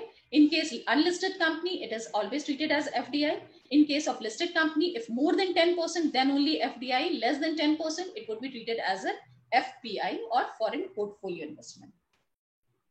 Now, whenever we are talking about the sectoral caps, sectoral cap means both direct plus indirect investments. So if we are finding out the total investment made by a company, by a foreign company into India, we have to just take into account all the sources through which it has invested in India. So it defines indirect investment, also known as downstream investment, as an investment which is investment if it is made by an Indian entity. As we said, A is investing in B Limited and B Limited is investing on his behalf in C. Indian entity which has received foreign investment and is not owned and not controlled by a person resident in India, or which is owned or controlled by a person resident outside India, simply means that at least 50% or more should be held by the foreigner. Or an investment vehicle whose sponsor or manager or investment manager is not owned and controlled by a resident in India or owned and controlled by a person resident outside India. That means if an investment is made by an Indian company in further third company, so you have to see whether the investing company, how much control the foreigner entity exercises on that particular investing company. And accordingly, you will find that whether that investment will be in the category of indirect investment or not. And once you have found out, then you have to add total things and find out the total amount of foreign direct investment. And you have to then comply with the sectoral guidelines. Then person who cannot invest, person, citizen, entity of Pakistan, Bangladesh, only under automatic, even the sector which is open for everyone, then also if they are investing, they have to seek government approval. Then automatic route, no approval is required, only reporting is required. Approval route, prior approval required, approval to be sought from the competent authority. And in case there is any, suppose any transfer of the shares or investments, then also you have to inform the, say, suppose petroleum ministry is there, which is governing a particular thing, or media and communication. So you have to take the particular sectoral regulator also. Modes of investment, how they can invest, at the incorporation time, or in right issue, bonus issue, preferential issue, ESOP, on account of merger, demerger, amalgamation, convertible notes by startups. So these are the various modes in which FDI can happen in India, means any investment by PROI. That means person resident outside India who is investing in India. So these are the modes in which he can enter into the country. Now, these are some pricing guidelines. They are a bit confusing in the sense that still many times a question arises that a company is issuing share to doing preferential allotment and the allottee is a foreigner. So how will do the valuation? Means by the registered valuer or the as per SEBI guidelines. So you have, RBI guidelines. Because till now, RBI has not recognized registered valuers for the valuation purpose. So obviously you have to comply with the sectoral regulator also, who's whoever is just regulating that particular domain. So it says that swap of capital instrument, valuation by SEBI registered merchant banker or an investment banker outside India. You are issuing shares to other company, getting shares from that, you're doing a swap, then get your valuation done either by India, registered SEBI registered merchant banker or investment banker outside India. Share by way of subscription at face value subject to entry route sectoral cap. Share warrants, whenever warrants are issued, the conversion price is determined at the time of issue only. Then investment in capital instrument by person resident outside India on non-repatriation basis. A person resident outside India is investing in India and is saying that, okay, I'm only giving, I'm not going to take anything outside India. So no problem, no pricing guidelines are applicable because he is not supposed to take anything out of India. But if it is doing on repatriation basis, then definitely we have to do all the valuations. Listed company, obviously any investment in listed company has to comply with the SEBI guidelines, and unlisted company as per valuation done by internationally accepted pricing methods and done by the chartered accountant, SEBI registered merchant banker or a cost accountant. Till now, that's what I was saying, that registered valuer concept is not here. So there might be some confusions, or safe side would be to get it done with a chartered accountant who is also a registered valuer. Both things will be complied. Now, these are the transfer mode. I have just compiled. There's nothing to explain in it, since it is simply who is transferring to whom and what is the mode. Person resident outside India, just we'll discuss two, three points because there are a number of points. Won't be possible to discuss everything. So it is person resident in India to a person resident, sorry, we're discussing the first part. Person resident outside India to a person resident outside India. Okay. We are having two persons in, say, US. One is in Washington, other is in New York. They both are, one is holding share and that person is transferring share to the person in New York. How are we concerned? Because they are already holders, they are already outside India, they can do by sale or gift. Hardly matters to us. We don't need any approvals. Then person resident outside India is transferring to person resident in India. That can also be done by sale or gift. So these are the ways in which different transfers I have tried to just, OCI means overseas citizen of India. Means a person who is registered under the Citizenship Act as a OCI. So these are the methods in which, if you will study from the book, it is very confusing. So I've just tried to simplify it to the extent possible. Just go through it and you will understand what are the basis of the transfers. I've categorized all the three categories by PROI, by PRII and NRI, OCI. Now suppose there is a gift. Someone wants to gift, an Indian company wants to give some gift to PROI. So they are saying that the person should be eligible to hold security. Maximum amount should not be more than 5% of capital of Indian company. That is the maximum amount which can be given as a gift. Donor and donee to be relatives. The shareholder in India who is transferring to the person outside India, they should be the relatives. Sectoral caps you have to keep into mind. You cannot breach the sectoral cap in any case. And the total value of transfer should not exceed 50,000 USD in a financial year. Reporting, again, after all the formalities, you have to do all the reporting. Now they have created a firms portal. That means foreign investment reporting and management system. This is the firms portal. After July 20, 2018, all companies who want to receive an FDI, they have to get themselves registered on this portal. And the companies who are already having FDI, they have to get themselves registered by this date. So these are the, now everything is to be done in the single master form. These are the basic returns to be filed. Foreign assets and liabilities, 15 July every year. FDI under approval route, online application to foreign investment facilities portals. So these are the different ways, requirements. If more than 5,000 crores, the proposal is to be kept before Cabinet Committee for Economic Affairs. So this is the requirement which you have to comply when the amount of FDI you expect to receive is 5,000 crores and above. These are the TISPRO guidelines, which are now no more applicable, but you can just, most of the TISPRO point means transfer of issue of shares to a person resident outside India. We have already covered all the things in during our presentation. Just these one or two points are there. Earlier, it was like that whenever Indian company is receiving any inward remittance, they have to allot they have to make the allotment within 180 days. Now they say that this amount, the duration is 60 days. So now they have to invest into up to 60 days. Then if you are doing a foreign investor is now permitted to pledge unit shares held by investment vehicles such as real estate investment trustees. These are the writ and InvIT guidelines are separately under the SEBI regulations. So these permissions have been granted for investor in these special purpose vehicles. And they say that if any arrangement has been approved by NCLT, obviously, if in compliance of those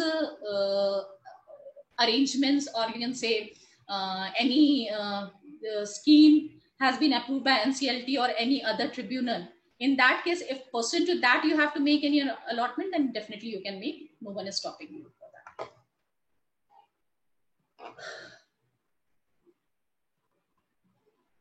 So these were the points related to these DISPRO guidelines. Also have been repealed from 2019. But for the purpose of your exam, it is till the same one is applicable. Oh, I've already crossed reaching our point. So these FEMA guidelines are clear to you? Yeah. Because if these concepts are clear, then almost the questions I have specially highlighted in, because if you start to understand entire guidelines, it could be very tedious job because it is very, very lengthy. So I've just compiled everything. In case you want to seek an extra clarification, you can just let me know. Now we are going to our third topic.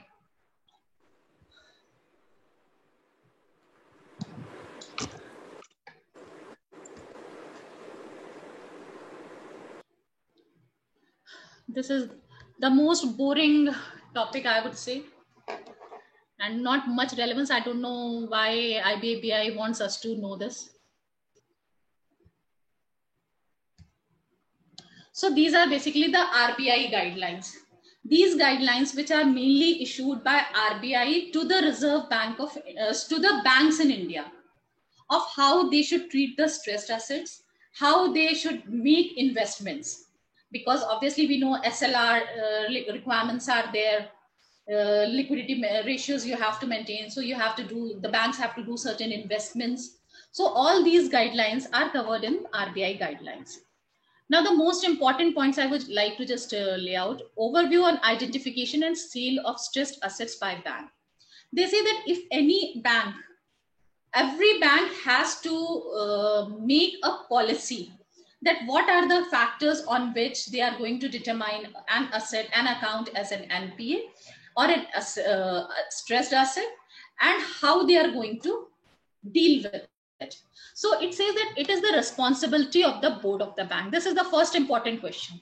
Who is going to decide that, whose responsibility is the framing of guidelines regarding the dealing of stressed assets? So it is the responsibility of the board of the bank to formulate the policies, lay down the guidelines, identify the asset to be sold, norms and procedures of valuation and sale. So these are the responsibilities casted by RBI on the banks. Now they say that identification of NPA asset has to get a top to down approach. Means obviously from the board level, board is the ultimate ruling part of the bank, till the branches. So it is a top to bottom approach. It has to be approved by the top board. So it says that involvement of head office or corporate office should be there, and to be done at least once a year, preferably at the beginning of the year. So you have every bank's board of directors have to decide what are the stressed assets in their bank, and they have to identify it at least once in a year, preferably at the beginning of the year. Okay, and then they have to find the minimum sale price, identification of list of stressed asset for sale. Obviously, it will be furnished by the branches and then it will be considered and approved by the board. Then minimum sale price of the identified accounts. They will decide. You can connect it some way to the what we were discussing in the SARFAESI also. it is interconnected to it also. That it is not the bank which is deciding, it is finding out the stressed assets and then it is deciding how you are going to sell it off. Minimum sale price is identified and review of policy and amendment of the scene as and when required. So board will be going to frame the policy. It will be going to decide the guidelines, identify the asset, find the sale price, and even guide the procedure to be followed to get the buyers. So buyers of assets can be securitization company, ARC, other banks, financial institution, NBFC, but they should have adequate capital to purchase the asset, and invitation of bids should be preferably publicly solicited.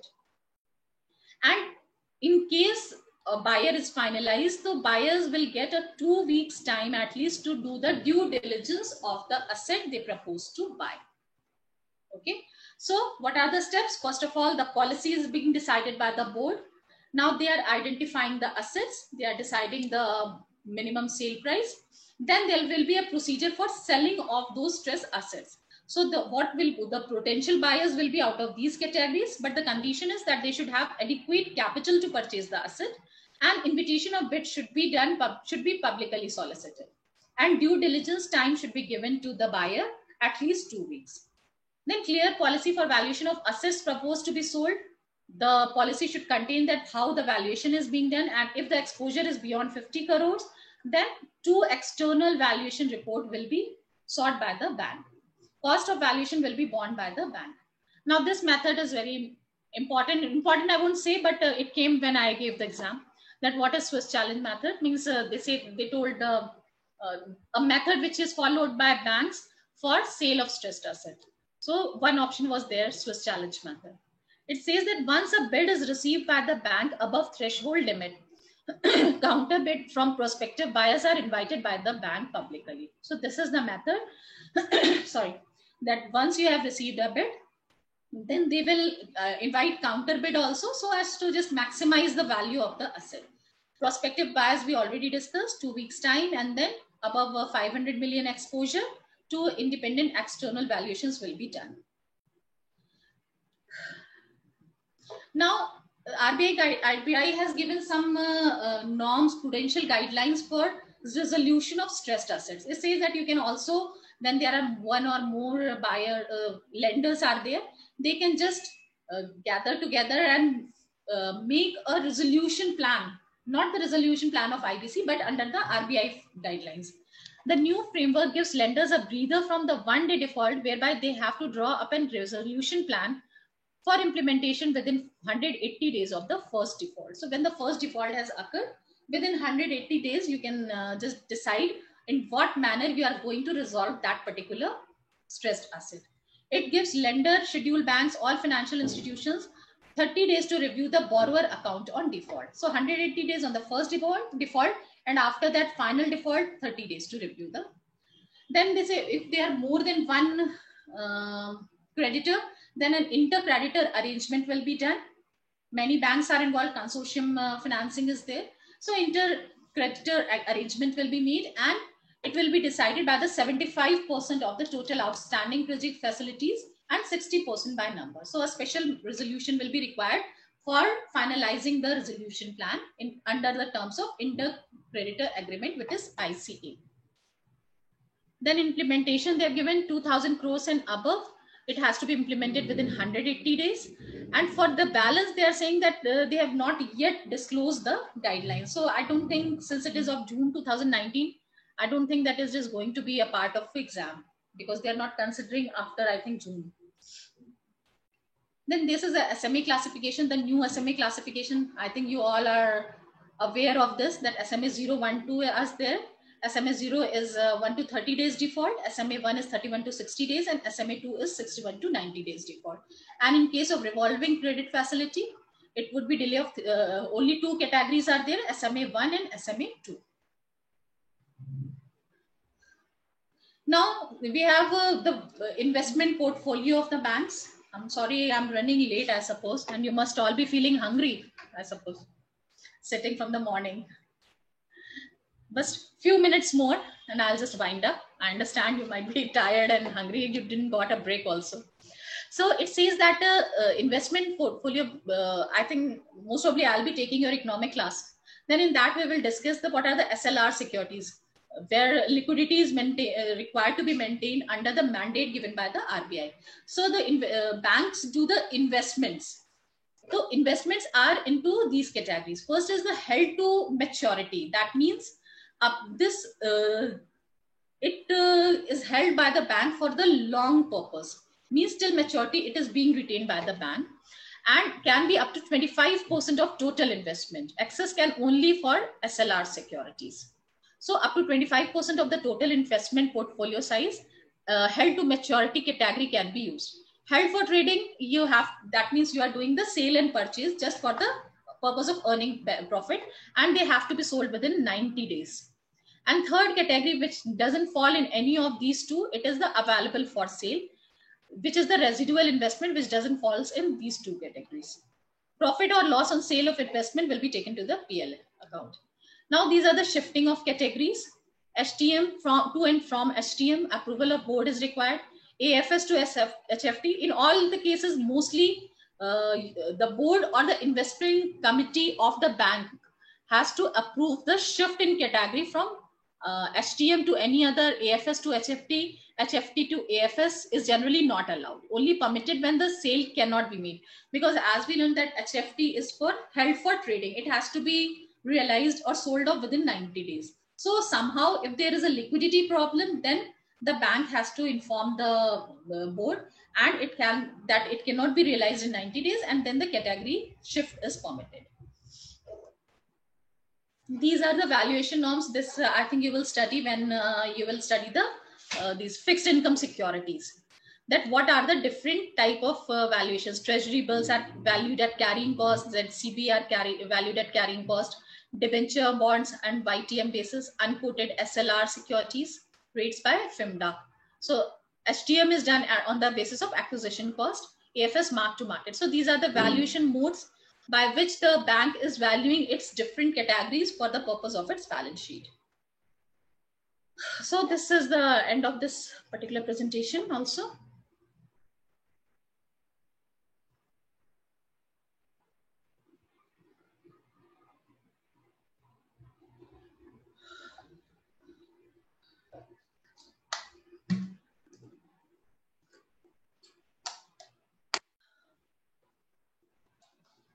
Hello, sir. I'm seeing your advocate, sir. Advocate, CA, and doctor. 3 categories, sir. Sorry, I just saw your.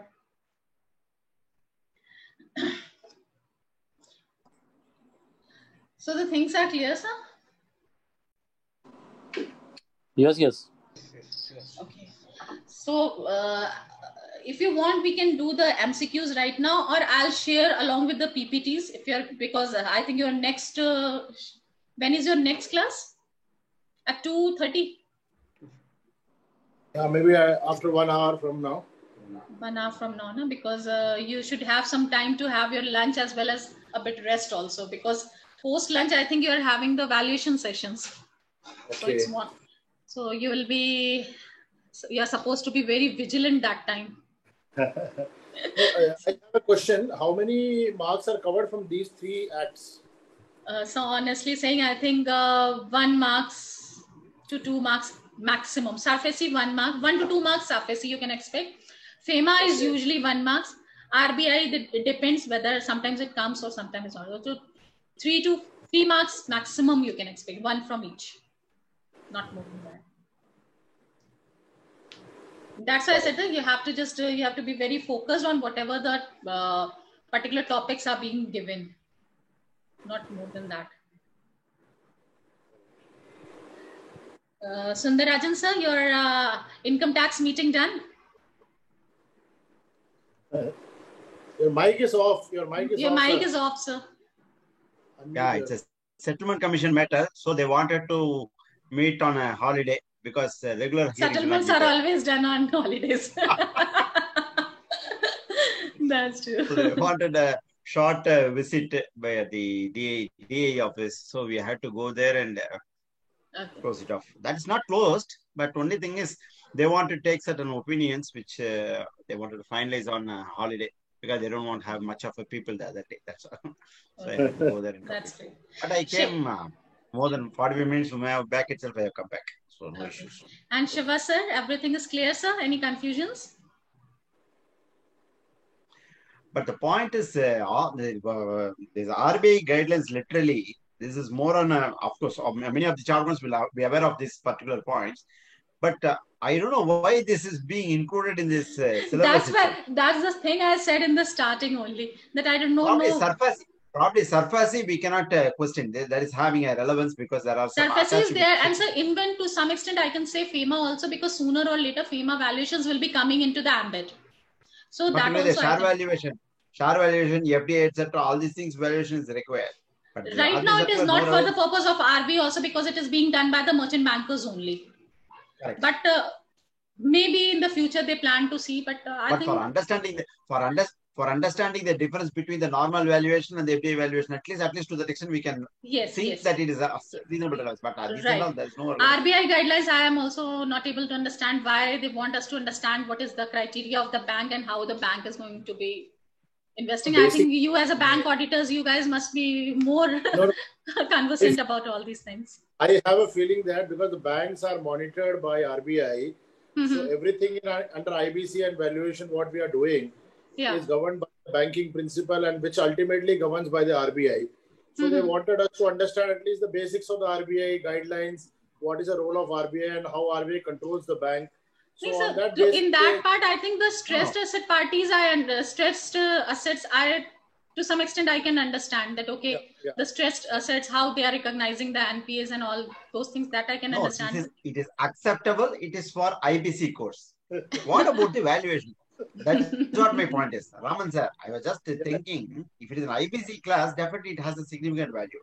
But sir, to be very honest, when I gave the exam, I skipped the RBI portion. Luckily, I got one question only, and that was the Swiss challenge method. And that somehow, I don't know, while turning the pages, I had just read somewhere Swiss challenge method. So that only single question I got, and I attempted that.